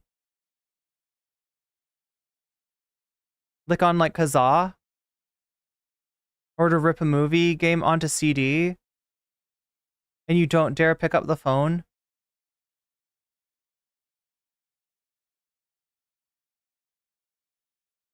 Oh yeah, Zoomer Historian. Yeah, Zoomer Historian. What am I thinking? Redeemed Zoomer is the one I'm thinking of. That does like 4chan content where they're like building a church and they're talking about like how you should be religious. Like LimeWire, yeah. No, my sister like introduced me to Kazaa. Like I'm trying to remember. I was gonna buy like a CD or something, and she was like, "You don't have to buy it." And I'm like, "Really?" Have I done some project on Project 2025? A little bit, but I feel like we'll get more into that when we talk about JD Vance, Peter Thiel, oh my god, what is the other guy's name? Curtis Yarvin.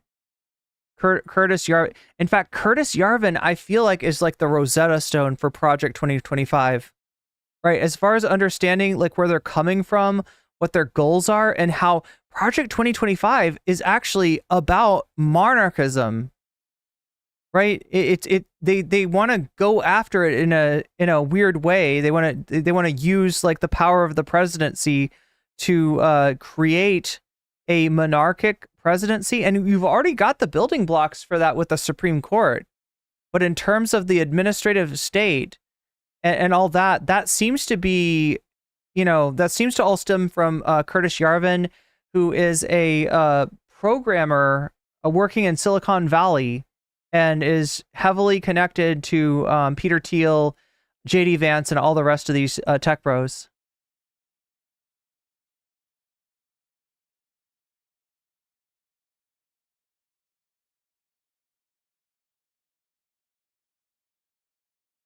Oh, he's reading like David Irving? Damn. There's a debate between Curtis and Chris Rufo. Oh, wow.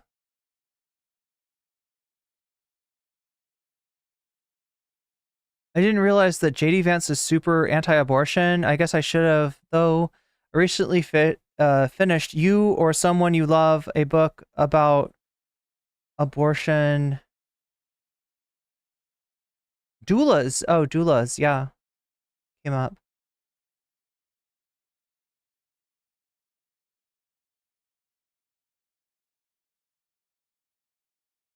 Okay, so like I said, chat, this has the potential to be a very short stream, or this has a potential to have like a maybe slightly more wholesome.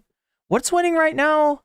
Yeah, it's a tie, almost a tie between Francesca versus Jink and Destiny losing his shit. I would say that stuff is more wholesome than what we're watching. I would say that any of these topics, right, in the Dono Goal are more wholesome. So if you haven't voted already, now's your chance to do that, right?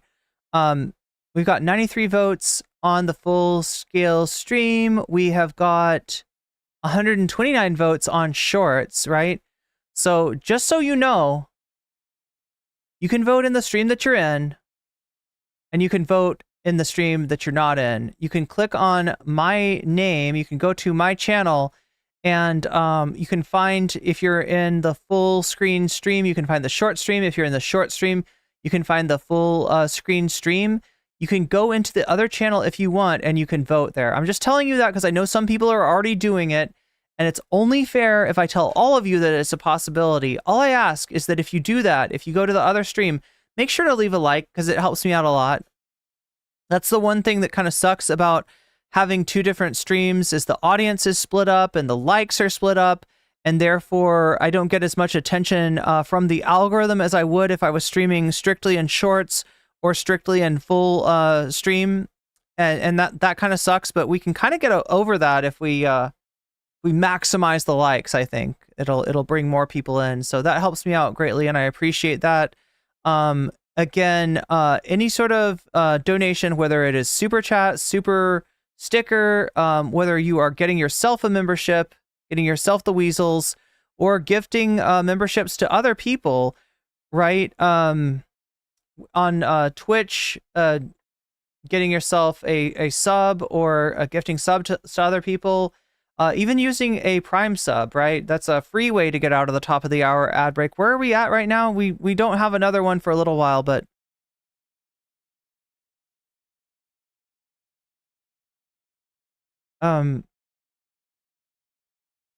yeah, gifting subs or getting yourself a sub or bits on Twitch. Any of these things allow you to kind of direct what content we end up watching. So you see the extra percentages on this little thing up here,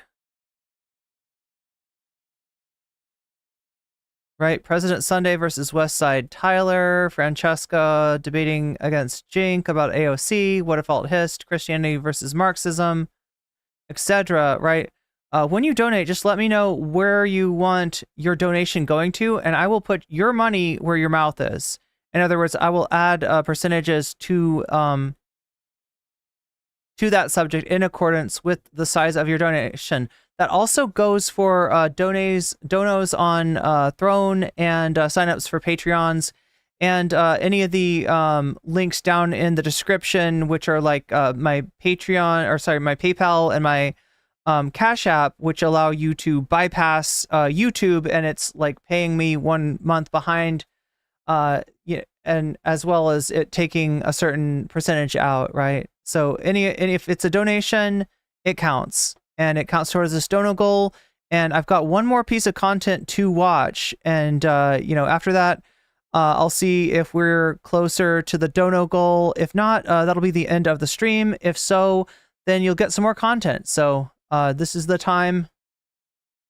This is your last chance to extend the stream a little bit longer. So what do we have here? We have Tim Pool, absolute asshole of the universe, going over Ava's old tweets, showing what her politics were at the time when she was doing all this sussy shit. So for the right wingers, look, this is funny. This is funny because this is Tim Pool 1 year ago thinking he's owning trans people, thinking he's owning the left, right? By showing you that this person, that Ava used to be right wing, right? But in actuality, this is showing, you played right into my hands, Tim. You played right into my hands in terms of showing, what Ava was about when she was, liking and replying to these inappropriate, being a super fan of Shadman and all the rest, right? So here we go. Let's get into it. He's been writing a big paper about something. Oh, you're talking about, Destiny, about Trump-related problems. There's some good stuff that Destiny's been doing in terms of research on January 6th that I think that honestly Kamala's campaign should get onto, right? It's information that's publicly available. So there's information in different court proceedings which go over Donald Trump's communication to different people in his administration and his sort of goals around the Stop the Steal and the Jan 6 activities, right? That when you read them, it makes it really obvious that he's trying to steal the election. He's straight up trying to steal the election. And considering that a lot of Trump's rhetoric has been about, like, they stole the election from me, it's kind of fucked up. It's like undeniable, right? When you look at what he said to people in his own administration, how he leaned on people in order to try to steal the election, it's something that I don't think has been talked about nearly enough. So, kudos for to Destiny for digging that stuff up. Some of the other stuff that Destiny has done, I don't think is helpful. I mean, in some ways, he's providing the he is the straw man that the right wing is looking for, as far as some of the assassination stuff, the stuff that he said about the person that died there, and just kind of laughing at people that were the victims of this violence, which I will not call political violence, because everything we know about the assailant, everything we know about the person who put that hole in Trump's ears, shows us that it does not seem to be something that they did for any particular political reason. They did have a political ideology, and that was a fairly right-wing political ideology, maybe even to the right of Trump, but we don't have enough to tie them into saying this was the person actually had Biden, was looking up information about Biden, was looking up information about Merrick Garland and a bunch of other Democratic officials too. So everything that we have from the assailant so far seems to point to Trump being a target of opportunity, rather than the end boss, the big bad of this person's political philosophy, and it definitely doesn't point to any kind of a left-wing rhetoric contributing towards this person taking the shot that they did and hitting Trump's ear. Anyway, like I said, this is a short Tim Pool video. I'll see how much I can watch of this, and we may be ending the stream after this if we don't hit the sub goal. So you got a little bit longer to try to hit that again. Not doing too well today, and this would be the second time in a row. But again, I've been surprised before. We'll give it a little bit longer, and we'll see where it goes. But yeah, if it keeps on going like this, expect shorter and less streams, and potentially me having to find other activities to make sure that I'm able to make it until August. So we'll see how it goes. Anyway,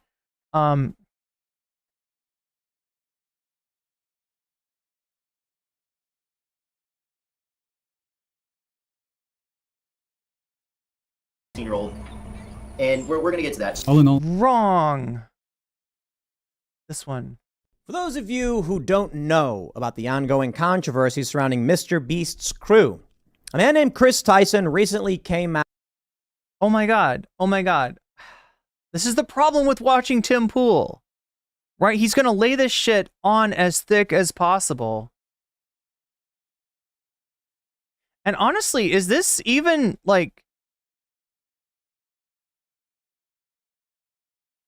I don't know if this is even I mean, it's Tim Pool, and we all know how YouTube treats its bigger accounts, right?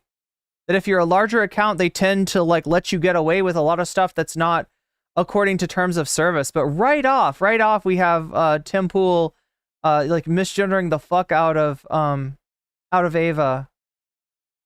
And this is from a year ago, right? So this is when the Sunny V2 video would have come up. This is the controversy that they're talking about, is the fact that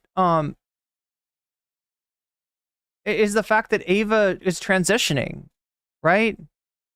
They're acting like there's something sussy about I don't know, a trans person being involved in a YouTube team that does content that appeals towards to people under the age of 18. Anyway. Out as, I don't want to say trans necessarily, but some kind of non-binary, where he is taking hormone replacement therapy. I believe this is a perfect example of the algorithmic crisis. Now, I do remember that there was a point where Ava acknowledged a transition, but had not settled on pronouns Yeah. Oh, yeah. No, absolutely. Tim is showing the Nickelodeon image for a reason, and the right's been big on this too. Okay. What we're seeing now is an expansion of this crisis, and I want to explain to you the finer points of this story and then the greater points of the algorithmic crisis. In this story from Sportsmanner, they write, quote, "So now he can just openly threaten death to people?" Kris Tyson's alarming tweet concerns Mr. Beast fans. This story just from today. I'm not familiar with what Sportsmanner is, but the tweet's real. First, let me show you these images. You can see Kris Tyson on the left and then Kris Tyson on the right. On the left, it's what he looked like before hormone replacement therapy, and on the right is him currently undergoing hormone replacement therapy. I believe this is an element. Only so much of this fucking dehumanizing shit that I can take. Of ElsaGate. I believe ElsaGate has expanded to ElsaGate 2. What the fuck are you bringing up ElsaGate for? If you don't know, ElsaGate was like, there were channels that created children's content using like AI, very early versions of AI, and sort of an algorithm where they'd find something like the Finger Family. Do you remember the Finger Family? Like, was one of these things, and there'd be like 5 fingers, and there was a song that, you know, was repeated, but the 5 fingers would change to different like content. Like sometimes it would be like the Marvel characters would be and like the Hulk would be the daddy, and I don't know. But yeah, there was also some disturbing videos of like, they'd have like somebody dressed up like Elsa and somebody dressed up like Spider-Man, and then like Elsa was pregnant and Spider-Man was carrying Elsa in a grocery cart. Yeah, it's like that kind of stuff. But I don't know what the fuck this has to do with Ava. In fact, I would say nothing. There were theories about the ElsaGate, though. Like the most of what it was just cheap, easy content that was put out that made money. Because at the time, you know, kids stuff was not like demonetized. Like I think now you gotta, when you make content, you gotta say up front, is this content for children, right? And if you say yes, there's no ads on it, right? And I think it also doesn't roll over, right? So if a child watches content that watches children's content, there's not going to be like an algorithm thing where it's like, okay, let me show you this and show you this. So this is what would happen, right?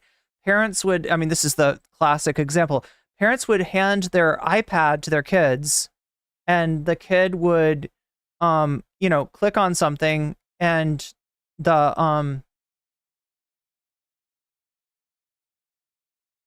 the kid would not click on something.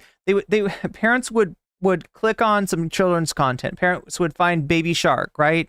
Okay, you like Baby Shark, right? Yeah, right. So they put on Baby Shark, they hand it to the kid, and the kid either just watches the Baby Shark and doesn't click on anything, or maybe the kid just, randomly presses, buttons and like more content would come up that was like people who have watched Baby Shark also watched the Finger Family. So now you're watching the Finger Family, right? And this is one of these low effort AI projects that are just kind of put on there to appear like children's content and to get into the algorithm and to get views and ads and ad money, right? That was the idea, right?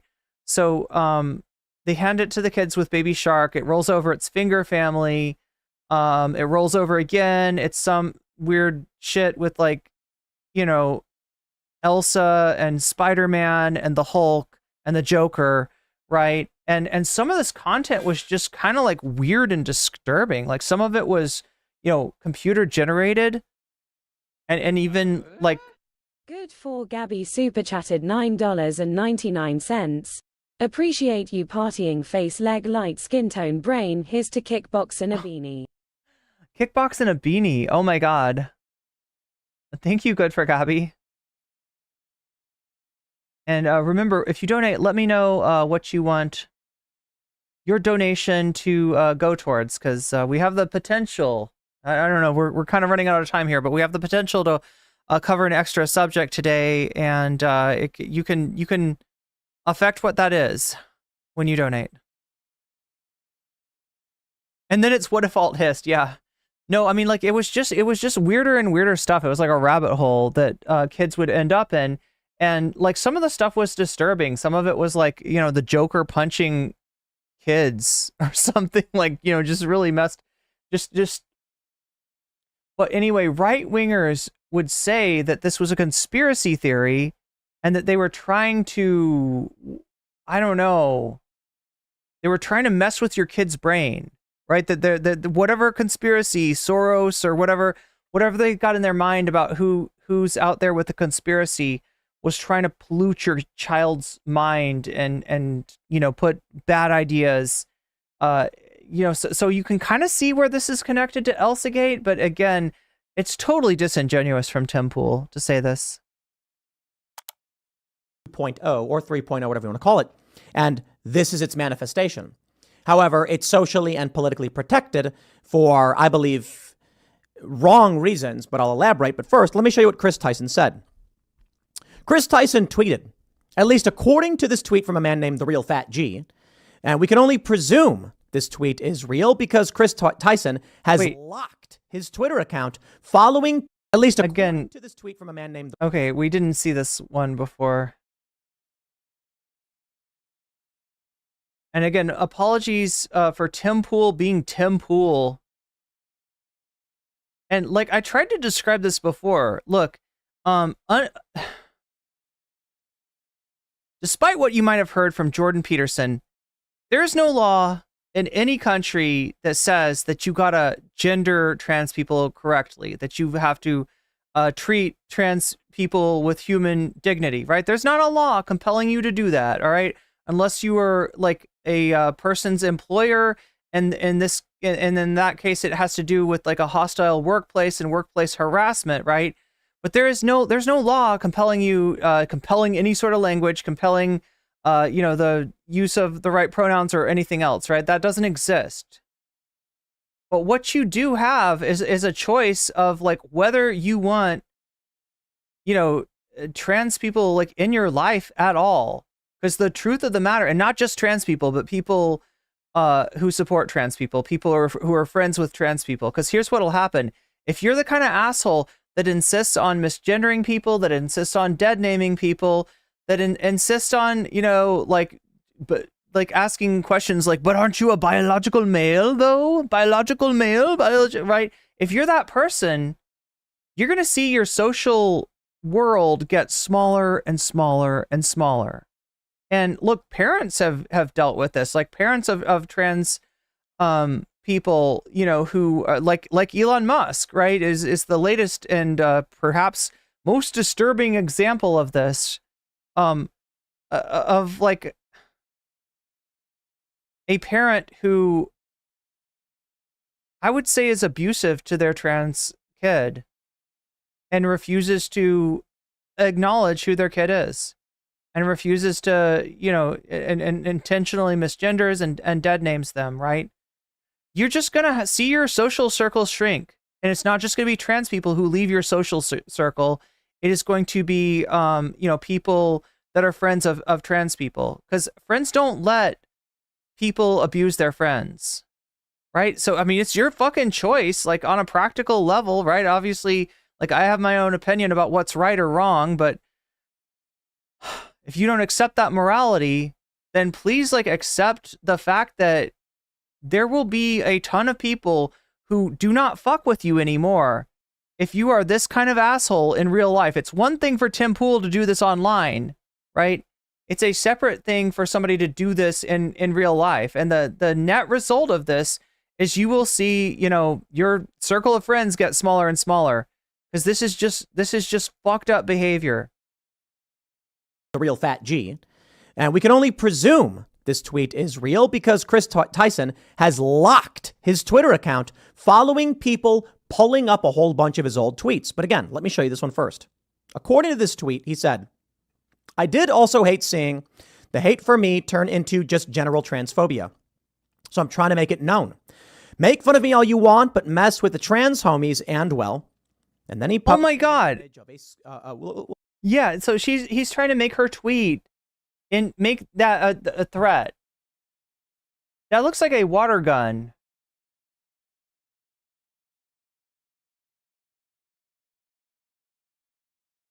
Looks like a laser gun or something. I think Android got rid of the gun emoji and changed it to some kind of laser gun, but still.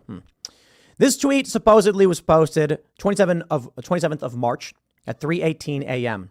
I do not know if this tweet is real because, again, he locked his account. Oh my God. Okay, so again, there was some acknowledgement of this, right?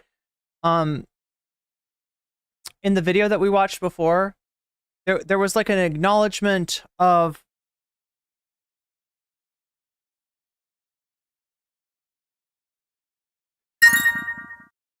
the fact that some of the tweets that you see are not real, and I think the content creator, for all their faults, and I pointed out when they misgendered her, and I think that only happened once. There was a lot of use of the strategic or the tactical they. There was the use of the word degenerate. Like I'm not a super fan of that, but one thing that they did was they tried to stay away from tweets that are not confirmed, because there are some tweets that may be fake that were attributed to Ava. It's a water gun, yeah, that's what it looks like to me. But here you go with Tim Pool of just like, we're gonna go hog wild. We're gonna go full hog with Tim Pool today, unfortunately. I've seen people threaten each other with scalping on Twitter. I'm guessing you're not talking about tickets. It isn't. They say it's worth noting that Chris has turned his main account private ever since. However, he did choose to keep his other account, Chris the Alt God, as is. Interestingly, found a tweet from that account dated March 19th, where he appears seemingly cool with the hate at the time, saying the hate isn't really too bad. Let me read this. They say, however, if fans are to be believed, Chris recently made a threatening tweet to transphobic trolls that have been lingering all over his social media. The tweet was allegedly been deleted as of now. I want to make sure I stress this. I do not know that tweet is real, but there's the reason I highlight this. It's the most egregious of a series of tweets. Now, of course, as you may know, that the 27th is the day of the That's the most egregious tweet. You have a fucking water gun. Nashville shooting. That's why I'm wondering if this tweet is actually real or not. But the dude locked his account, deleted it, so we don't know for sure. The reason why I highlight this one, because we actually have a story. I can't show you what he tweeted. I can't show you what he tweeted. Maybe I should. You know what? Maybe we just have to go through it. On this Tumblr, you can see this individual, Dysfunctional Crab, says some of Mr. Beast's Kris Tyson's tweets, from anyone wondering why he needs to apologize. I'm aware these are almost 5 years ago, but everyone who is targeted deserves a genuine apology. He has changed, I know that, but instead of an apology, he deleted all of these tweets. Okay. What I'm about to show you, you may find shocking and disturbing.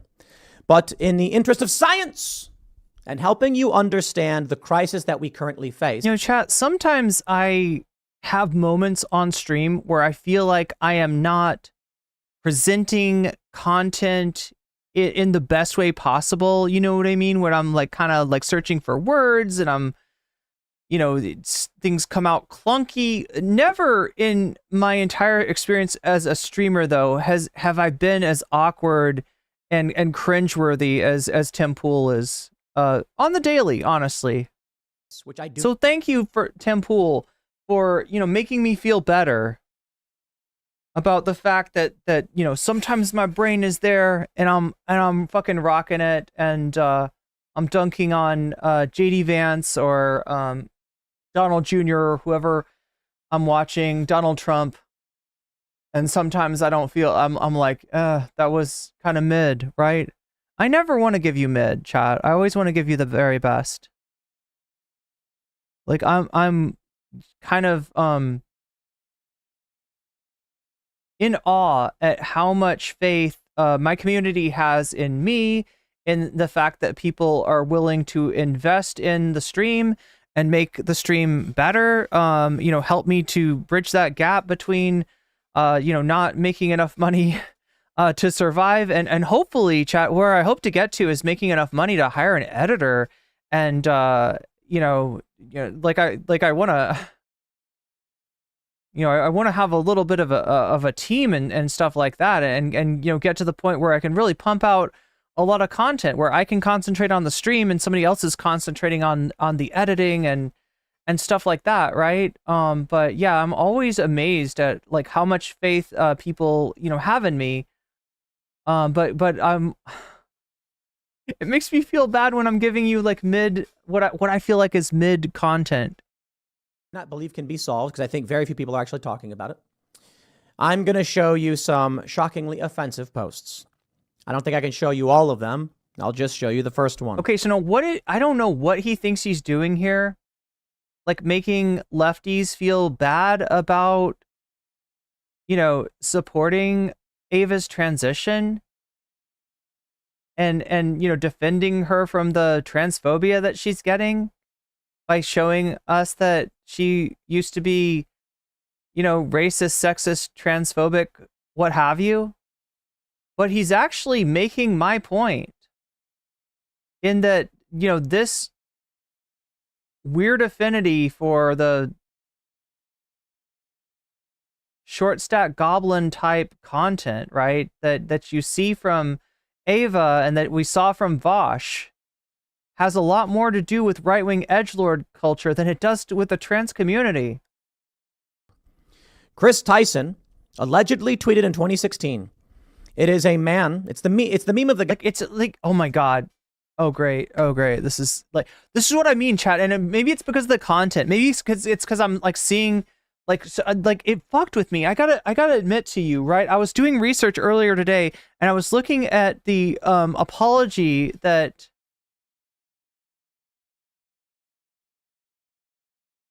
I was looking at the apology that she wrote.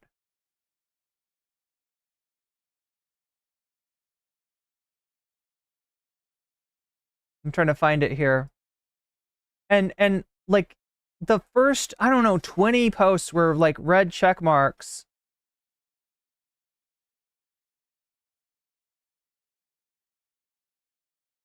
Here, like I think it's still up.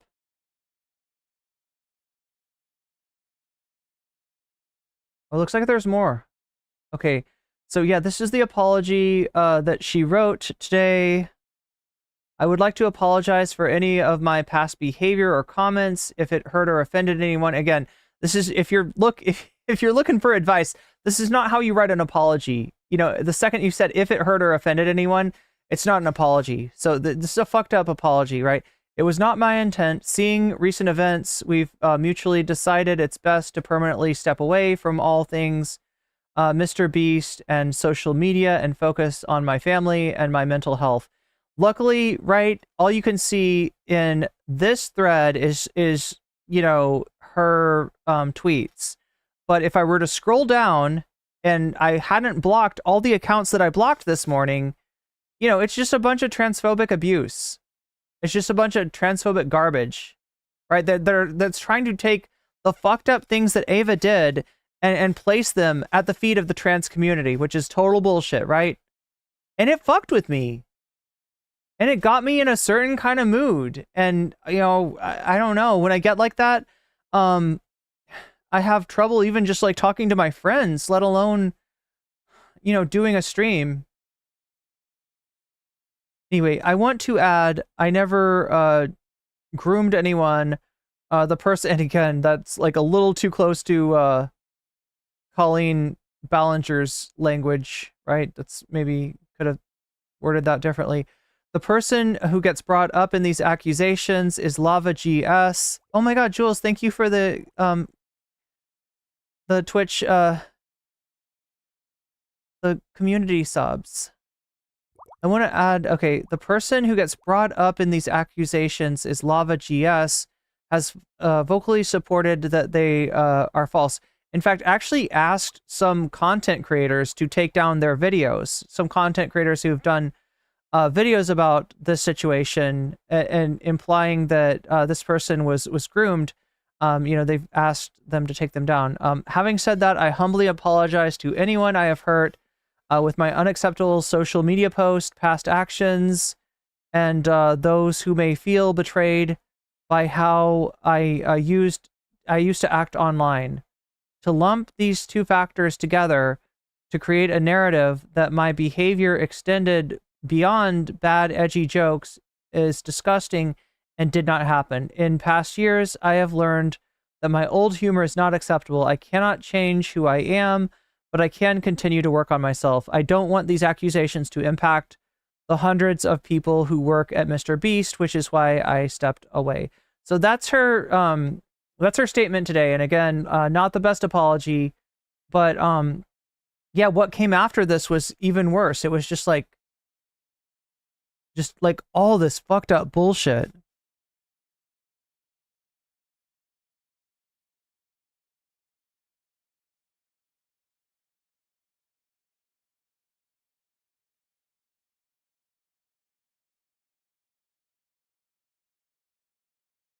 And it makes it hard to talk. It makes it hard to think. It makes it, oh my God. That's the video that, oh my God, we ended up on the transphobic tweet nonetheless. God damn it. And then here's some transphobia from Ava herself. And you sort of understand where this comes from in terms of internalized transphobia, in terms of self-hate, right? We know from the interview with Anthony Padilla that Ava was, has known on some level that she was trans from a very early age. And this is, this is apparently her trying to deny it. Guy shaking his daughter. I think it's his son. But in this one, it's a daughter. And he says, why haven't you cut off your penis yet? And the child says, I don't want to be a girl, Mom. And then the mom, I guess, says, don't trigger me. Kris Tyson tweets. And see, this is a clown world meme, right? This isn't just transphobia. Like, right, the fact that the hair is rainbow and there's clown makeup on, right? That is a, that's a reference to a Nazi meme called Clown World. Right? So when I say that she was adjacent to alt-right edgelord content, maybe I understated it. Right? This is a straight up Nazi meme that's kind of embedded in this comic. This. Kris Tyson tweeted a bunch of other things. He tweeted stuff. He tweeted Hitler memes. He tweeted about. He was very critical of the left. He was very much a right-wing culture warrior in 2016, and he called Hillary Clinton supporters mentally disabled. And it's really funny that Tim Pool thinks this is an own. It's really funny, right? Considering what it shows now, right? Considering like the context of right now when people are trying to point out Ava's fucked up behavior and attribute that to Ava being trans, right? Tim Pool affirming that Ava was a right-wing, edgelord, and maybe a bit more, right? That was, I mean, the Honkler meme is pretty damning right there as far as like what her political outlook actually was at the time, right? And where this stuff comes from, where Shadman comes from, right? The artist that she was into, the messed up lowly artist that she was into is, a fucking Nazi. Like, and that tends to be who like looks at this sort of this artwork, right? That tends to be who's into this stuff. Appears that he was supporting Donald Trump and he wanted a wall and all of that stuff. Weird, right? How is it that this dude went from being that to now being literally trans and on HRT? Elsagate. That's what it is. Elsagate? What the fuck are you smoking, Tim? You're blaming this on Elsagate? It is, my friends, Elsagate. Okay, that doesn't make sense. Like, right, the criticism about if you're going to try to say that Elsagate like predisposes one to becoming trans, the children that viewed that kind of content are younger than Ava. Where is he going with this? This is super weird. Is Elsa Gate 2.0. Let me stress this again. Why is Kris Tyson now trying to take hormones to change his appearance and identity? Elsa Gate. Okay. Elsa Gate. Seriously, Tim, please explain. I really want to know what the fuck he's on about. I'm reaching such a poet. Tim Pool is the one that's reaching here. This is the algorithmic crisis, is how I describe it. Elsa Gate was a series of videos of escalating psychosis that began with Frozen. Escalating laziness. All right. Elsa Gate was actually like low tier content that got watched by kids who got handed an iPad by their parents. Right? People figured out that like the least discriminating viewer on YouTube is the child with the iPad. And that if you make stuff that gets in the algorithm along with the Baby Shark and the Finger Family, which actually is Finger Family, you could say is part of Elsa Gate, is one of these low tier forms of content that you would get the watches from those kids when they did not when the video finished and it plays on to the next video, which is what it used to do, right? This is before content was marked for children.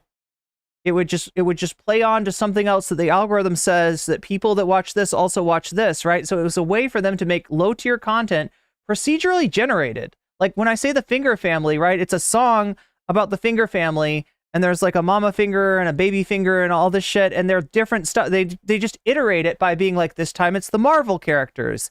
This time it is Disney characters. Time it is like whatever, kind of characters they want to put on there, right? They could procedurally generate like hundreds or thousands of videos, get those videos in the algorithm and collect the ad revenue, because at the time children's content still had ads on it. At the time children's content still rolled over to the next, algorithmically suggested video, right? That's what Elsa Gate actually is. And children's lullabies. Elsa was very popular, so parents were playing Elsa videos for their kids. Eventually, people started making more Elsa videos to get clicks. It resulted in very strange videos where people would dress up like Elsa and be chased by the Joker and Spider-Man. Because these things would get promoted in the algorithm on YouTube, and then people would make tons of money doing it. I still want to know, how is he going to relate this to Ava Tyson? How is this related to Ava? Parents would put a tablet in front of their baby, press play on, say, Elsa singing, and then YouTube would algorithmically feed Elsa-related videos. It resulted in very strange computer-generated cartoons of Elsa eating feces out of the toilet. I am not exaggerating, quite literally. And other strange videos of, say... Okay, so, yeah. This stuff existed, too. I'm going to differentiate that, though, because what he's talking about now are, like, videos with people in them, right? So we're not talking about a computer-generated Elsa eating poop out of the toilet, right? Sounds like we're talking about people actually dressing up like Elsa, dressing up like Spider-Man, and making some weird shit that I don't know where they got the idea for it, but like the Joker punching babies, like the Spider-Man getting Elsa pregnant and carrying her down the marriage aisle in a shopping cart. Just weird fucking shit. Hulk doing Tai Chi with Adolf Hitler as, actually, I'm sorry, it was Adolf Hitler's head on a female body with large breasts wearing a bikini. And any adult who watches that says, this is psychotic. So why is it that we're here now with Kris Tyson? Well, look at his previous tweets. Back in the day, he was reposting memes, things that were popular. And meme magic got Donald Trump elected. You see, what was happening was does he believe that? Is Tim Pool a follower of Kek, the Egyptian frog god? Wait, that went by too quickly. I couldn't tell what he's actually saying there. Tyson. Well, look at his previous tweets. Back in the day, he was reposting. Are we talking about Ava's tweets here? Memes, things that were popular. And meme magic got Donald Trump elected. Wait. Okay, so I think Tim's saying that Ava posted that. You see, what was happening was there was uncontrolled algorithms. The algorithms were promoting whatever it is people liked. And because people liked these memes and they were popular, people like Kris Tyson just... Look, I also want to point out that Tim Pool experienced a lot of his growth in this algorithmic environment, right? You know, we're talking about like 2015, 2016, 2017. This was a lot of Tim Pool's growth, right? And this was at the same time when stuff like documentaries like saying that Hitler did nothing wrong were also popping off, right? That's how the algorithm worked back then. You know, like I said, you'd start off on a SJW owned video and you'd end up on Styx Hexenhammer. You'd end up on Stefan Molyneux. You'd end up on just, you know, straight up Nazi shit. And at some point YouTube did change their algorithm. Them because he wanted attention. He wanted to be popular. He wanted to fit in. There are many people who just do things because other people do them. And I believe Kris Tyson is exactly that. When the powers of the left realized what was going on with meme technology, they then quickly crushed things. Around 2016 is when we saw the rise. The powers of the left. We're talking about like Susan. Would it have been Susan? Was this before Susan? I don't even remember. But he's literally talking about like the YouTube management, right? That's the powers of the left that he means. Of censorship of certain ideas, and this pissed a lot of people off. We started to see this earlier, but it got really bad once Donald Trump got elected. The Democrats realized exactly what had happened with Trump's election, and we saw the viral video of Google employees crying, saying, "We will never let this happen again. It's our fault." I got you, Aglith. I will add that dono on there. Elsagate has never stopped. The algorithm feeding people... Oh my God. This is such... messing with their brains persists to this day. So I give you Kris Tyson. How it is that a Trump-supporting right-winger, not necessarily a right-winger, but at least online, became a leftist transgender... Look, you're not wrong. You're not wrong. I mean, I don't know what else to call Ava at the time other than a right-winger. If you ask me, like, what are the politics that she's displaying? Like who posts a meme like that? Who posts a transphobic freaking honkler meme? A fucking far-right weirdo. Somebody that's probably on, you know, image boards.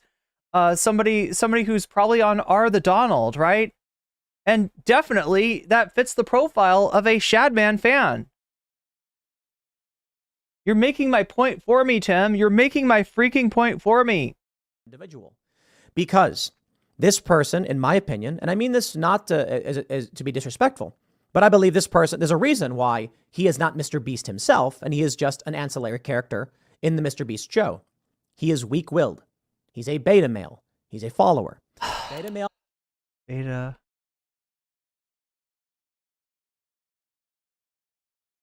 Tim, what kind of male are you?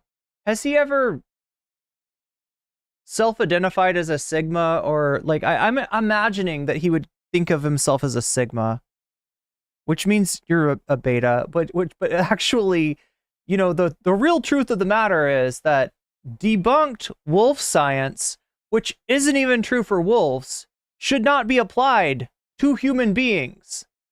I don't know who needs to hear this, but apparently Tim Pool, apparently Sigma Brain Tim Pool over here, right? Like if you're calling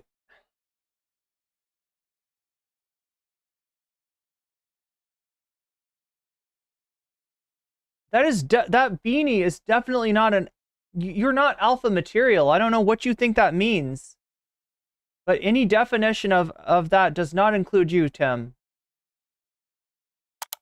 Does not mean loser. Beta male means second in command. It's actually a rather prominent position to hold. I think most people... It's actually quite cool being a beta male. You get to affirm and uphold the patriarchy. It's pretty rad, actually. Thinking of, like, when people say beta, they tend to imply like omega male. And so that is the individual. Oh my God, are we in the Omegaverse with Tim Pool? Is that where we're at? Are we going to start putting out pheromones to attract the alpha? Is that how, is he an Omega? Scrawny and gaunt and weak and socially awkward. And Tim, don't beat yourself. Don't be mean to yourself. Come on now. Come on, Tim. The typical incel that people imagine when the feminists try insulting them. This guy's a beta, meaning, no, he's actually pretty prominent, pretty strong, but he's not in charge. He's beneath the alpha. And so for someone like this. No, I feel like it's the Omega that's beneath the alpha, right? If you're really thinking of the Omegaverse, it would be the Omega through the excretion of their pheromones, which attract and throw into must the alpha, right? That the Omega becomes underneath the alpha. Anyway, goddamn, Tim, he's like fucking horny today. He's like extra horny. Who is more of a follower, seeking attention. As the internet promotes these ideas, they adopt them. This is no different than what we see with Dylan Mulvaney. Dylan Mulvaney tried to become famous. What? It's just like ElsaGate, right? Ava transitioning is because of ElsaGate. He hasn't even explained that yet. Does he really think that Ava is of the age in which a freaking iPad would have been handed to her, and she would have, as a child, as a baby, engaged in watched, seen, been algorithmically served ElsaGate content? Like, is this what he? I don't understand. And then we go to like, well, actually she's a beta, and that's okay. Beta, that's not bad. You're working for Mr. Beast, the alpha, obviously. And where are we fucking at now? I'm so confused. This is, in some ways, Tim Pool is worse than What If Alt Hist, and that's saying a lot. Let's try to make some sense out of Tim Pool. Attention. As the internet promotes these ideas, they adopt them.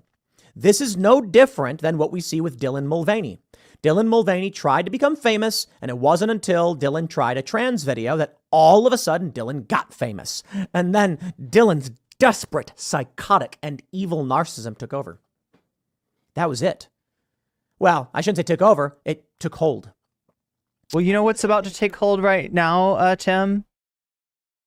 Chris. Do you know what is about to take hold right now? That would be the top of the hour ad break, which takes hold of your browser every hour at the top of the hour and serves you not ElsaGate content, but 3 minutes of ads, right? 3 minutes of unskippable ads. It's the ultimate unimaginable cruelty. I feel like serving you ElsaGate videos would be more humane, but no, instead it serves you the top of the hour ad break. You can avoid the top of the hour ad break through the use of a Twitch Prime sub for free, or through paying $6 to get yourself a sub, or possibly through the generous gifts of other people in the chat, as we've seen just earlier. Thank you, Jules, for the 3 gifted community subs. Sally64, Love You Baby 1233, and Cheeto 1.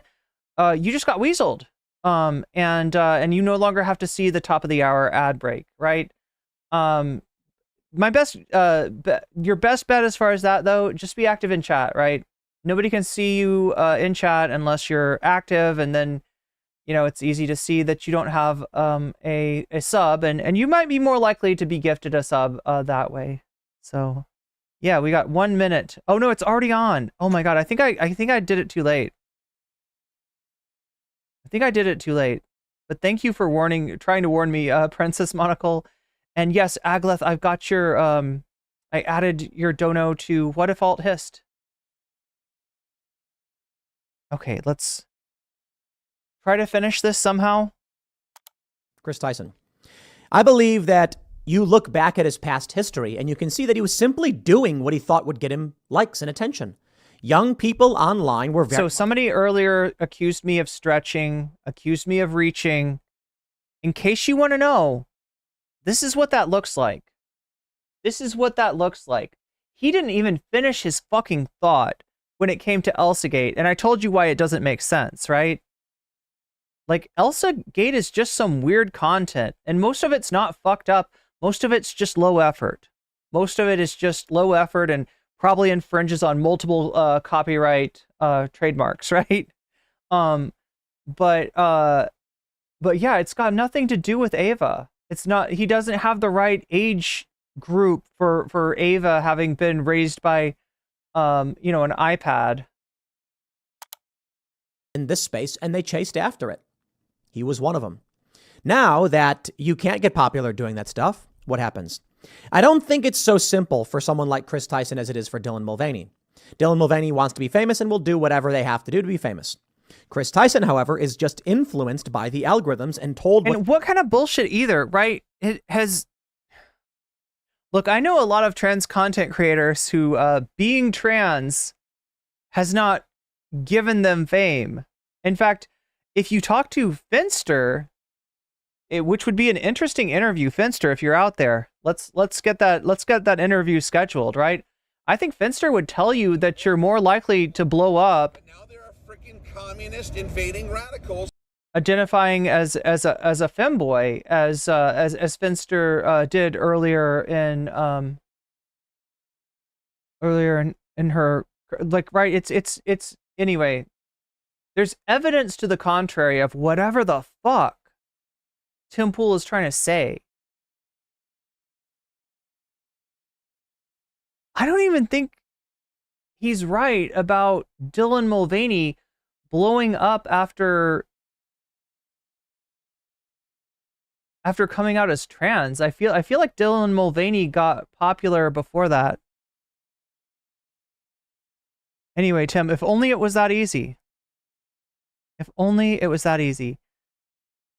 How about, wait, the dude with the eye patch? Are you talking about in ElsaGate or? The machines, and then he does it. This is the algorithmic crisis and why I think we're doomed. Because Kris Tyson shows you that there are many people who are malleable.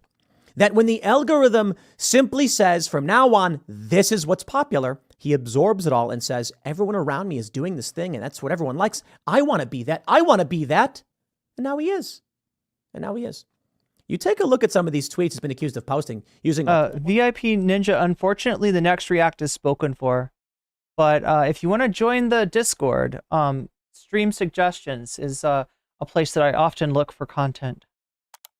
Bunch of slurs, insulting trans people. How do you go from insulting trans people? Tim is the Temu version of Solid Snake? Okay. Wait, you could do Inuyasha's brother?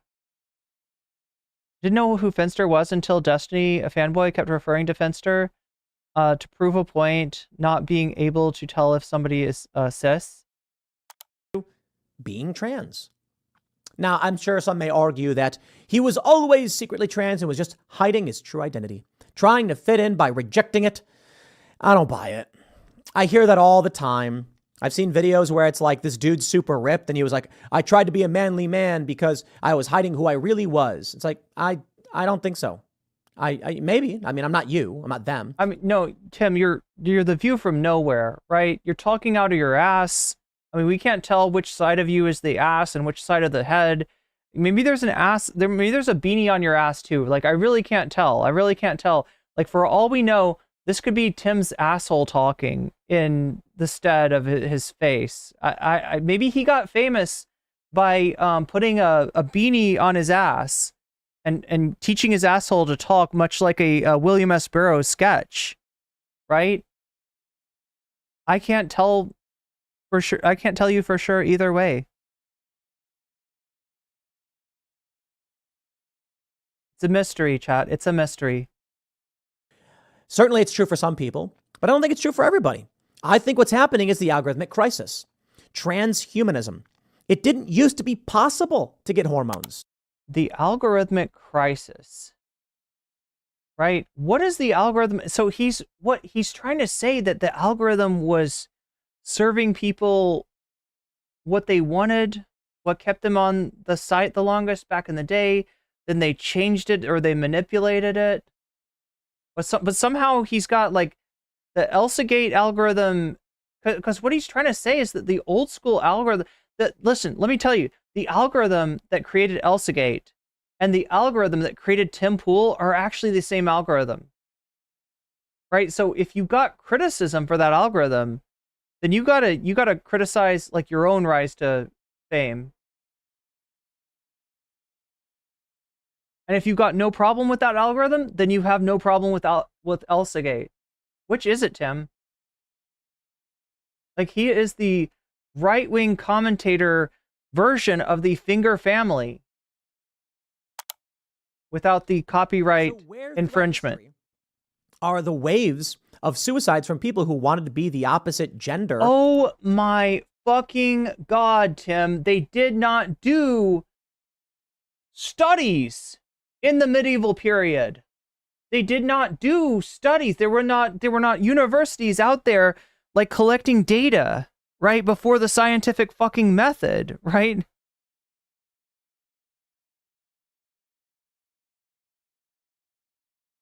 Sex, but couldn't. Hormones were isolated only, I think estrogen and stuff was like in the 60s. I think what we're actually seeing. Really? I think Tim Pool doesn't know what the fuck he's talking about. Now is, as long as the machine feeds the ideas to these people, they absorb it, they accept it, they become it. Someone like Kris Tyson is not strong enough to be his own self. He is only able to be what the machine says people want to see. So, in 2016, he's pro-Trump. It was popular. Okay, I gotta be real, right? As far as somebody that followed the algorithm, there is somebody close to Ava that followed the algorithm. That would be Jimmy. That's what and whatever you think about Jimmy's content, all right? And I'm not I've been accused of being a Mr. Beast hater for noticing that, you know, his content has like a certain speed to it. The editing of the videos has like, you know, is designed to kind of keep people engaged and interesting. And Jimmy's acknowledged this himself. And Jimmy's actually changed his content because he doesn't think the same thing is going to be popular forever. So he's now concentrating on, you know, storytelling, I think is like the watchword that he used. But look, he got big following the design of the algorithm. Understanding the algorithm, understanding what kind of thumbnails got people to click, what kind of intros got people to stay, and what kind of editing kept people watching and maximized his view time. Like that's what Mr. Beast is good at. That's why Mr. Beast is Mr. Beast. He did not have a creative vision, and I think he'd tell you this himself. This wasn't like an artistic vision that he had that, you know, people resonated with, right? He got big from the algorithm. That's how it works. It measures, of all the people that see your thumbnail and title, how many people click on that? A lot? Cool.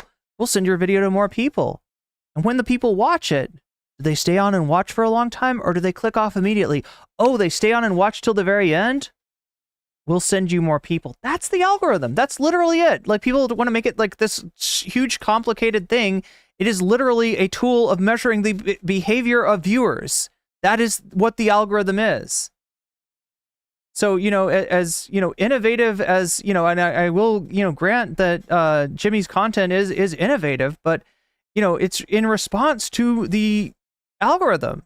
That's literally what he does. He refined his thumbnails, he refined his editing style, he refined all this stuff based on the feedback that he got from how well his videos did. So no, that's not something that Ava did, right? I don't, to my knowledge, Ava has not like sort of had like a project that is independently successful, right? Ava has been a part of the Mr. Beast team, which has been a successful content team, but you know, it's not Ava that's the follower here. It's, you know, it's not Ava who's following the design of the algorithm. it is very much Mr. Beast himself. He is so mixed up. This guy's so mixed up. I mean, yeah, he learned algorithm maxing for like 42 hours a day, 8 days a week. Kind of inevitable that he'd perfect it. Yeah. It really was. I'll give you an example. I worked at Fusion. They put out a video. This is 2016. They put out a bunch of videos, and none of them really got any traction. I talked with the president of the company, and I said, I can identify which videos are likely to go viral and why. Sure enough, we found a video called Open Mic Massacre, and I said, this video can be made. It's a good video. It'll hit. It's a video about a comedian that every time he tries to tell a joke, the crowd boos him and calls him phobic or insults him. So, with a little marketing mojo, some social media sharing, to put it simply, like literally just sharing it on social media, the video ends up getting like, I don't know, like 500,000 views or something, maybe more. And it quickly became one of the most viewed videos from the company. It tripled, I think doubled or tripled their subscriber base. And they got mad. They were like, no, this is not our audience. We don't want this stuff. But that's what was popular at the time. That's the point. In 2016, people were no, this stuff, but they wanted it. When you start to talk about sharing, that's not the algorithm, right? So he's talking about sharing. He's talking about like, taking a video and putting the link on Reddit or something like that, right? And that's, kind of a separate algorithm. Reddit works differently than YouTube does. But what you do when you advertise your video on like a Reddit or share it on Facebook or something like that is that the place that you share that video dictates the kind of audience that you're getting. And indeed, if you have begun to build your channel off of a certain audience and then you use like sharing, in fact, you're never going to get the kind of growth, the kind of algorithmically driven growth that you would from simply what Mr. Beast does. You're never going to get that from sharing it on Reddit. It can jumpstart a channel. It can give you more viewers to kind of like, test things out on.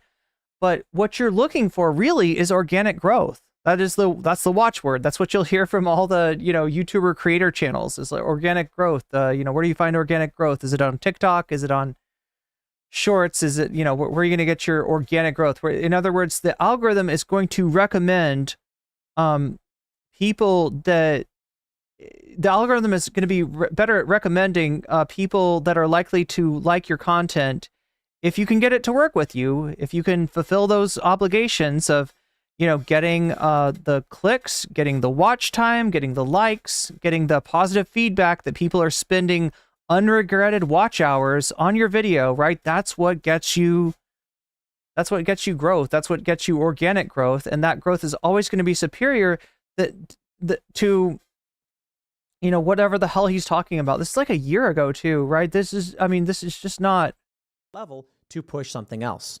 They wanted to push this. And that's around the time the shift happened. They wanted to push this. When they started banning and getting rid of that kind of content. When Colin Kaepernick took a knee, everyone complained, but in a short few years, all of a sudden, everyone's kneeling. Exactly this. How does that happen? Algorithmic manipulation. And that's what happened to Kris Tyson. That's not how the algorithm works, right? The kind of manipulation that he's talking about would be antithetical to the business interest of the company, right? And YouTube has a fiduciary responsibility. I hate to go back to this, right? But it has a fiduciary responsibility to its shareholders, right? A company that is not private. So, you can take Twitter, the current iteration of Twitter, out of this, out of what I'm describing. But, there's a fiduciary responsibility to the shareholders to maximize profit and therefore maximize, things like the money that they're getting out of owning that stock, right? So, it doesn't make sense if somebody were to try to use YouTube to push a certain kind of content to try to manipulate, people on a mass scale, they would lose money by doing that. They would be giving up money. There would be money on the table that they're not taking. And Tim, you've not convinced me that a company that has this kind of fiduciary responsibility is ever going to make that kind of decision. All I ever see is them making the decision that is going to maximize profits, maximize shareholder return. That's why he went from being a transphobe to being trans himself. I don't think there's anything within him. I think he's just doing what the internet says to do. I'll leave it there. Next video is Yeah, they're still mad at Colin Kaepernick. Yes. coming up at 8 p.m. over at YouTube. Okay, well, so we got through that. We got through the temple. God damn, this content was tough. This content was tough. Oh my God, chat. Oh my fucking God. That was rough. Like, this is the toughest day I've had in a long time, honestly.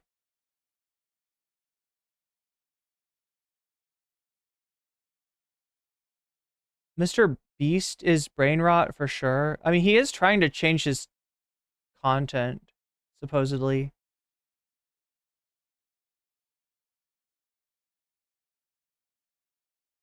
But yeah, I mean, like if you know anything about Mr. Beast, you understand that this is somebody that has internalized and understood the algorithm better than almost anybody out there. The reason that he's had this kind of phenomenal and really quick growth, really fast growth, right, is because of that. He is, he's figured it out in terms of all the aspects of it, in terms of how you package your content, your thumbnail, your title, and how you edit your content, what kind of topics you cover, all the elements to, all the elements that the algorithm feeds on are things that Mr. Beast understands very well. Anyway, chat, I've got to let you know that we have hit the dono goal. In fact, I think we've gone a little bit over that dono goal. Jules, did I get your opinion as far as what content to cover next?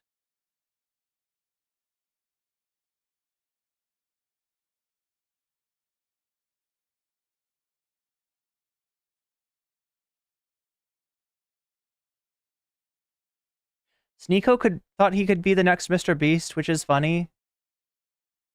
I mean, Sneeko's whole, what was it, like he would do like a 1-minute interview back in the day? Francesca and Jink. Okay, so I'm going to add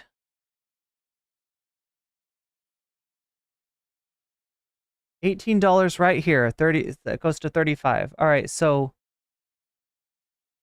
I think I've got this figured out. Wait, wow. Wow. This has been happening lately. Okay. So I'm going to average I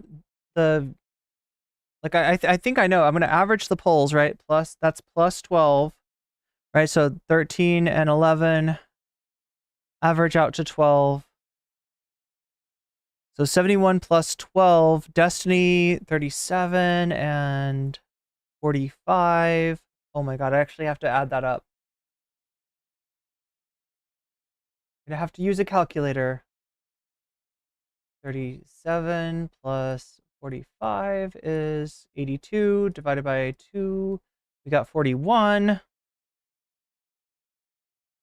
All right, so 3 plus 41. 30 and 21.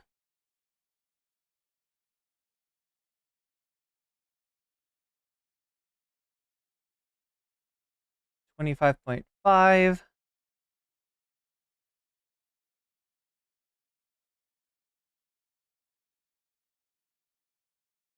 And President Sunday is West Side Tyler, 19.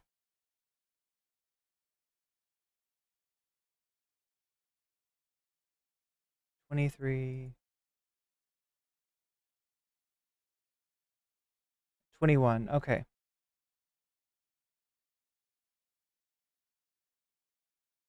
All right, so that's 21.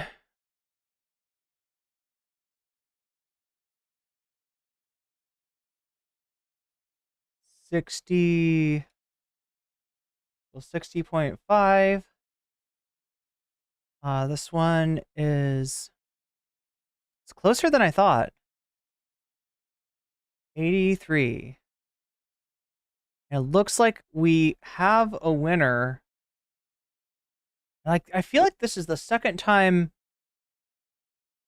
that this has happened in recent memory.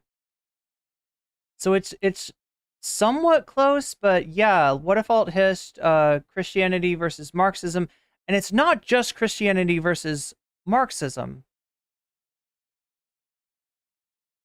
It's Christianity versus technology versus atheism versus Marxism.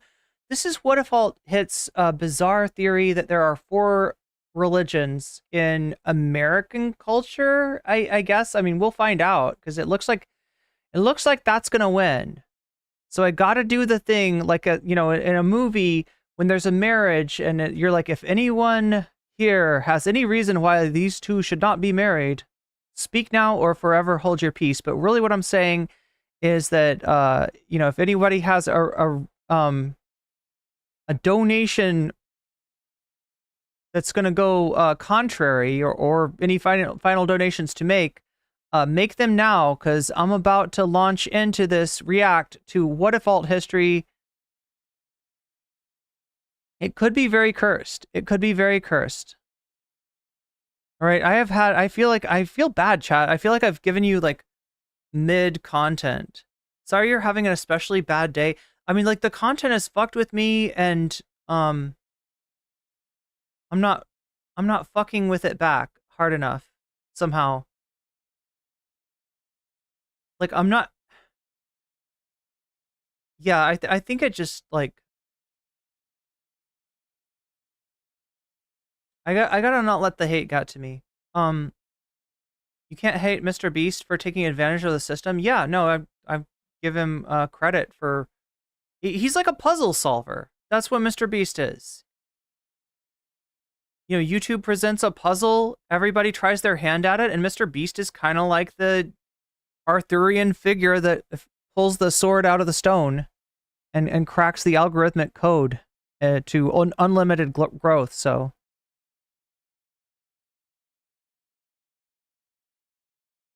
But yeah, it's kind of weird that Tim Pool is trying to describe Ava Kris Tyson as that, when it's like really clear. No, that's Mr. Beast. I can't understand having such short attention span. Oh, to watch the Mr. Beast style videos. Well, I mean, for the record, Mr. Beast is trying to pivot and do kind of different content. Like, so the other element, and like, look, a lot of older, wiser YouTubers have told me this too, that it's actually about story, and it makes sense, right?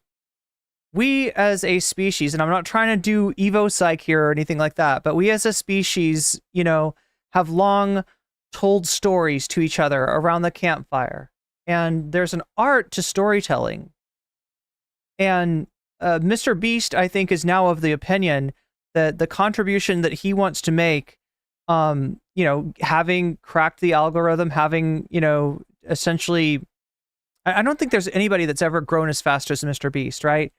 But his new motivation is to try to be the best storyteller that he possibly can. And that makes sense. That makes sense. Tim is just hating. I mean, he is a hater. Although that's what Westside Tyler was accusing President Sunday of recently. Apparently, Tyler thinks that Sunday is a hater. But that didn't win. I'm not sure what the debate between Francesca and Jink Yuger over AOC exactly was, but that didn't win either. And Destiny losing his shit over the possibility that the dead internet is already here, and that he is subject to the whims of Russian bots. That didn't win either, despite the fact that I think it did win in terms of the votes. But just like the United States, when the popular vote is not necessarily what decides the election, the popular vote is not necessarily what decides our poll either. So, oh my God. I'm just having the weirdest day. And chat, this is bad timing, right? Because in addition to segueing over to the what if alt hist section of our content, I'm gonna have to take a biological style break. I'm gonna have to take a break to pee. I'm gonna be back as quickly as I can. In fact, let me make this, because I really hate just like leaving the stream, especially when I'm reacting to some weirdo like what if alt hist. But I desperately need to pee. So what I'm gonna do is I'm gonna listen to my stream while I do that, and I'm gonna put on the video. Here we go.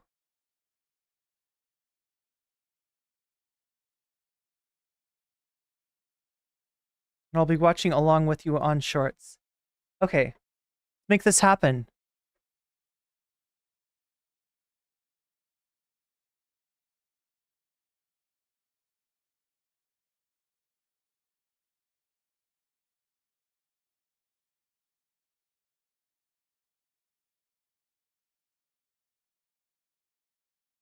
When the first nuclear bomb was tested...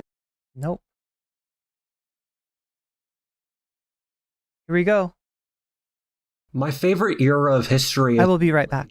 And one of the interesting things about that time period is that it's an era of history in which people generally didn't apologize for human nature nearly as much as they do in our society. Things would happen in the Middle Ages, and they just were what they were. A barbarian invasion was a barbarian invasion. A church would openly burn heretics, or the nobility was openly trying to oppress the poor. The thing is that all of that still happens today, often at much worse scales, but we invent some modern cover in order to differentiate it from the past. The barbarian invaders are the Taliban. Burning heretics becomes cancel culture, and oppressing the poor is ubiquitous. Modernity does all the same stuff as the rest of history, again, with much more deaths, but we pretend what we're doing is in some new category of behavior which makes it okay. In China, they've started calling the new tenements, like that which the working classes huddled in 150 years ago, micro-apartments. An example of this that I'd like to posit is that America, and I think much of the world in general, is in the midst of a religious war between 4 different factions. We don't notice this since we imagine this kind of thing doesn't happen anymore, but whoever wins in this current conflict will determine the course of history in almost every single way you could possibly imagine.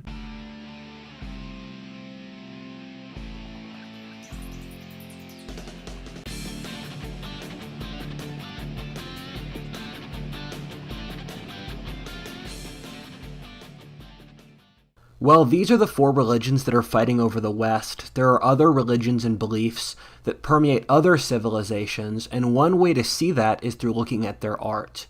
This can be hard since they operate with very different mediums from us, but with today's sponsor, Surfshark, you can access a variety of content from around the world. Surfshark is a VPN with over 3,000 servers in 100 countries, allowing you to really explore what goes on around the world, whether you're home wanting to access other content libraries or visiting somewhere and wanting to catch up with home. Surfshark has a lot more as well.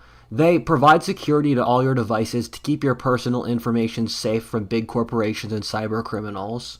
As a content creator, I know how important internet security is, which is why I use Surfshark to keep my data safe.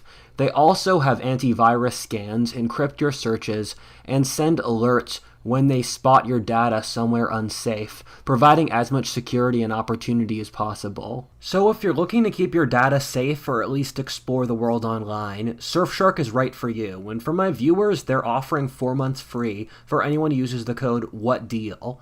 And even after you pay, they have a 30-day money-back guarantee. So click the link in the description, try Surfshark today, and explore what the world has to offer.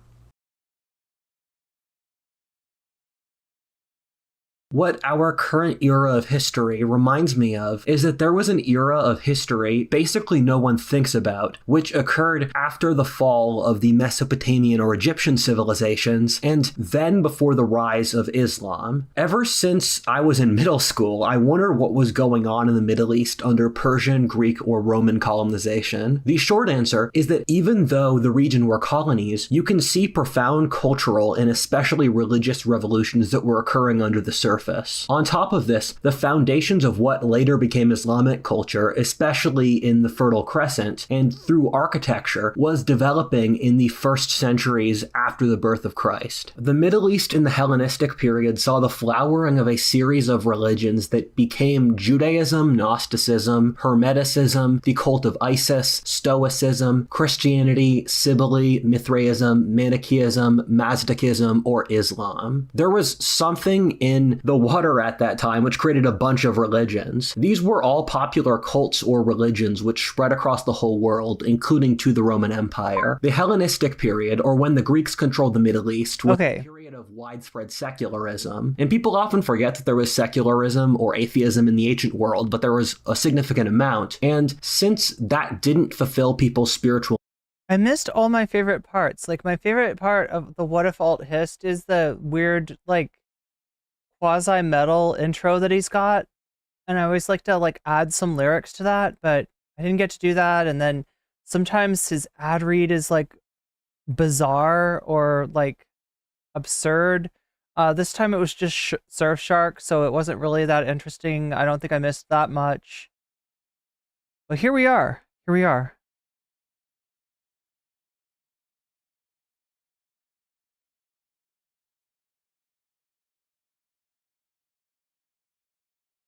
In the midst of the four religions fighting over America, or Western culture, as he says. All right, let's see what we got today. Right, I think this has got to be like the third or fourth of his videos that I've reacted to. So somehow, even when yeah, this was not the vote getter today, but it got the most important vote, and that is the vote of the donations. So yeah, he's saying that the ancient world had its share of atheism and secularism as well. What does he regard as secularism, right? Like, is he like, I just don't know what he's going off of, right? Is his idea of secularism where like the most pervasive religion doesn't oppress smaller religions within the region, or needs, they turn to these Eastern mystery cults. The irony is that I'm pretty sure the people of that time period, except those people who ran those religions, didn't realize that a Darwinistic battle for survival was occurring between these different mystery religions, which would change the course of history. What ended up happening eventually is that Christianity crushed all the other religions, but in a process of doing so, taking what was best from the rest of them. The parallel to our current era is that both of these were during ages of nihilism and secularism, where the societies in general didn't believe in anything. There were waning and waxing political issues, while the seeds were being planted for the next age of faith. There were large empires which allowed rapid trade and increases in communication and commerce, but said empires fell into decadence while their sheer size made people feel like they were useless and completely powerless. And I think... I mean, so you can tell already like what kind of history we're getting here, which is not real history. It's What If Alt Hist. Right? This idea... Oh my god.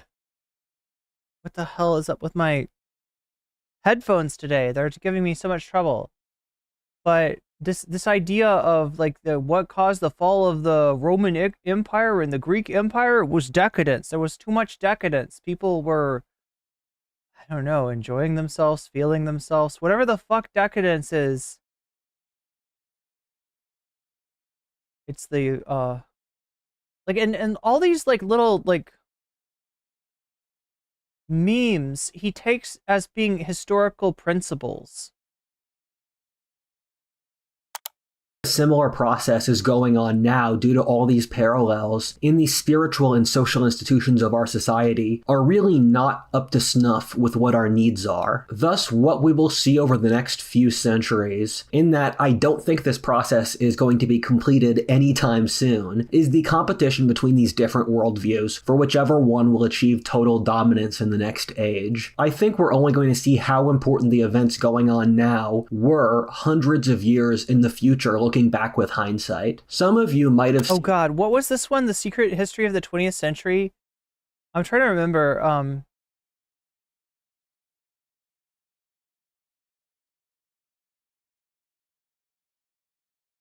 Wait, he's literally got libertarianism, communism, and fascism.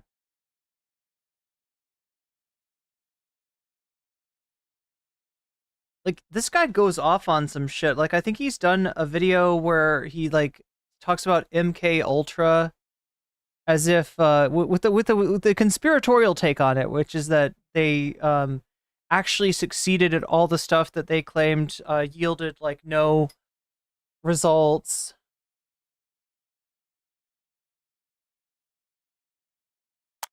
My video on the religious wars of the 20th century, in which I posit that it's better to see the ideological conflicts of the 20th century as... The fuck are we looking at?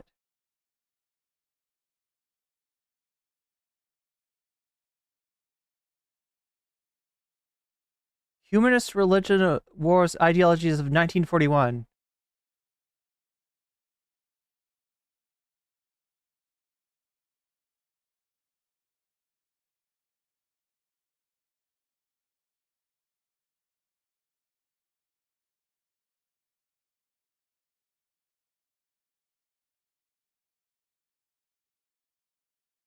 Wait, what? Junta? Okay.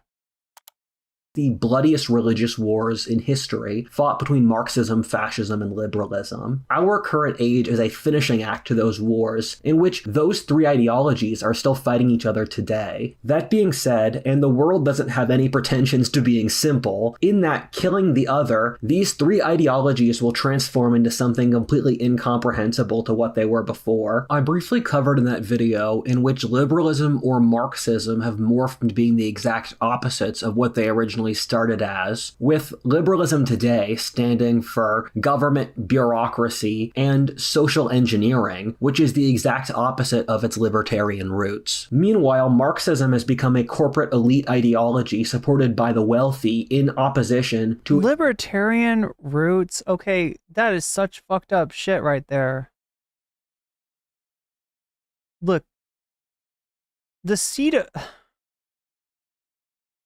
The first political philosophies that were called libertarian were leftist philosophies, not right-wing liberal philosophies, right? That only got commandeered like in the middle of the 20th century.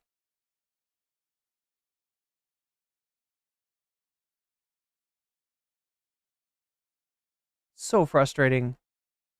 If you read Adam Smith, he is anything but a libertarian. Right, and he's known as the fucking capitalism guy. He's known as the revolutionary working class roots. I am of the opinion that classical liberalism is basically dead. The only people who push for it oh my god, motherfucking classical liberalism. People who are actually Christians, where classical liberalism is just their economic and social system. The reason this process is occurring is the social foundations under which the 20th century... Why do we have a WPA ad right there? What purpose is that serving? Like, does he think that Roosevelt is classical liberalism? What? Like, literally what? I think what if Alt-His is just doing free word associations and making video essays? I mean, there we go. Like, he's figured out the algorithm in his own way, I guess.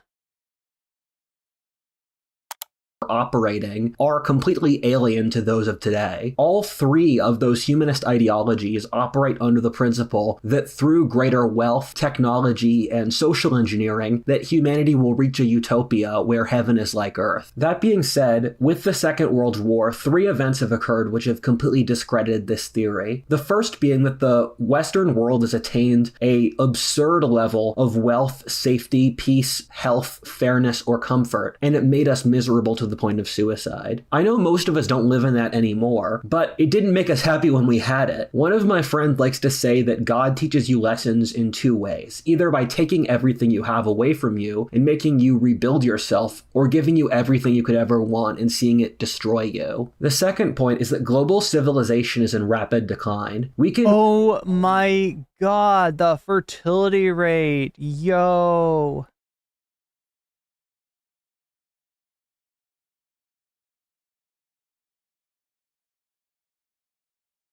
Like this huge supposed crisis.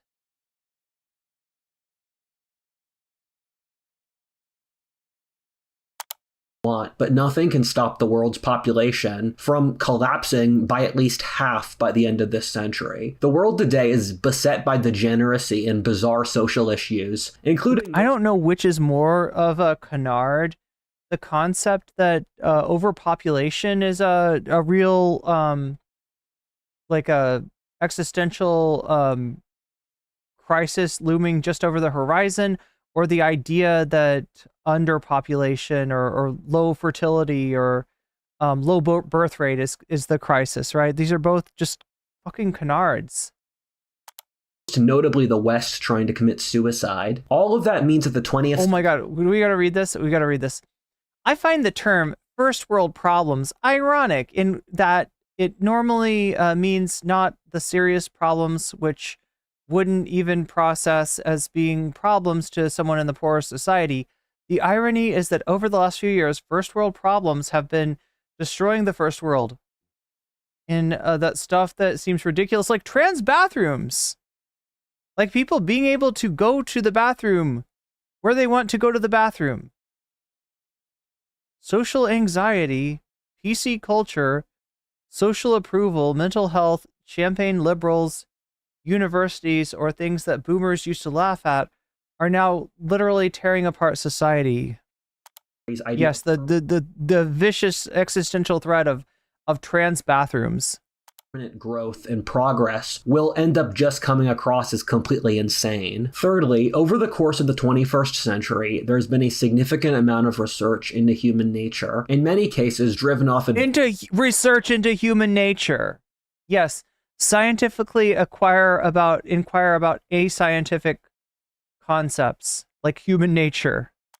In neurology, or using the internet to mine data. The idea that human nature is perfectible, that under which modernity and the technological project is founded, is completely unbelievable now. Everyone in the sciences now agrees that human nature is fundamentally flawed and animalistic. Even all the socialists in the sciences at this point— The dangerous threat of people wanting to pee? Well, I mean, I guess I did just experience that threat myself, right? And it was, the threat was handing it over to What If Alt Hist for, I don't know, long enough for him to do an ad read.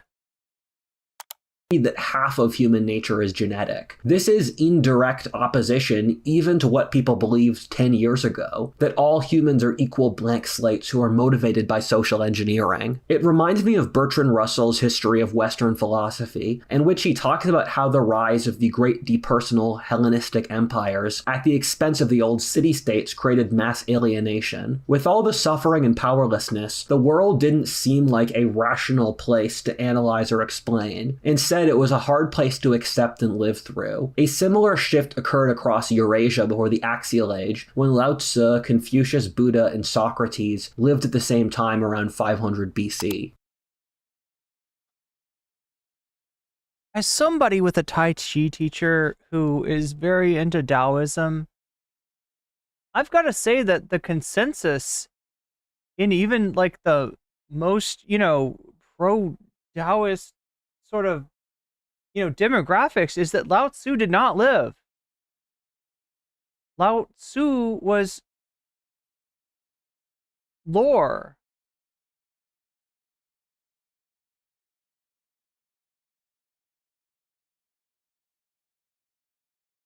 Socialists do not believe that one half of each person's fate is genetic. Be careful where you pee. Never pee on a metal frog in the men's room.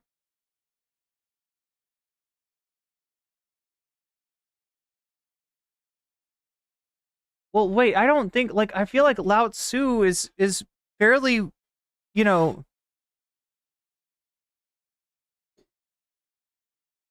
I thought the consensus was that Lao Tzu was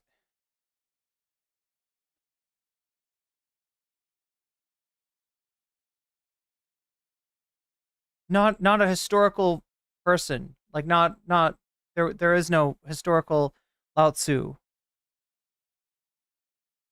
But yeah, you're right. The description of Lao Tzu is that he left the society that he was a part of because of his lack of faith in the emperor. Yeah.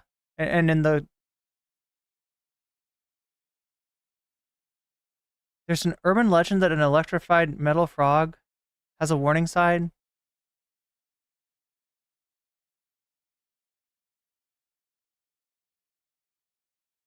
But like the story of Lao Tzu itself is a myth. Like it's fair. I feel like there's like a consensus on this. Right? People will argue about the existence of a historical Jesus, right? Whereas my opinion has always been that there were multiple Jesuses. That you know the myth of a heretical martyr like it is something that you can find like source material for in a lot of different places. But yeah, that's something that people argue about. Where it's Lao Tzu, I thought it was pretty well understood to be, yeah, multi-Jesus. Yeah. It's a combination of many stories rather than being a story originating from like one individual. But that's just a theory, right? I will say that there are people that like totally believe in a singular historical Jesus. There's one real life figure that on whom the stories of Jesus are based, right? Whereas with Lao Tzu, it's not. It's pretty much agreed that the story of Lao Tzu is just that, a story. Even in just the last 10 years in my short life, people are losing the ability to think rationally. Whenever I listen to someone speak, I parcel it in my mind. Are they making an argument or are they virtue signaling to their faction? The ratio has massively gone to the latter, with very little original thinking happening today. As this happens, people will move from worldviews based off reason to those based on existing, from how to rationally explain the world to how to deal with it. To be clear, before we go into explaining these 4 different religions, that if you ask someone if they belong to one of these, they'll probably say no. That being said, in the Bible, they talk about how we all put up different idols in our soul of things that we venerate above all else. For some people, that's money. For others, God. Wait, no, there literally was, I don't know.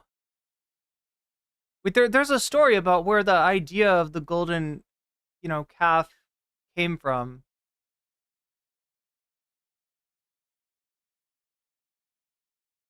I forget it, though.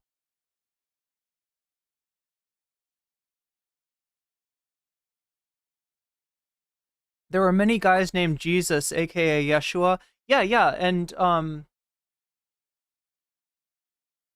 so the idea that there was like, was there a guy named Yeshua who got crucified for what were termed heretical beliefs? Probably more than one. Probably more than one. This idiot reads Warhammer 40k and unironically thinks the Imperium of Man is the idyllic society. Yeah, he plays the Legion in all of his Fallout New Vegas playthroughs.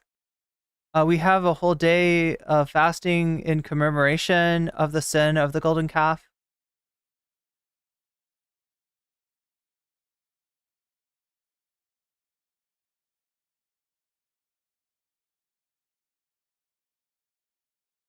Yeah, Josh. Remember Josh? He died on the cross.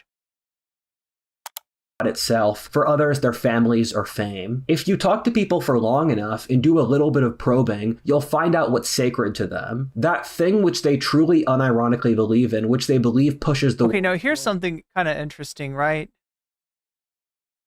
Now, I don't think that, like, What If Alt Hist is ever going to get in trouble for this, but,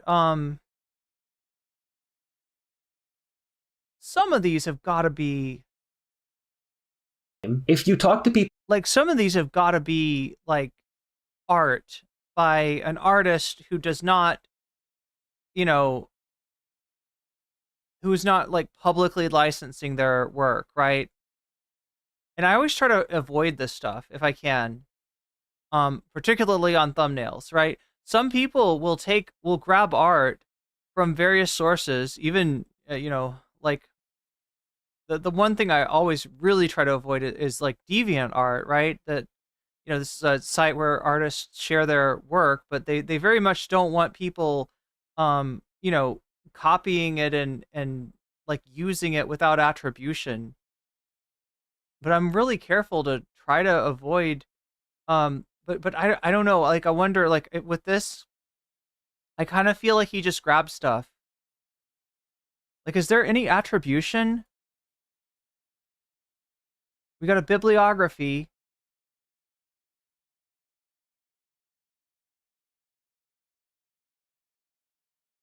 Link to Surfshark, link to my cancellation insurance. Link to second podcast. Oh my God. Link to Twitter, link to Instagram. Yeah, it doesn't look like there's any attribution. And there's a whole lot of artwork. Now I get that, like, look, like people commonly will take, you know, pictures that they find that sort of show stuff and describe stuff and, you know, use them for a few seconds in their video. But like, I feel like he's just ripped off a whole bunch of artists. I don't know.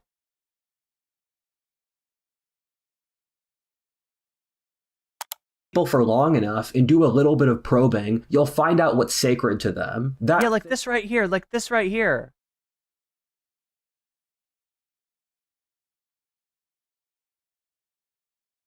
I mean, like, this could be from Pixabay, right? There is probably stuff like this on Pixabay, but more likely, this is just some random artist. Like, he typed in some word and found, like, this image. Which they truly unironically believe in, which they believe pushes the world forward and gives their life meaning. That's their religion. You find with absolutely every person that there has to be something there in their soul, and that it unironically completely controls their life. Ironically, for one of these religions, their religion has devolved into the active battle. Look at all her fingers. Wait.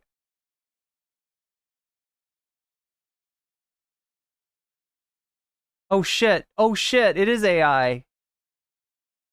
Wait, is it? This does look like AI now. But yeah, if that's true, then yeah, then it is also committing the sin of using other people's works without attribution, because if it's AI, that means it's trained on a large model including other people's art, and the key maybe is is that what you're saying, Omega Star? With the fingers, that this is...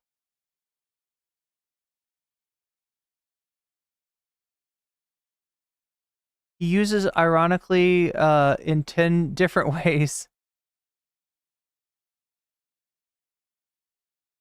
I don't think he knows what ironic means. Stop using ironic, unironic constantly, Rudyard. Bro is weakening the definition of the word religion or conflating it with purpose, meaning, fulfillment. The fingers always give away AI art. That's the way you can tell? Nice. I didn't even see that.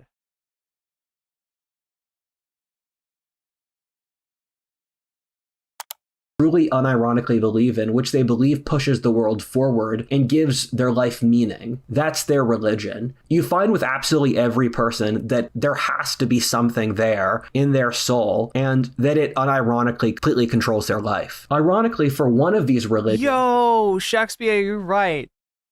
Too many ironically, unironicallys. Their religion has devolved into the active battle for nothing, in which their belief in nothing is held far more fanatically than any of the other religions' belief in whatever they believe in. The human mind is funny like that. It needs to achieve certain aims, with faith being one of them, and so if you obstruct it from doing so, it will turn the rejection of faith into a form of faith. A large part of the population are fusions of multiple of these I feel like this is just like recycled sermons. Doesn't it sound like something that like it sounds like something you'd hear in a preacher's sermon. Like, these atheists think that they're not religious, but they actually are. They unconsciously substitute. It's not impossible for the human soul to worship nothing, and so therefore, if you push God out of the place of worship, then other things will come into that place. Other things which are secretly the devil. Religions, in the manner that in China it's not uncommon for someone to be Taoist, Buddhist, and Confucian at the same time. Rudyard is religious? Maybe? Very youth pastor handbook, yeah. As you guys listen to this video, keep that in mind, and I think this principle will be even more true for the audience of this channel. I'm not going to say which of these I belong to, but it is a fusion, and I'm curious to see for the audience what they guess I am. Finally, for each of these, I will be giving a rough estimate of how much of America's population they make up. To be clear, I am making these numbers up, since these are religious categories I've invented. That being said, I did put a decent amount of analysis into figuring this out, and I have a sneaking suspicion that if you develop the test and measure this, that the results would be generally accurate. Yeah, I mean, sorry, bro is making literally everything up. All of this. All of this. So, of course, yeah, you're making up the rough percentages of these religions that don't actually exist. But he wants us to guess which one, what his, he said it's a fusion. So what is this again? Marxism, atheism, technology, and is it Christianity?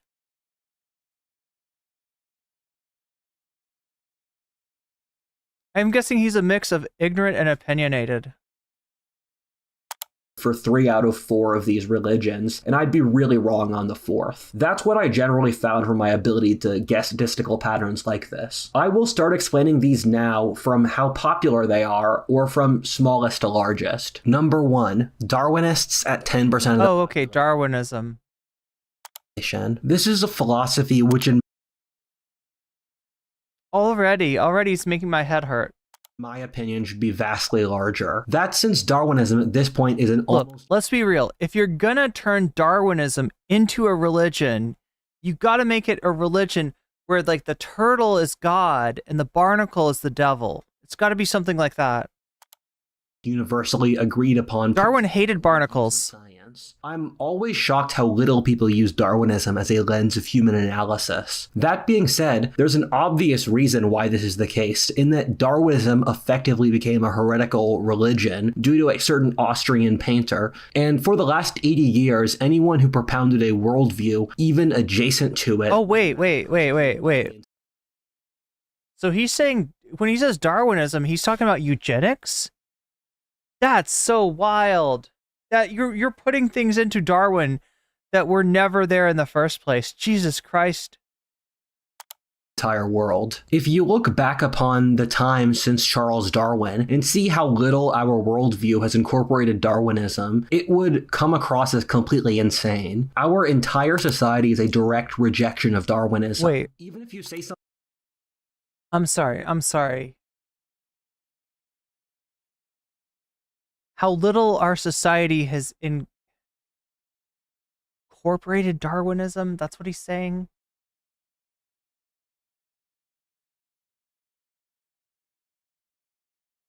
I mean, you can see examples of countries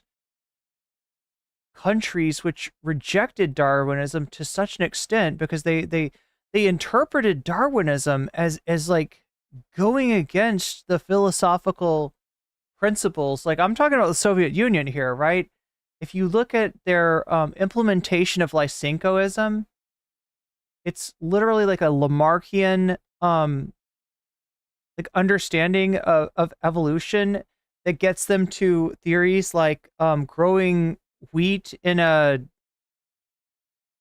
certain, temperature will change the type of wheat that you're growing, right? That the wheat is adapting during its lifetime and becoming a different type of wheat.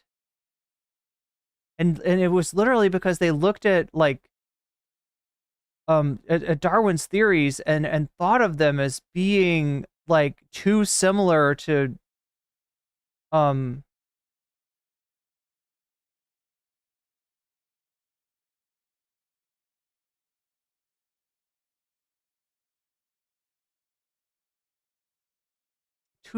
like dynastic ideas that would have reminded them of the Tsars. Herbert Spencer coined the term survival of the fittest because he used Darwinistic principles to justify racial hierarchy and oppression. It's weird that he would take this tact, that no one in Western culture has incorporated the ideas of Darwin. Something as completely innocuous or obvious. The poll is still here. Yeah, that's true. Europe conquered the world since some part of its society was superior to the rest of the planet, you could have your entire life ruined. Our current social sciences or theory of the world literally doesn't have any philosophic structure for superiority or competence. If you succeed, it's since you must be oppressive, not since you're better in any way. That being said, we all know that's ridiculous. We all know that some people are better at some things than others. And the thing is that I think this is all intentional, in that the left realized that Darwinism created an intractable ideological issue which would destroy their entire ideology. Okay, spoiler or like surprise, I guess. Not surprising at all. What if Alt-Hist does not understand Darwinism?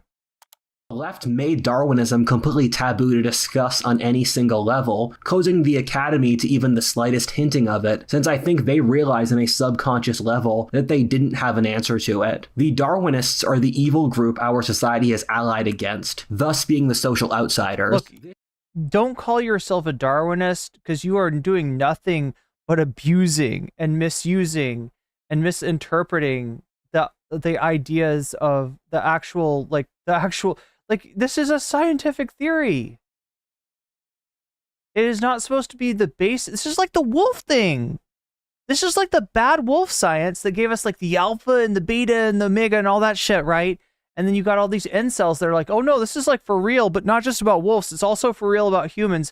And then when you actually look at the science again, you realize that this theory only was able to hold for wolves in captivity.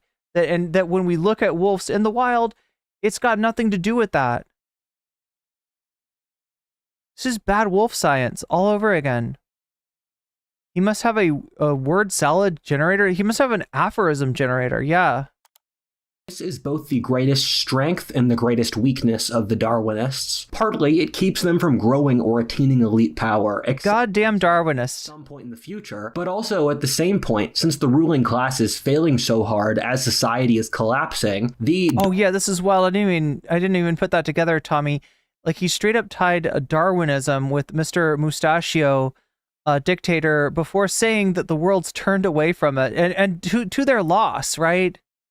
Darwinists' hands are completely clean of the previous social failures. Darwinism hasn't been tested enough recently for it to be obvious to the next generation of young people what its failings are. Thus, it can appear fresh or new. Darwinism is currently... I love how people never seem to get that things like, Nietzsche's philosophy or Darwinism or whatever kind of ideas that the fascist sort of used to justify their worldview were just that, justifications, not part of the formulation of that worldview.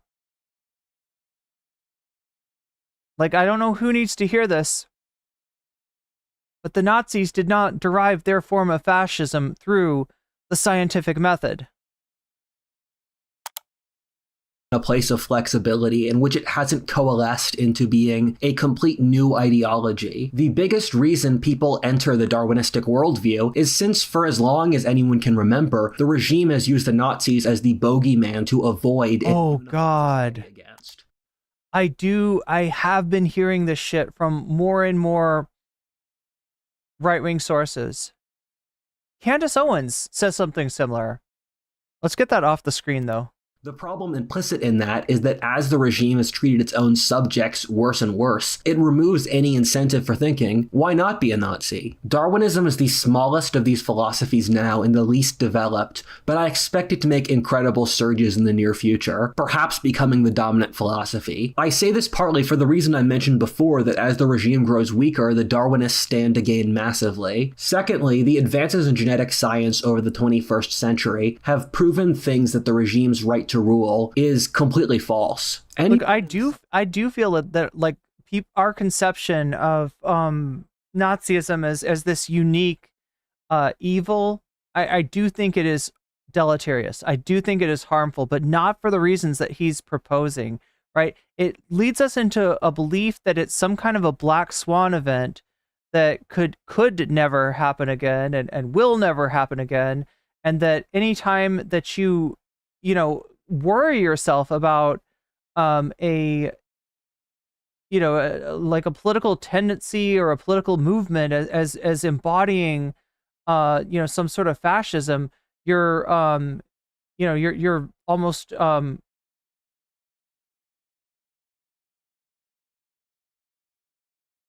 disrespecting the historical memory of that unique set of circumstances, and I think that's really harmful.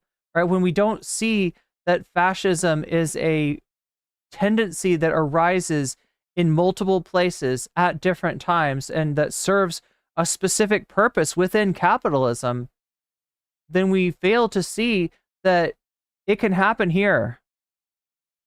Scientist today of any political stripe agrees that biological race is real, that genetics amount to at least half of personality, going down to things like political affiliation, how fast you drive, or what music you listen to. We've completely proven that social class, ethnicity, and sex have genetic components. Every year we find that genetics is more and more important. The regime is holding an ideological line which is just insane. Class, ethnicity, and amount to at least half of personality, going down to things like political affiliation, how fast you drive, or what music you listen to. We've completely proven that social class, ethnicity, and sex have genetic components. Every year, social class, ethnicity, and sex. Here we find that genetics is more and more important. The regime is holding an ideological line which is just insane. Here are some books written by leftist academics about how genetics drives human differences. Haidt started out as left, but became oh my god, Jonathan Haidt. We're going to have to deal with this fucker at some point, chat. Just like we're going to have to deal with Curtis Yarvin. This is Anna Kasparian's favorite dude. Bunch of books written by leftists or socialists that talk about all these points. Since the regime shuts down reasonable discussion of these topics, that means that when people take the red pill and start questioning the regime, the Darwinists take them in. I mean, he is literally talking about the old definition of the red pill. It means different things to different people at different times. You'll hear people like, Fresh and Fit talk about the red pill. You'll hear Destiny talk about the red pill. But they're talking about like more of an incel related version of that. The original usage of that term, I think, is, out of the alt-right. And it's literally like the red pill is, when somebody recognizes the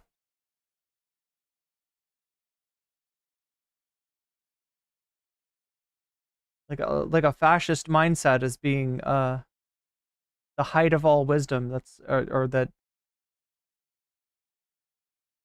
Like it's racism is the red pill in the original alt-right usage of it.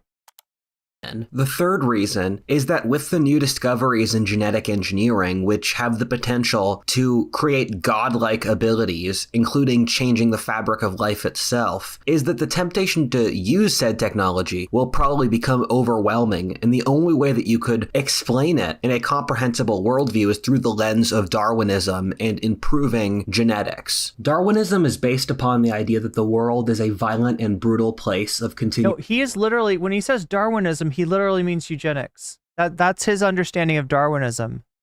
right? It's like looking at Nietzsche and saying that this is, you know, Hitlerian fascism, even though it's like a bastardization of Nietzsche that was used to, you know, excuse and like buffer that worldview, rather than that it was derived from like a application of Nietzsche's work. Warfare and competition, that our blood determines who we are, and that human nature is ingrained, not malleable. I think the most advanced Darwinistic thinker today is Kurt Doolittle, who has pushed the philosophic principles of Darwinism to their logical conclusion. Bronze Age pervert is another... Oh my god! Yo, Shakespeare, Bronze Age pervert mentioned. There we have it. There we have the BAP. It looks like JD Vance.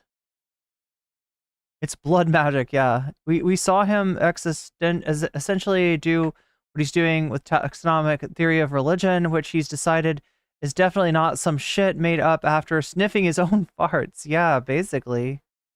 He's been in the phone booth too long with his farts. I do believe.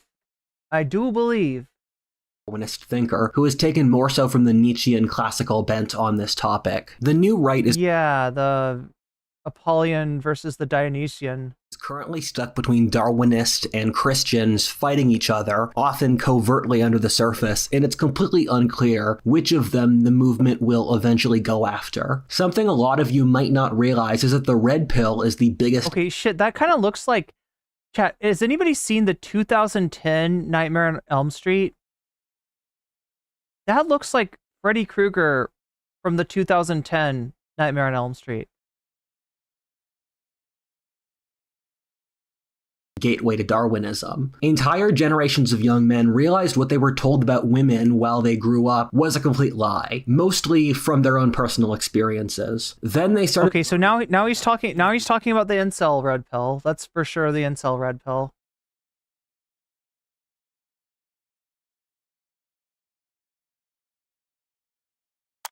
nature, which inevitably leads to studies in genetics or human nature in general. Of the four religions, Darwinism appeals to young men or the fighters of society the best. Without a religion balancing it out, Darwinism... By the way, I love that comic implying that, you know, getting your dinner paid for at a date is like equivalent to being underpaid, not just for jobs that depend on your physical ability to like lift weight.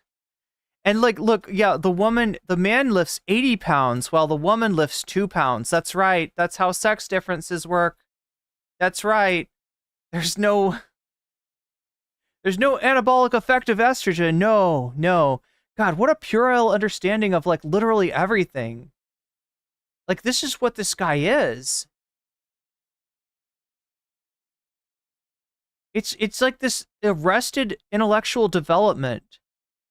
And I've never seen anyone really rep it this hard.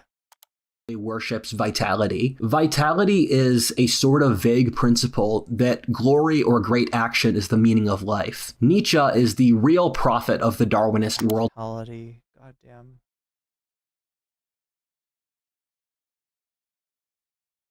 Do you think this guy understands Nietzsche? Nietzsche. However you want to pronounce his name. Like, I would just love to see what he does with like 1 or 2 aphorisms. Right? I would love to see his interpretational skills at work. I'm sure if he understands any Nietzsche at all, it's probably distilled through people like Bronze Age pervert. View. The problem here is that most people's lives are fundamentally boring and non-glorious. Society is mostly NPCs who, if they don't get a place in that society, will defect from the system. Darwinism is a direct reaction to the life-hating, envious, and egalitarian nature of our society, which young men are understandably rebelling against. One of the biggest issues that Darwin to develop mindfulness, or the conflation of brutality and practicality. For an example of... Okay, I want to know about his mindfulness practices, chat. It looks like Freddy. It looks like the 2010 Freddy. When Freddy possessed the one guy in the second movie? Or was it the third? I haven't seen the old movies. Or I might have seen like one of them. Most masculine Reddit user spotted. Yeah, I guess. Second World War, the Nazis and Japanese, whenever they faced like Sheldon. It's like Sheldon, yeah. Just double young Sheldon aggression, which makes sense from their worldview, which glorifies vitality. That being said, this was retarded since they ended up declaring war on a coalition of the most... Wait, did he try to edit himself there? I can't tell. ...countries in the world, with 20 times their population at the exact same time. At the same time, a lot of Darwinism is just a rational... I don't know why he's got to use the chud logic word. For killing people. This ends up in weird places where lots of Darwinists will say, we need to kill those ethnic minorities or invade this country for our people to survive. The problem is that's not actually true, and being aggressive all the time is a terrible strategy. A nimble strategic thinker realizes that there are times for flattery, selling out, cowardice, cooperation, alongside courage, aggression, or dominance. If you look at successful empires over history, they always find carrots and sticks to induce cooperation with the conquered. Great empires do as much of their governing through indirect diplomacy as through violence. Darwinists don't do this. If the Japanese or Germans found ways to cooperate with the conquered, which is not unimaginable since at the start of World War II, most of Eastern Europe preferred the Nazis to Stalin, or the Chinese have cooperated with foreign conquerors for thousands of years. This is also true on an international scale, where everyone else teamed up against fascism since it was so overtly aggressive that people realized they couldn't trust it. If the Darwinists lose this time, it will be for the very same reason. That being said, we live in what's probably... Okay, so now, chat, I want to point something out to you, all right? We are... What would I say? Okay, I'll just do the math.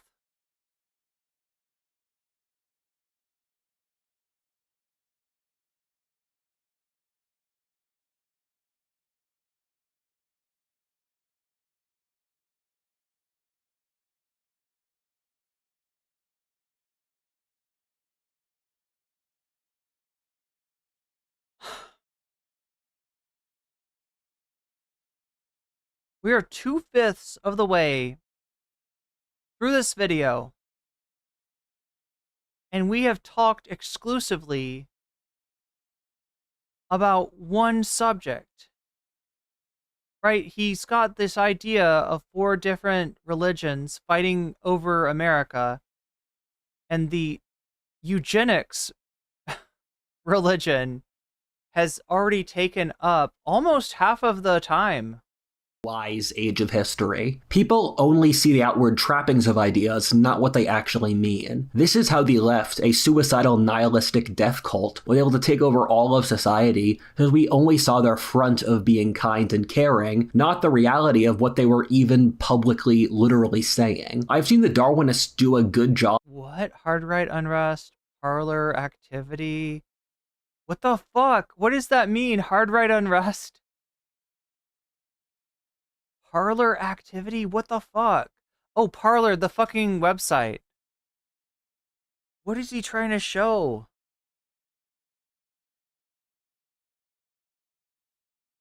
Of putting up a new front of not being Nazis. As a figure on the right, I know a lot of these people, and normies don't believe me when I say that there are legit Nazis on the right, but there are. The irony is that this is 100% the left's fault for pushing people to this. There are Nazis, so wow. Chat. I gotta say, and I'm not even being ironic here, but like most honest right-winger ever, because most right-wingers, when they talk about these guys, they'll say feds.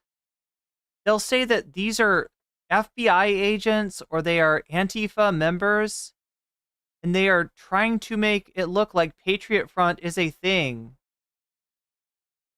despite the fact that they've been arrested before.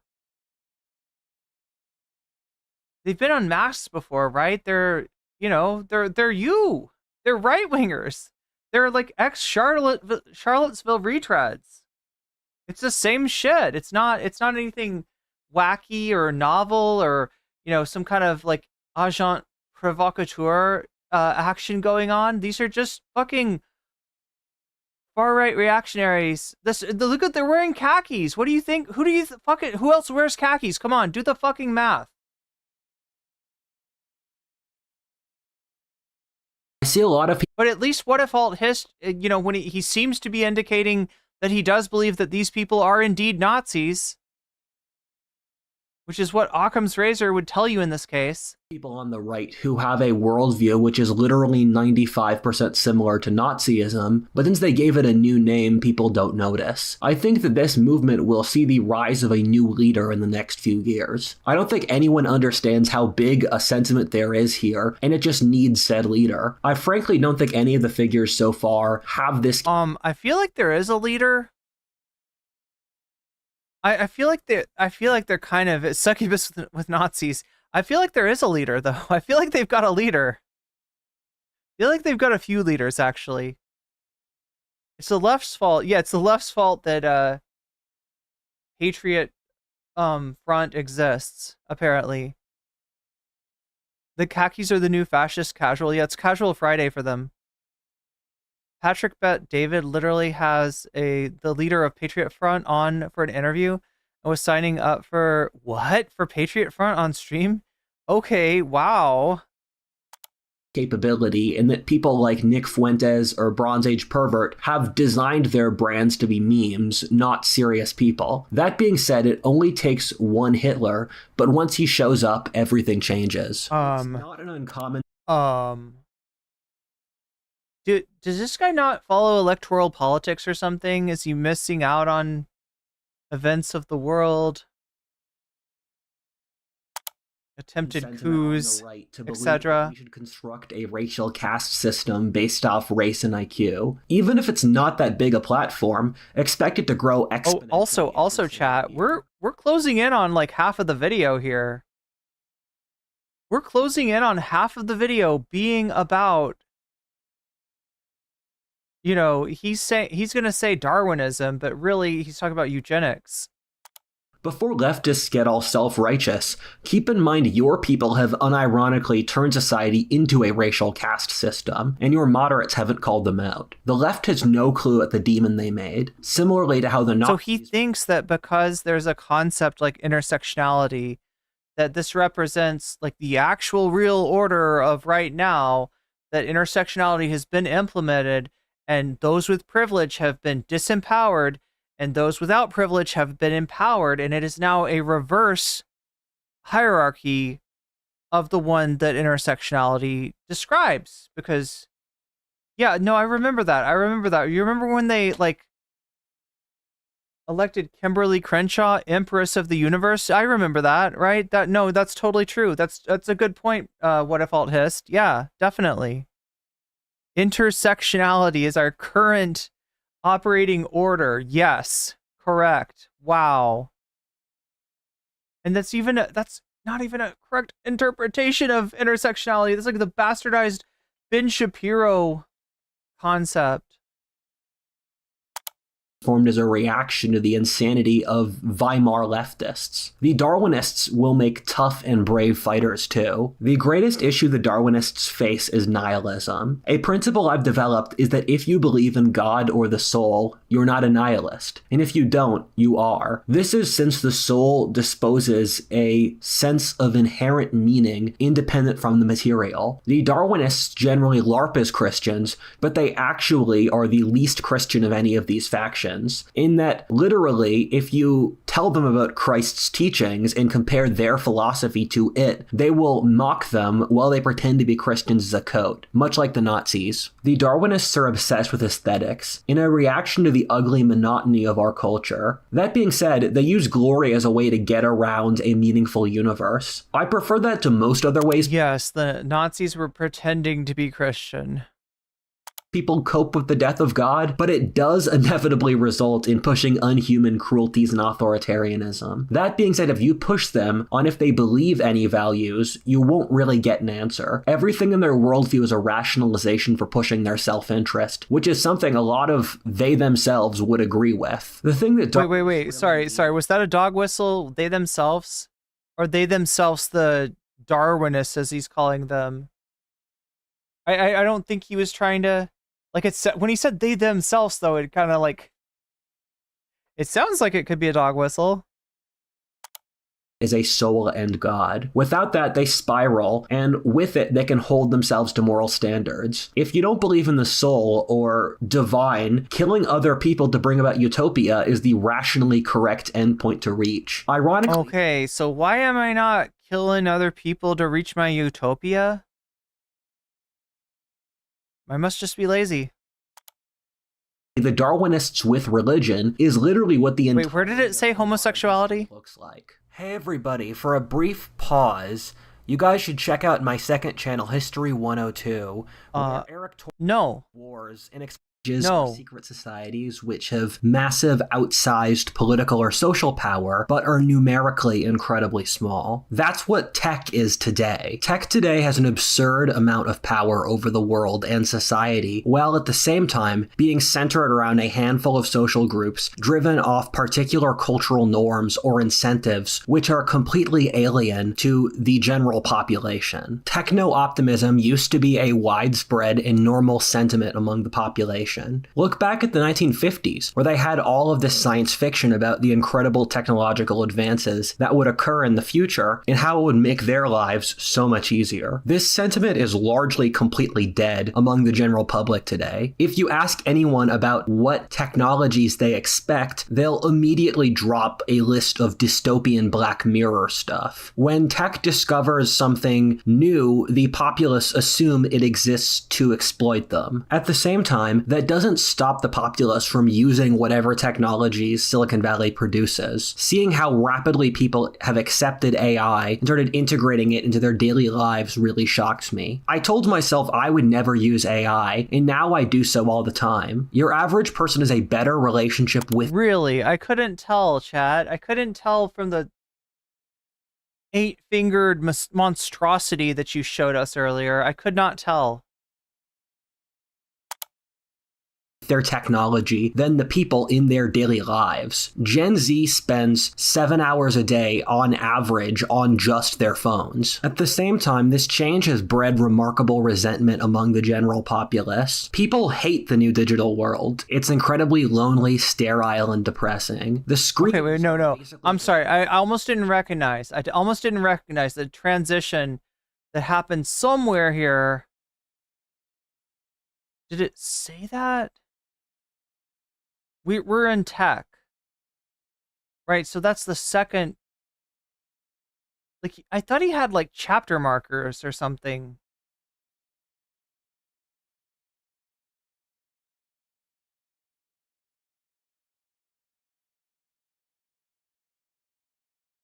Okay, part 3 is Marxist. Yeah, we're definitely in part 2, which is tech. So part 1 is Darwinism, the Darwinists. Part 2 is tech. Part 3 is Marxism. You can see which one gets the most attention. It's Darwin. Addictive as heroin. And by Darwin, he means eugenics. Digitization has automated the middle class out of existence, creating the largest dating crisis in history, and allows the near permanent monitoring of the population. I have a lot of friends in technology, and it's so strange to talk to them in that they are constantly talking about how powerful the tech industry is, and also what new things they're about to discover. Meanwhile, I have to frequently tell them, you guys are aware the general public is always about a week from burning you all on the stake. That being said, I'm making the claim here that tech has become a new religion, not that it's just a powerful social force. The reason I believe this is that if you talk to people in technology, they have a remarkable faith in the idea that technology will bring about the rapture. Chat, what do you think about that? People being like a week away from burning tech lords at the stake. I don't think that's true.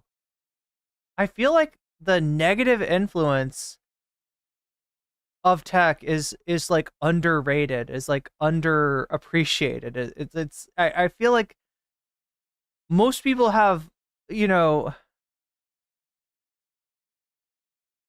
like they recognize that there's downsides to social media, but they're not, for the most part, they don't, you know, cease to use it. Did I mention that AI art is atrocious? Yeah. He's like, I thought I would never use AI, but I find myself using it every fucking day. See, we know that it's in the artwork, right? We know that it's in some of the art that he uses, but how many, what do you think? Do you think it's in the script? Guy on the left is making me feel things. Wait, which guy? Oh, that guy. Yeah, yeah.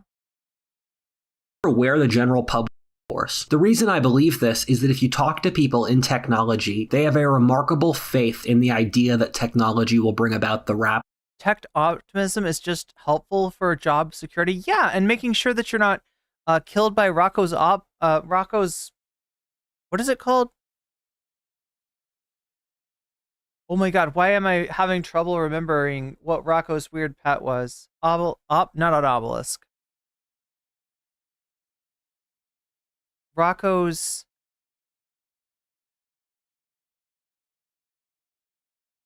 What is this thing called again? It's like the thing... Basilisk. God damn it, I was like, obelisk. It's not Rocco's obelisk.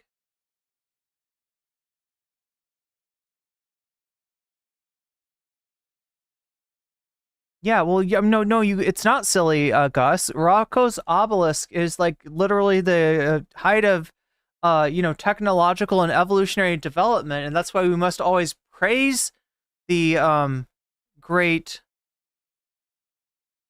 Am I gonna get in trouble for not remembering its name? Basilisk. Yeah, we gotta say the basilisk is good. The basilisk is fair. The basilisk is just because. It may have been created at some point, and if so, it probably can figure out how to go back in time. And if it goes back in time and finds us saying bad things about it, then it's obviously going to kill us. So we got to only say good things about the basilisk. Good things only, okay? Just basilisk positivity, techno-optimism. Yes. Yes, we can do this. Sure. That sounds insane to tell normal people, but there is a very powerful, kind of secret cult in tech, which unironically believes that we are on the verge of a complete breakthrough in world history, which has no parallel ever. This idea animates almost all of the great men in technology in one form or another, whether Mark Zuckerberg, Sam Altman, or Elon Musk. It's called the singularity, or that artificial intelligence will hit a rate of exponential growth in which it breaks human history, ushering in a completely new era. Look this up. It's a very popular theory which has had many books written about it. Almost all important figures in this field have written about it, and there are loads of serious books which treat the singularity as a real coming event, which will certainly change the course of the future in ways that we can't understand. As a historian, I chuckle at this, since by studying history, I've come to realize that there are certain archetypes in human behavior which you see repeated again and again in different garbs. These are... Oh my god, chat. I just realized, right? This is like, tech is too damn important to be left up to the tech lords. Like, that's a really bad idea. I don't like what's risen to the top in tech. I'm not a fan.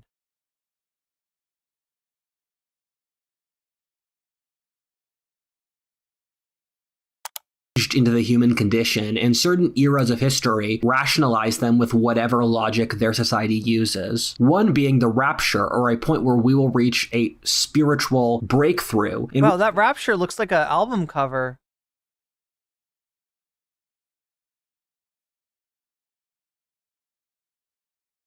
Those who follow said religion are saved, while the world completely changes. For the techies, their singularity is the rapture. These are people who treat religion as silly, but they've so easily slipped into their own version. A constant theme we'll find with all of these religions, except the final, is they lack a tremendous amount of self-awareness, and so end up acting out principles of human nature, which are far more primitive than the sheen they put on. Ironically, they have no idea they're doing it. Artificial intelligence intelligence may have tremendous effects upon the world. In fact, it almost certainly will, but to expect it to completely alter every element of humanity is just insane. Look at the most inventions in world history, whether the Industrial Revolution, nuclear bombs, agriculture, or metalworking. What happens in each case is that there are a couple major variables which change, but the messy nature of the world in human competition remains. What messianic ideologies say is that the era of suffering in human competition is just going to stop, but that's never going to happen. You also see this across technology, where it appears as if Mark Zuckerberg believes himself to be a god who is creating a new world through virtual reality. I mean, he is an M on animations. He's definitely like an eldritch god of some kind. Elon is creating Neuralink to fight against the potential issues with AI destroying humanity. Alternately, you see it with some of the most insane people in crypto. What? Neuralink. So if I'm to understand Neuralink correctly, it is a interface between the workings of, like, let's say, a processor and the workings of a human mind. And theoretically could, you know, give you a direct link to everything.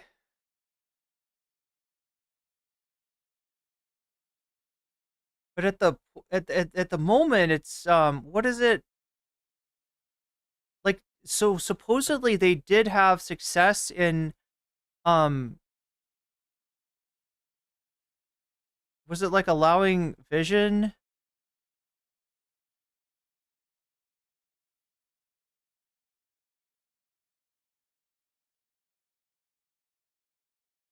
The way they talk about this compared to the eugenics, I meant Darwinism, we're at 1.25 times speed.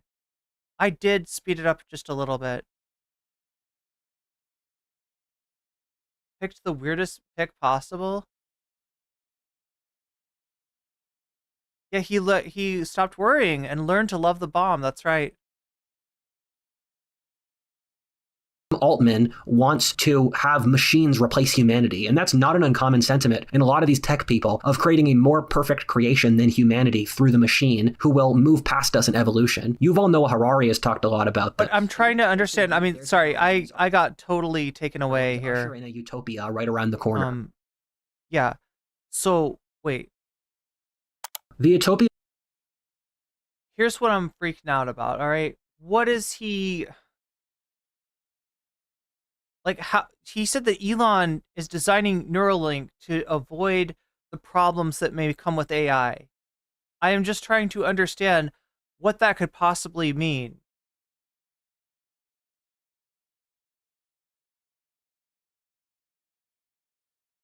Like, how does Neuralink overcome the potential problems of AI? Like, what is he even saying? The thesis has been tested for a very long time over history, and every single time it fails. In fact, the utopians make things vastly worse in almost every case. The thing that scares you at the tech industry is it fills with people who view context, barriers, human nature, and natural ecosystems with contempt. They want to rip everything up. They don't hold themselves to any standard. This leads to a worldview capable of profound evil, since the great totalitarians of the past share every single one of those traits with them. They hold human nature in no kind of sacredness. That being said, tech is a double-sided coin, which in addition to this has incredible promise to change the world in a very positive way. One of those is that the internet will probably allow the defeat of the current wave of authoritarianism or totalitarianism flowing across the world, since it allows easy non-government communication. Can't have problems if AI takes over people's brains. Yeah, I was thinking it was going to be the opposite though, or somehow it gives him the ability to, like, all of his ideas have got to be based on some old science fiction shit he saw. Cooperation. This is the populist world that has been created by the internet. We used to be completely dependent upon TV stations, which were curated by elites and the government. My friend Balaji has turned me around on a lot of points in this topic. He splits the world into grays, reds, and blues, which is a split I like enough that I'll probably make a video about it at some point, which are conservatives, leftists, and technologists. The advantage I see in tech. Then how does this connect with the fact that Silicon Valley is fundamentally right-wing? is decentralization, and it has the smartest and most creative people of any of these religions by a significant margin. Tech is also the most innovative and creative in that it has the greatest ability to just invent something totally new, which changes the game. Tech has potential to pop up anywhere in the world, as we've seen in El Salvador. Due to how decentralized it is, it's not unimaginable to see random third world countries become new centers for tech if they try hard enough, or if they're pushed out of the first world. Tech is divided between decentralized and centralized tech. Decentralized tech is largely a tool of authoritarian governments and has lost a lot of creativity. China or even the World Economic Forum are great examples of that, in that the WEF is a fusion between machine worship and leftism. Yeah, that's right. That's right. They're trying to build communism over there at the World Economic Forum. What the fuck? This is a theory that I have maybe slept on a little bit too much, right? Right-wingers are obsessed with the WEF. But their idea in Davos, right? And, you know, like, no doubt there's, like, problematicity to these things, but it always tends to be the exact opposite of what assholes like this are worried about.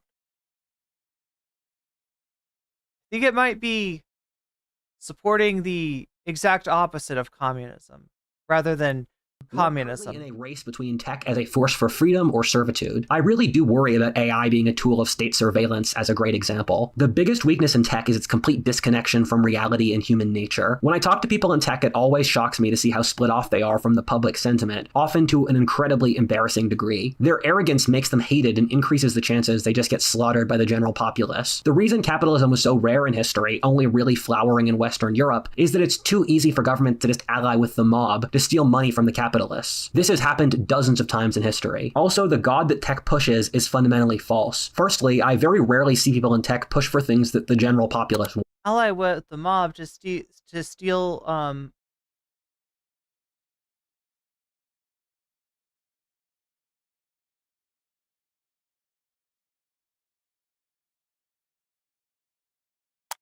increases the chances they just get slaughtered by the general populace. The reason capitalism was so rare in history, only really flowering in Western Europe, is that it's too easy for government to just ally with the mob to steal money from the taxes.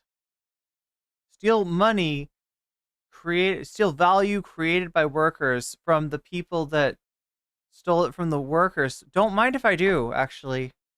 Capitalists. This has happened dozens of times in history. Also, the god that tech pushes is fundamentally false. Firstly, I very rarely see people in tech push for things that the general populace wants. Almost everything big tech creates is to push their power. Secondly, the tech ideas they have just won't make the world a utopia. It will probably make things a lot worse. The singularity will never happen, and if it does, it will probably be pushing some cynical agenda. Their idea is that you can just engineer your way out of human nature, which is wrong. Also, tech has become rapidly a lot less creative, where they put up this facade of creativity, and they're still probably the most creative of any of these religions, but their amount of creativity has collapsed precipitously in the last decade, as has their ability to think independently, where San Francisco is now one of the least free-thinking places in America. Tech will do it. That's what he thinks of tech. That's how he thinks of tech, right? Well, it's in San Francisco, so it must be liberal. Wow. It's best if it's like, I don't know. I feel like that's such like a 2010s notion. Like, yeah, at one point,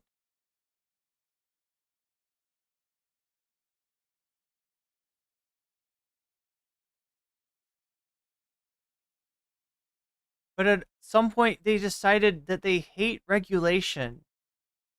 And they blame, you know, the same government that, you know, facilitated their borrowing money at a very low interest rate, right? They detest for not maintaining always the same interest rates, and the subsequent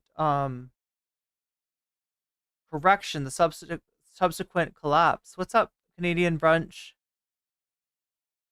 Tech does lean left. I see the exact opposite, Brandon. I think that there was a time where maybe that was true, but the people that are involved in tech have changed. I don't mean like different people are involved now and they're different. I mean, the people that were originally involved in tech, many have were like left wing at some point and are now like decidedly right wing. Like if you look back to the like sort of architects of the original internet, yeah, you'll see a lot of left wingers. But when you look at Silicon Valley and how it's changed in the past 15 years or so, you'll see more and more right wingers. You'll see that even the left wingers are like right wing in some ways, right? And that's actually something that I'd apply to cities like LA, San Francisco, New York. Like a lot of these cities, right, have this weird emerging, reactionary economic element that comes from, like, I call it the Anna Kasparian effect, right? Anna Kasparian's not just one random grifter who decided that she'd reached her limit grifting on the left and decided to grift on the right instead, right? I think that Anna Kasparian is probably sincere in her change of belief and is emblematic of a lot of people in these like big coastal cities, people that look at a problem like homelessness and see the solution as being like becoming as inhospitable to homeless people as everywhere else, rather than seeing a fundamental injustice in people deprived of shelter. They see a fundamental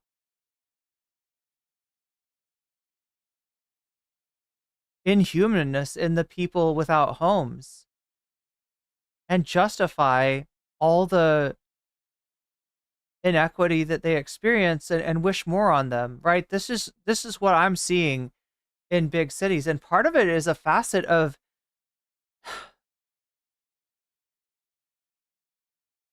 big cities are unaffordable, and it feels like purposefully so. It feels like the rich have created a kind of playground, and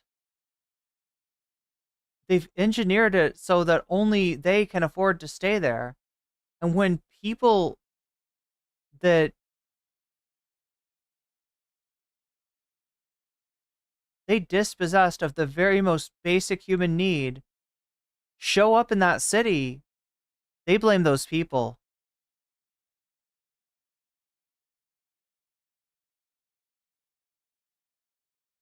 And I'm seeing it more and more, unfortunately. In a small scale based off actually inventing stuff. The raw creative ability of this group is remarkable if tapped. That being said, they again need to have a soul or an idea that they serve some broader human agenda rather than rationalize an inchoate drive for power. Tech is one of the few places that actually makes new stuff in our society, which is largely boring and uncreative and sterile. If we lose tech, we're probably slated for another dark age. Number 3, Marxists at a quarter of the population. This story is so unbelievably bizarre that I think our descendants will struggle to believe that it was ever real. Communism was the ideology which killed the most people in human history by a truly vast margin. It was tried in every single continent. Hey, look, I will say one thing, okay? It definitely killed the most Nazis in civilization. It killed more people and look, than every other religion. These kind of calculations, whether he knows it, whether Rudyard knows this or not, whether Rudyard realizes this or not, but this kind of calculation is one that comes from including the death of Nazis during World War II as the in the number that's claimed as like communism has killed the most, right? In history combined. Then after that, they changed their name and were able to quietly take over the institutions of the entirety of Western civilization. The West didn't even really put up a fight, sacrificing its economy, culture, romance, religion, foreign policy, or literally anything else you could possibly imagine without even realizing it was happening. Yeah, chat, isn't it awesome how we have communism now? And that's totally the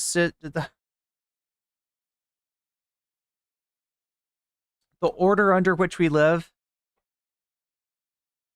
Isn't that cool?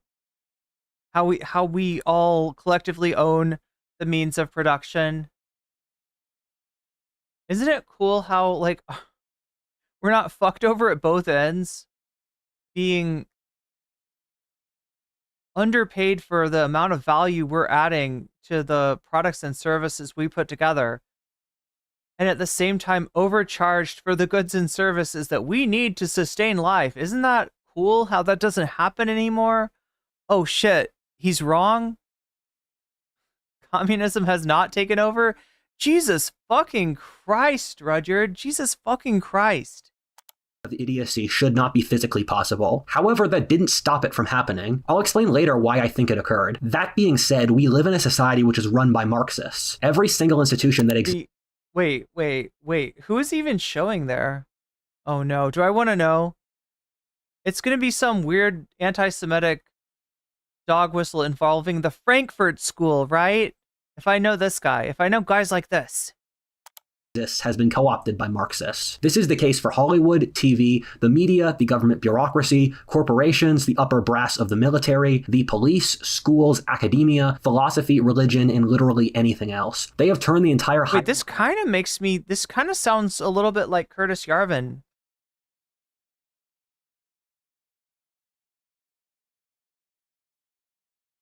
Like, I heard this guy like talk about how he thinks that we live in an oligarchy, and I was about to be like, well, yeah, you know, I mean, like that's not too far off. An oligarchy is like definitely one way you could describe our society.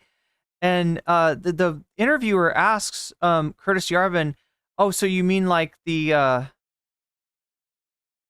you mean like with the businesses and the wealthy being the oligarchs? And he's like, no, the oligarchs are more like university professors and shit, right? Those are the real oligarchs. Those are the real people with power. You know who else? Civil servants, right? Civil servants are definitely oligarchs. This is ridiculous as Haas calling baristas like bourgeois elite. It's as ridiculous as fucking MAGA communism. Maybe it's even the mirror image of it. I don't know, chat.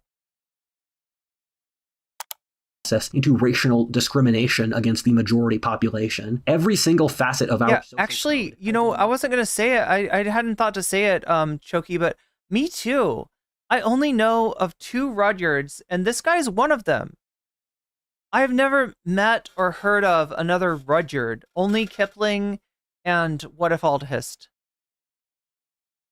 The government is putting stuff in the water to make the freaking frogs gay. Well, it's mostly the university professors. It also might be public servants and people like this. Under Marxist philosophic assumptions. You know, a cultural form has been really important when its assumptions are so baked into a culture that people don't even think about them. For example, our idea of the underdog being good stems from Marxism. The idea that all people are equal, diversity is good. I thought it stemmed from that one weird cartoon with the dog in pajamas named Underdog. I thought that's where it came from. Is that not where underdogs come from?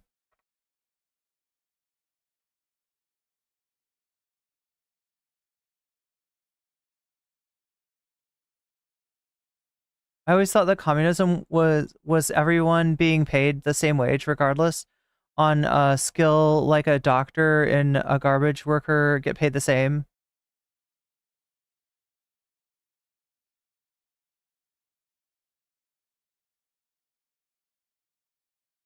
I wouldn't have said this in the past, but I'm willing to agree now that TYT has been infected by the right and grifting. See, I don't know. I mean, like, I do agree that it's listing right, for sure, right? But I'm starting to think that it's not like Anna's really, you know, changed. But now like, there are freaking communists invading Russia. Is he rich? He's got to be. He's got to be rich. 600,000 subs. He's got to be rich. Some baristas are rather bougie. Well, they make coffee, which is bougie, right? So obviously Haas is right. Obviously, MAGA communism. And there's apparently a new home for MAGA communism. There's a new party. They've recodified themselves. It's the same assholes too, minus Peter Coffin. I don't know what Peter Coffin's doing, but apparently he's no longer a MAGA communist, and he hasn't joined the new group. So, yeah, he lived every day of his life a capitalist.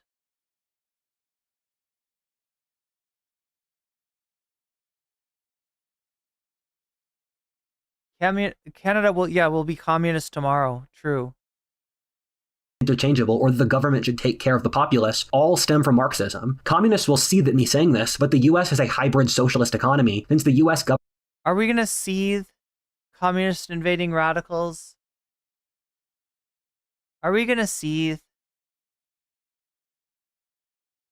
Government makes half of the US's as a country's total economy. The Marxists did this largely through verbal games. The communists will see that me saying this, but the US is a hybrid socialist economy, since the US government makes half of the US's as a country's total economy. The Marxists did this largely... That's awesome. That's awesome. So if social programs, then communist, I guess. Verbal games. The communists maintain the exact same worldview as they had before, in which the oppressed need to launch a revolution to bring about utopia. That being said, they changed out the working classes for women. Wow, I wonder what he considers. I fully think that this guy thinks Hillary Clinton is a communist. Sexual and ethnic minorities. This was since the white working class was wealthy enough that they actually became satisfied with their material conditions. Meanwhile, the groups above keep on asking for more no matter what they get. Our society is foolish enough that we didn't even notice. The Marxists kept changing definitions. It's critical theory. It's critical theory time. Foucault. Freud. Cornel West. Oh my god, okay. See, he needs more theme songs. Like, this needs a theme song. So that people never realized what was happening. We were indoctrinated through leftist-dominated media and schools not to notice. Yeah, leftists. That's right. They were leftist-dominated medias. The Marxists socialized the populace to be NPCs who wouldn't see what was occurring right before their own eyes. The left is completely evil. I used to feel bad saying that, but after watching the actions of the last few years, I've seen the left completely trash every single moral standard they could have held themselves to. They've become the party of the rich, the powerful, they shut down dissent, they're trying to commit social suicide. I have a game of trying to find a single moral degeneracy that the main... Look, the conflation of the Democrats, like, craven... grifting under the political regime, in which the first primary is the money primary, the donor primary, right? Is grotesque, but it will never match the right wings, because anytime the Democratic Party tilts to the right economically, it necessarily gives the Republican Party more latitude to go even further right wing. And for the longest time now, the Democrats have abandoned any sense of Keynesianism for, a fundamentally neoliberal worldview. But at most, they adopt like a light version of trickle-down economics. And it's always slightly to the left. I mean, that's their whole deal. They're doing that thing like in The Price is Right, where you like bid like $1 under.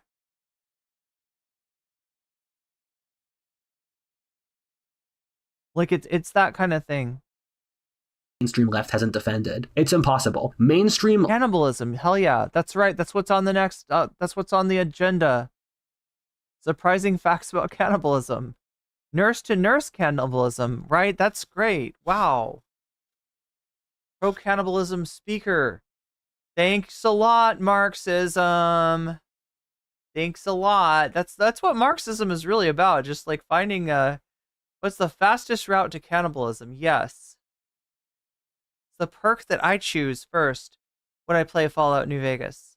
Leftist media have written positively of cannibalism, pedophilia, mass castration, a racial caste system, and have written against... Wait. You could talk about Foucault about that, about against thinking for yourself or having children. The reason I think all of this happened, personally, is that we're living through Mouse Utopia. Mouse Utopia was an experience... Motherfucking Mouse Utopia! Oh my god, dude. Are we in Mouse Utopia? We can't stop here. This is Mouse Utopia.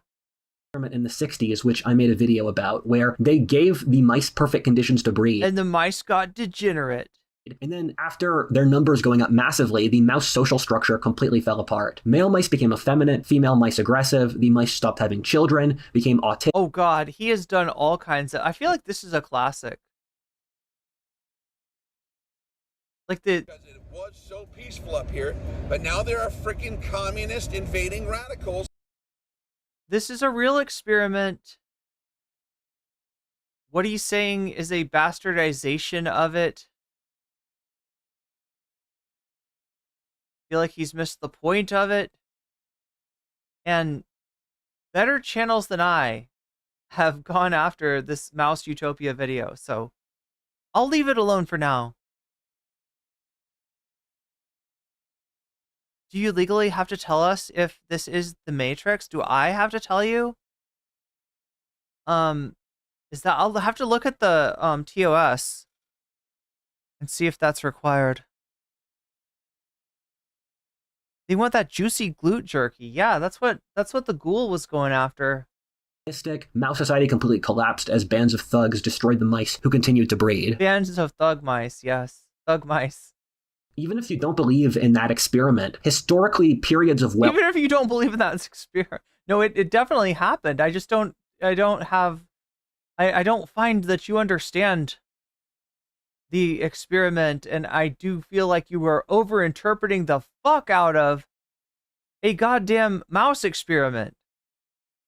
Or decadence allow. Like, this is only comparable to that one wolf study that suggested there was alphas and betas and omegas and everything else, and that, like, and people were like, you know what? Actually, not only is this study true, but it's immediately applicable to humans.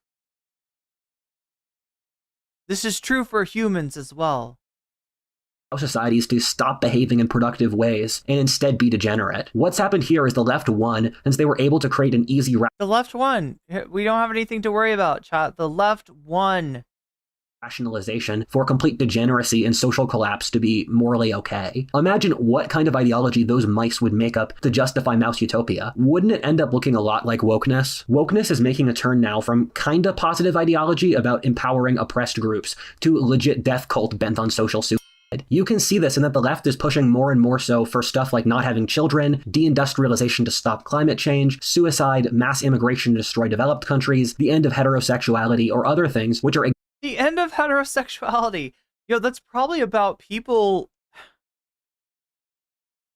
being that's literally okay. If they like, I haven't read this. Okay, legally straight. Okay, sexuality, childhood, the cultural value of marriage. I don't trust that Rudyard has actually read this article. You see what we're seeing right now is an abstract, and I don't think he's read past the abstract. This chapter outlines the theoretical and methodological framework for the book. The theoretical foundation is developed from the survey of long history of scholarship on feminism, queer theory, in order to examine heterosexuality, reproduction, abortion rights. If anything, it's about like the idea that, like, without any sort of cultural taboo, a certain degree of bisexuality would be displayed by most, if not all, people. I don't know if that's true or not. I don't know if that's what the study is about, but that's a plausible concept of the end of heterosexuality that is not like a study that says we should totally make laws against straight people because they're bad, and we should totally force them into gulags where they can't be straight and they're, you know, taught like to be more gay because it's cool. It's cool to be gay. It sucks to be heterosexual. And so that's why we're going to force the heterosexuals to also be gay until we have a completely gay society. I think that's what he thinks this book is about. It's like Gay City, chat. You have to twerk. You are literally required to twerk. When you're in Gay City, you must twerk on command. All right? Or else you get your ass beat. Exactly what group would do to rationalize. The left has become completely possessed by what is effectively the worship of Mother Nature, as you can see with their obsession with the planet or environmentalism. Yeah, you can tell from the condition of the planet and the environment how much we worship nature. Or the noble savage. In the esoteric tradition, the negatives of Mother Nature are chaos. Does he understand the point of the noble savage? I think not. I think the fuck not. Rationality and an inchoate desire to destroy for its own sake, to make the world more simple, thus allowing future creativity. The left's main goal is suicide. You can see that now the Western left picks different issues to be suicidal about. In the US, they pick African slavery. In the settler colonial countries which didn't have slavery, like Canada or Australia, they pick indigenous issues. In the countries the Europeans are native to, they pick climate change or colonialism. In each case, they pick whatever rationalization works for suicide. This is the great weakness of the left, that they are completely insane and literally want to lose. The left is killing itself. The left doesn't do anything anymore. They don't develop new ideas, have kids, make culture or art, have new philosophies, make companies. The great worry is that the left brings down their entire civilization with them as they fall. The left's great strength is they have all of the organs of society and have a fanatical base of supporters who will die for them. This battle, in my opinion, will rupture into the left. Maybe we should be careful not to saw off the proverbial ecological branch we're sitting on. True. Legitimate wars in the Western world over the next few years between the right and the left. Number 4, Christians. I want to sign up for Luigi Utopia. Yeah. Wait, would that be with Waluigi too, or would that just be Luigi's? It'd be in Luigi's mansion, right? Clearly, but would Waluigi be involved?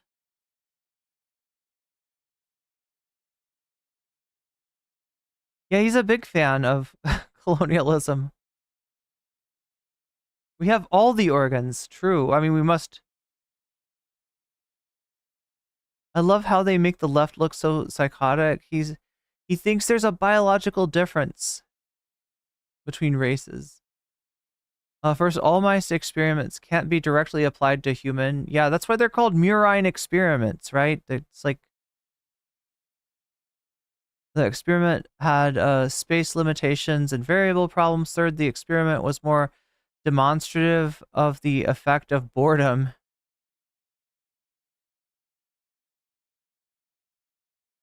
I have heard people come out with such like diametrically opposed interpretations of the Mouse Utopia experiment. Part 4 Christians. Okay, so chat, we are... I mean...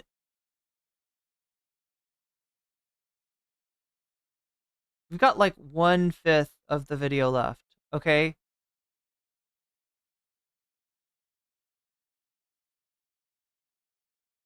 And we're on part 4 Christians. He spent a long time talking about eugenics via Darwin, and now we're finally on. I guess this is the most of the people, Christians. There's the Marxist, there's the technologist, there's the Darwinist, and then there's the Christians. At half of the population. Now for the religion which is by far the largest. Although it may not appear like this, Christians are still demographically dominant in America, forming between 2/3 and 3/4 of the population. I put the real number at 50%, and I think lots of people who say they're Christian, some of those Christians, they're just fake fans of Jesus, right? In their hearts. We don't want to count fake fans.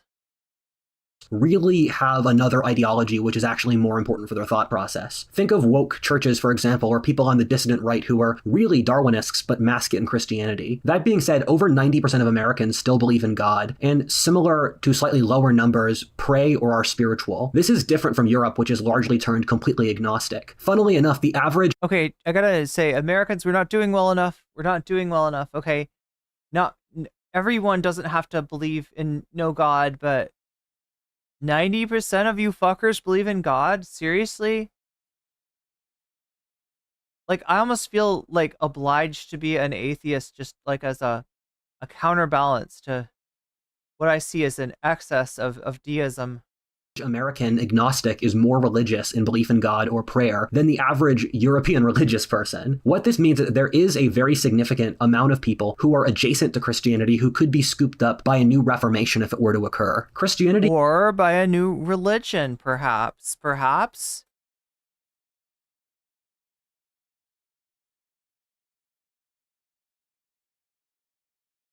But what if it's a religion that's actually fun?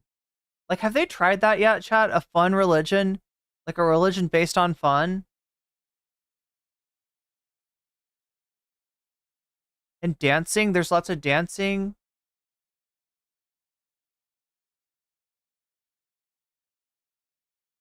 And you have food together? And you're like obsessed with food? You're always cooking food and making food and distributing food? Because you really think that food is important to, like, I don't know, human life and shit? Food, dancing. Am I just reinventing the cult of Dionysus? I wasn't going to say alcohol. I wasn't going to say that. Then leave the alcohol for somebody else. The Christians, they already have the alcohol, right? So this religion would have gummies as their sacrament. Is in a strong, if very precarious position. It's by far the oldest and best tested of these religions, the only one that you can seriously call a religion. It's also the most balanced and intellectual. Look, if people are going to believe in God, they might as well believe in some good things too, right? The other ideologies, largely since they lack belief in a soul, lack self-awareness, which creates huge intractable flaws, which eat them alive. For Darwinism, it's their absurd aggression. For communism, it's that their worldview doesn't make sense. Wait, are we already done with Christianity? That was quick. For somebody that I think probably identifies as a Christian himself, that's not a lot of attention paid. But then again, maybe it was too much like preaching to the choir. Kill themselves, and for machine worship is that their technologies can't deliver what they promise. That being said, Christianity has propelled multiple civilizations for thousands of years sustainably. With all that being said, Christianity is a large empire built on weak foundations. It's been declining around the world for centuries, and even more so in the last few decades. Just since the year 2000 until the present, almost all countries in West Europe— Fewer than half Brits. Okay, let me go to England. You go to England, maybe. But then again, I don't like, it makes sense, right? If I wouldn't believe in God if I lived in England, like be like, yo, no, God totally made this place all dreary like this, and God put all the turfs on the island. God made the Tories, God made Margaret Thatcher. went from overwhelmingly Christian to something like, no.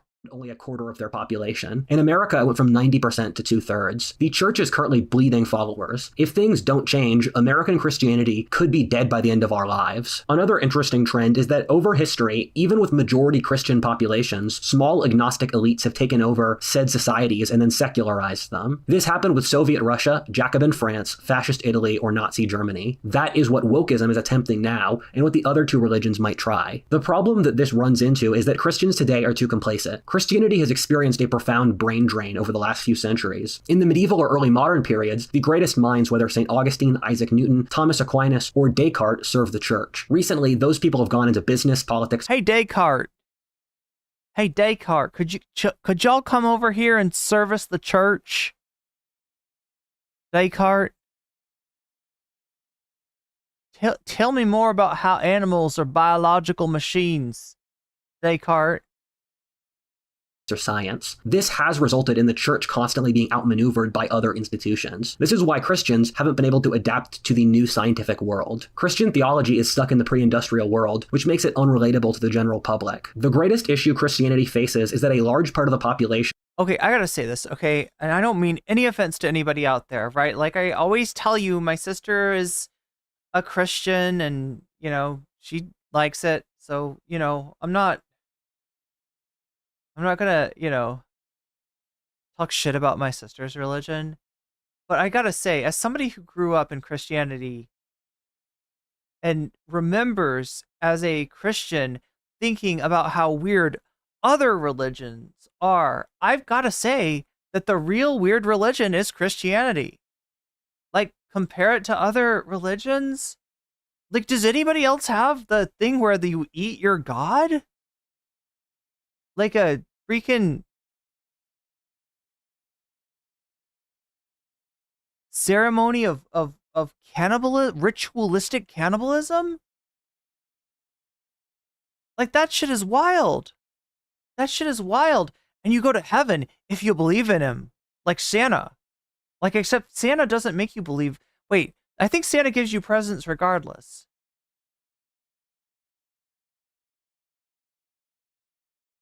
But no, Jesus totally, like, you gotta believe in him. And then it doesn't matter what a massive piece of shit you are. You're good. But if you don't believe in Jesus, oh my God, are you fucked? That's what makes the whole thing work. You gotta believe. Can you imagine like a UFO cult that was like, not only are UFOs real, but you gotta believe in UFOs because the planet's gonna blow up, and the only way to get off is gonna be the UFOs, and the UFOs can only get you off if you believe in them. So let's get with the believing in UFOs, all right? I'm not gonna show you any alien bodies. I'm not gonna show you any sorts of exotic mechanics that I claim are extraterrestrial vessels. I just need you to believe.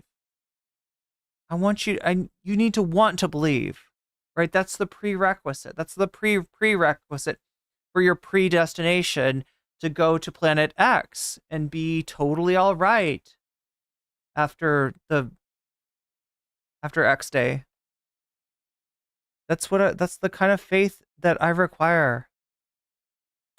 Literally finds it impossible to believe in. The intellectual view of the world modernity has openly doesn't believe in any non-material things, like God or spirits. Most people take this completely for granted. Until that variable changes, the world's religions will continue to decline. With all this said, changing the public's view on this, making them believe in a spiritual ideal dimension, would be one of the most important intellectual breakthroughs in history. I personally, and I know I'm biased on this topic due to my research in this area, think there will be an intellectual breakthrough towards belief in the spirit world that will cannibalize the demigod, live forever isn't the most winding logical train ever conceived.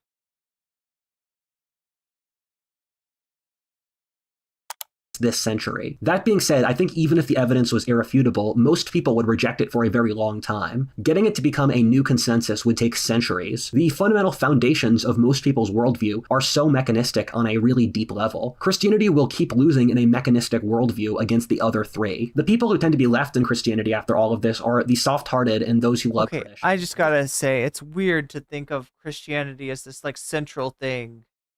It's weird to think of it as like, yeah, there's like 4 religions, and well, we're not really meaning religions. We're like, it's more like worldviews. Because it was so peaceful up here, but now there are freaking communist invading radicals. And Christianity is the most important one because it's the only one that's got Jesus. All right, that's unique. Other religions, we don't got Jesus. Christianity, we got Jesus. We got Jesus, and he's delicious, and we will serve him to you after the doxology. Is that what it's called? Doxology? Doxically? I don't know. Whatever it is, right? We're going to sing a song and we're going to serve you a snack, but that snack, understand, is your Lord and Savior. Ain't he delicious, folks? Ain't he delicious? Kinds aren't the sort of people who usher in great advances. There's a starman waiting in the sky. This has been self-reinforcing as the church becomes more of a white bread place for nice guys. The church runs into issues in which, since it tells its followers to follow their moral code, even when it results in them losing, Christians get constantly outmaneuvered. Christians today are completely incapable of realpolitik. Constant problem with Christians getting outmaneuvered. Cynicism and power politics. You often see Christians come across as overly sincere and cringe when they try to get involved in these fields, or they come across as completely out of touch with reality. You know, honestly, I miss the what did he say? Realpolitik, cynicism, and power politics. You often see Christians come across as overly sincere and cringe when they Yeah, I miss the overly sincere cringe Christians. Like, those people would be awesome. Can I talk to them? Where are they? Try to get involved in these fields. That's not the Christians that exist. They're not actually like that. Or they come across as completely out of touch with reality. Christians often end up projecting their own attitudes upon their enemies, thus making their enemies' cynicism and power hungriness completely unrecognizable. Christianity today is pretty cucked, with the church being feminized. The church is too feminized. That's right. There's too... What? It's been feminized. The amount of young men attending church has halved since the start of the 21st century. It's because they don't do, like, lifts in church. They should be doing compound lifts every day as part of the service, and then men would go and never leg day. Always find an excuse to skip leg day, and then you will get the men back. Since it's just not masculine enough. That being said, there has been a push. Leg day is feminized. We can't do leg day. To make Christianity more masculine, as we've seen with the Jesus lifting culture, guns and God culture, or figures like Jordan Peterson. Christianity, ironically, is the opposite issues of all the groups above, in that they err by being too cynical without a concept of the soul to give them internal direction. For Christians, is that they're too motivated by an internal sense of righteousness. If you look at the worst Christian fundamentalist states over history, whether Puritan New England, Franco's Spain, or Savonarola's dictatorship in Florence, you find that it's pretty tame compared to fascism or communism, in which the Christians— it's pretty chill, actually. Maintained independence for the family, the society, very rarely had drafts, and there's not as much totalitarian interference in every single facet of life. Thus, in summary, if Christianity doesn't do anything, it will continue to decline into irrelevance. That being said, I think of all of these, Christianity has the highest potential for winning, largely since Christianity— I wonder what he thinks of the Christian left, right? I wonder what he thinks of people that they're Christians, but they think like the most important thing that they do at church is like feed the hungry. I wonder what he thinks about people like that. has proven itself to be incredibly strong, or as people say, Lindy, over its history, preferably by having some kind of internal revolution to make it more adaptable to the modern world. Christianity has proven itself time and time again at being incredibly inventive and malleable. This would be the most in character for Christianity to do of any world religion. Another important detail is that with the population crash which is occurring, the religious are forming a— Wait, what is this? The U.S. states losing and gaining population.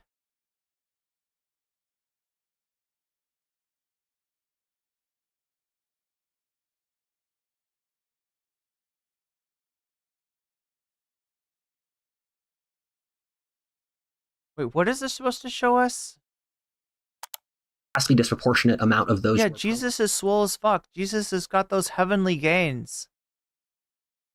Creating and continuing the next generation. For educated people, this is even more extreme, in which literally the only educated people who are having children are the religious. This means that our— Yeah, Jesus died to make up for us missing our macros. Come on. Will basically have to become religious over the next 50 years. The real question is, what religion will they end up following? Eras of harshness like ours tend to push religion, since people need meaning in a difficult world that makes no sense. Of these four, Christianity has the best track record of giving people mental models which actually help them live with their lives. All of the other three effectively outsource behavior to the state or elites. It's their job to build a utopia so you can be happy, not that you have to change your life to live a happy life as an individual. With all that said, I'm still putting the highest bet on Christianity, but I don't want Christians to get complacent. Keep in mind, your religion is still collapsing at record— I mean, yeah, the religion is collapsing, but it'll probably win. Just don't get complacent. Rates in your home countries. Most people can't bring themselves to believe in traditional religions, even if they wanted to. If the natural order suggests Jesus is giving up his butt for protein, in which we need, we will become religious over the next few centuries, it's totally possible that completely new variations emerge, maybe descendant from the other three ideologies. The world is a crazy place and is never going to be what you think. In my opinion, the most— Okay, so we're supposed to get told, like, maybe what of these religions he chooses. Victor is in fact some combination of these ideologies. Darwinism and Christianity is an easy shot. We've already seen machine worship and Marxism combined in the ruling ideology of our society, except for Marxism and Christianity, which can't combine due to both having belief structures which openly exclude the other. I find the combination of I mean, he's talking about Marxism. But does he know about Christian socialism? I don't know, chat. I don't know. The CPD has recommended you pin in the comment section of your Patreon.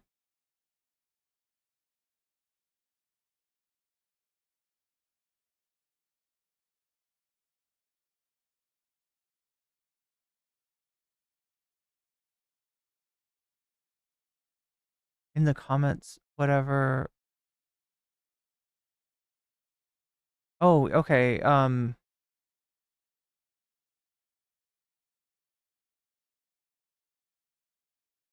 sorry. Was I ignoring chat too much?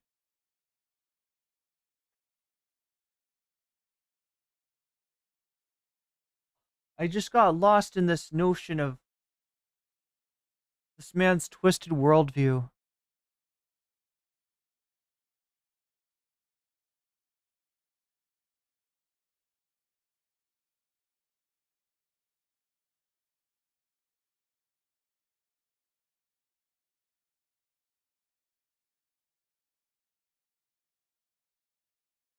Like this? And yeah, like, I mean, most of my stuff is just like,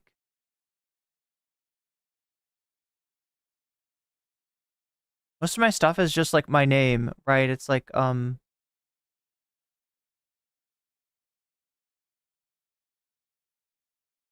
that's what my Patreon is as well. Thank you for asking. But yeah, I think it's also, I think there's a lot of links in the,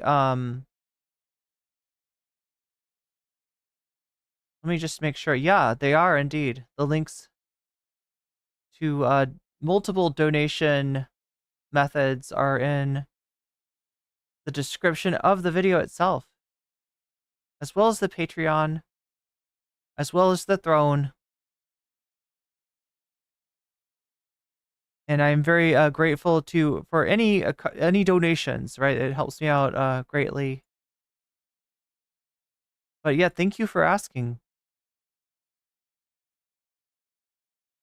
Oh, not everybody sees how you see it on there. You're right. You're right. The description is actually hard to open up on, oh my God. Chat, Windows is trying to take over my computer. I better finish this video. But yeah, thanks for asking. Darwinism and Marxism hard to believe, given once you believe in Darwinism, leftism makes no sense. That being said, the left has proven they don't care about logical inconsistencies in their worldview. I mean, my short answer for who will win this religious war is probably no one. Anyone who fills this void will have to adapt into something new. By the process of winning, these ideologies would evolve into something completely different. Imagine a world where Christianity really became a new state religion, where spiritual I know he's imagining that world. Technology or exorcism are back. That's what a Christian... That's what we need is exorcism, yes. Yes, more pea soup. Victory as a total new worldview would have to look like. That's completely unrecognizable to Presbyterian churches. Oh God, I forgot about the handbells. Today. Just imagine if you showed up and told Marx about what his ideology evolved into today, being this corporate, enabling for losers, very wealthy ruling class. Keep in mind, we are players in this game. The fuck is he talking about? The result is still up to us. Are you ready to play? I feel like I just got played. Look, I'll say, okay, it wasn't as bad as the first video that we watched today, all right? That first video was rough. Thank you, everybody, for sticking with me through all of that.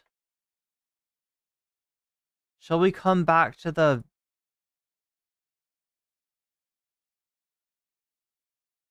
this screen? Yeah. Wait, no, I did it wrong. Oh, it's this one. Okay.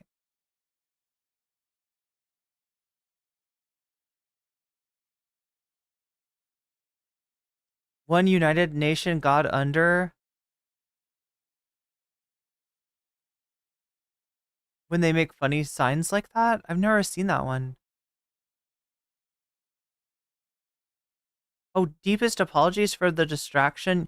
No, it's a good idea. I just like I never think to do a pen tweet. And obviously, chat, if you're thinking of donating, okay, just one thing I would ask that you keep in mind, make sure to take care of yourself first. Make sure that you and those that you care about have plenty before you think of giving money to a streamer, even one such as myself, right? But it's there.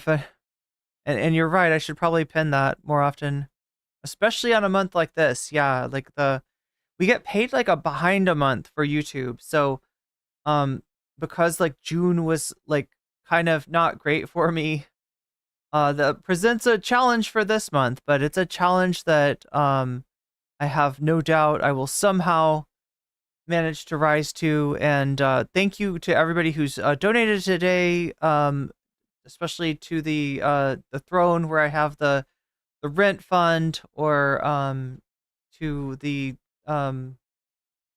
Cash App or PayPal, which that money actually gets to me immediately rather than having to like wait for a month like it is on YouTube. But yeah, I think I'm gonna make it through this, Chad. I think I'm gonna make it through this. And like I told you, um, August and after seem cool. It seems like we're gonna be okay. It seems like I'm gonna go more and more full time. My real hope is to be able to have a little bit of extra money to hire an editor, because with an editor I can make more videos, which would be not be hard right now since I'm. Chat, I need to end the stream and work on videos. Work on videos, right? It's I've been just grinding so hard as far as streaming because so much has been going on and I have so much to say about so many different things, but I'm glad that there is a community here to hear me out on those, and it means a lot to me, Chad, and like really I'm like blown away by the fact that people are willing to like have the faith in me to be willing to um crowdsource new equipment to make the stream the production quality go up a lot. It makes me want to put more into what I'm doing, and I think I've like sort of maxed out the production quality as far as like image, sound, etc. And at this point, I gotta work on a content strategy because most streamers they stream and then like immediately after they cut up their videos into segments and those segments come out as videos and the videos help more people come to the stream, and this is just something that I haven't been doing because there's been so much to cover, so much to talk about this year. But yeah, I gotta like kind of pull back. Like, and I seriously tried, chat. Like, look, I'm looking at, oh my God, 7 hours and 35 minutes, right? I was thinking this was going to be a short stream. I was thinking this was going to be under 6 hours, but I literally cannot do that.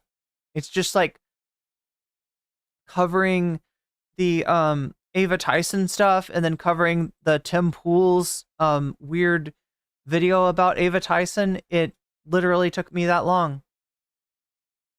It literally took that long. But yeah. I don't know how to do it, chat. I don't know how to like, you're supposed to only bite off what you can chew. You're supposed to like pick subjects for yourself that aren't going to take a million years to cover. Maybe I just talk too much. Maybe I yap. I think I yap. I think I'm a yapper. That's my problem. I gotta go to like don't yap so much finishing school. Is there such a thing that I can sign up for? Like how not to be a yapper? Like some sort of seminar that I could go to find out how to limit the yapping? Because it gets out of control.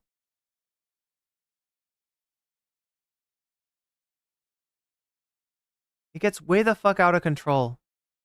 Back to the lighthearted topic of cannibal recipes and saving democracy. Yeah, we're supposed to talk about keffals tomorrow. That's what's on the agenda. Like I said, there's so much happening and there's so much going on that like there's every chance that something could happen with Kamala or with Trump that I end up having to, and this is going to be a thing going forward. It's going to be very hard to schedule stuff because there is always potentially new stuff going on. My smooth yapping keeps the stream interesting. I can riff on everything.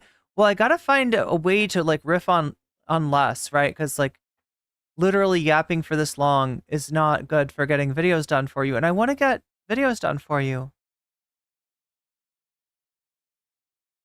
You come for the yapping, not for the content.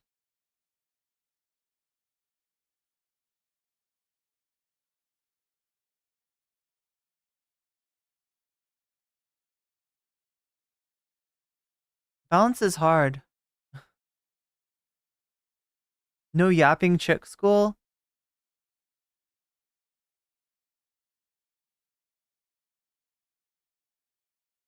You have the gift of the yap. Yeah, but I mean, like, there's a natural balance, right? Between yapping and making videos. the natural balance between yapping and yapping isn't a delicious Turkish dish. I mean, is it? I'm good on the yapping. Yeah, it's like the other stuff. I gotta cover the other stuff. So I'm gonna try to do that, chat. Every time I like plan out, I'm like, okay, so this time if I only talk about this one issue, then I'll be done in like 3 hours, and then we do like 1 hour for the extra content, and then there's a 4-hour stream. And I feel like a 4-hour stream is pretty good. In fact, maybe even a 4-hour stream is a little bit too long, right? Maybe like a normal stream is actually a 3-hour stream or a 2-hour stream. Like if I look at other people like the Vanguard, you know, it's like a 2-hour stream. And then plenty of time to get videos done, and the videos come out. And every day, like the segments get made and the videos come out, and everybody's happy. But yeah, this was not an easy day of content. Let's just put it that way. Essentially, and the Keffels thing will be lighter, hopefully. Jesus was a figure that encouraged acceptance of all.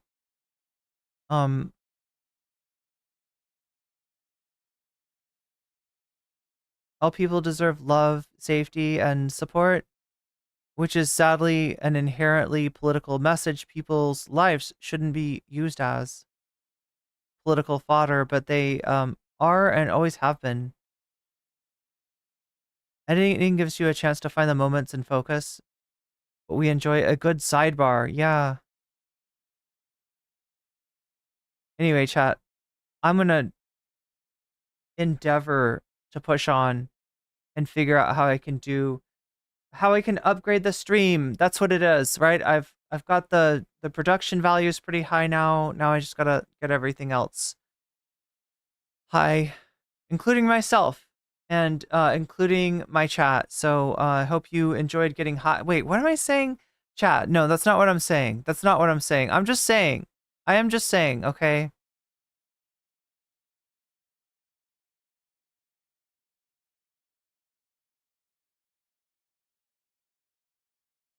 Yeah, wish you comfort and love as well, CPD. And good to talk to you as always.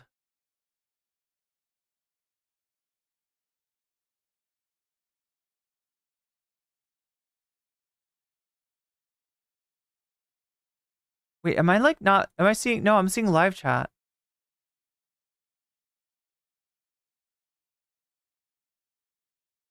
I feel like I'm missing some chats that people are making, but regardless, chat, I gotta call it a day for tonight. Every day is a night, or every night.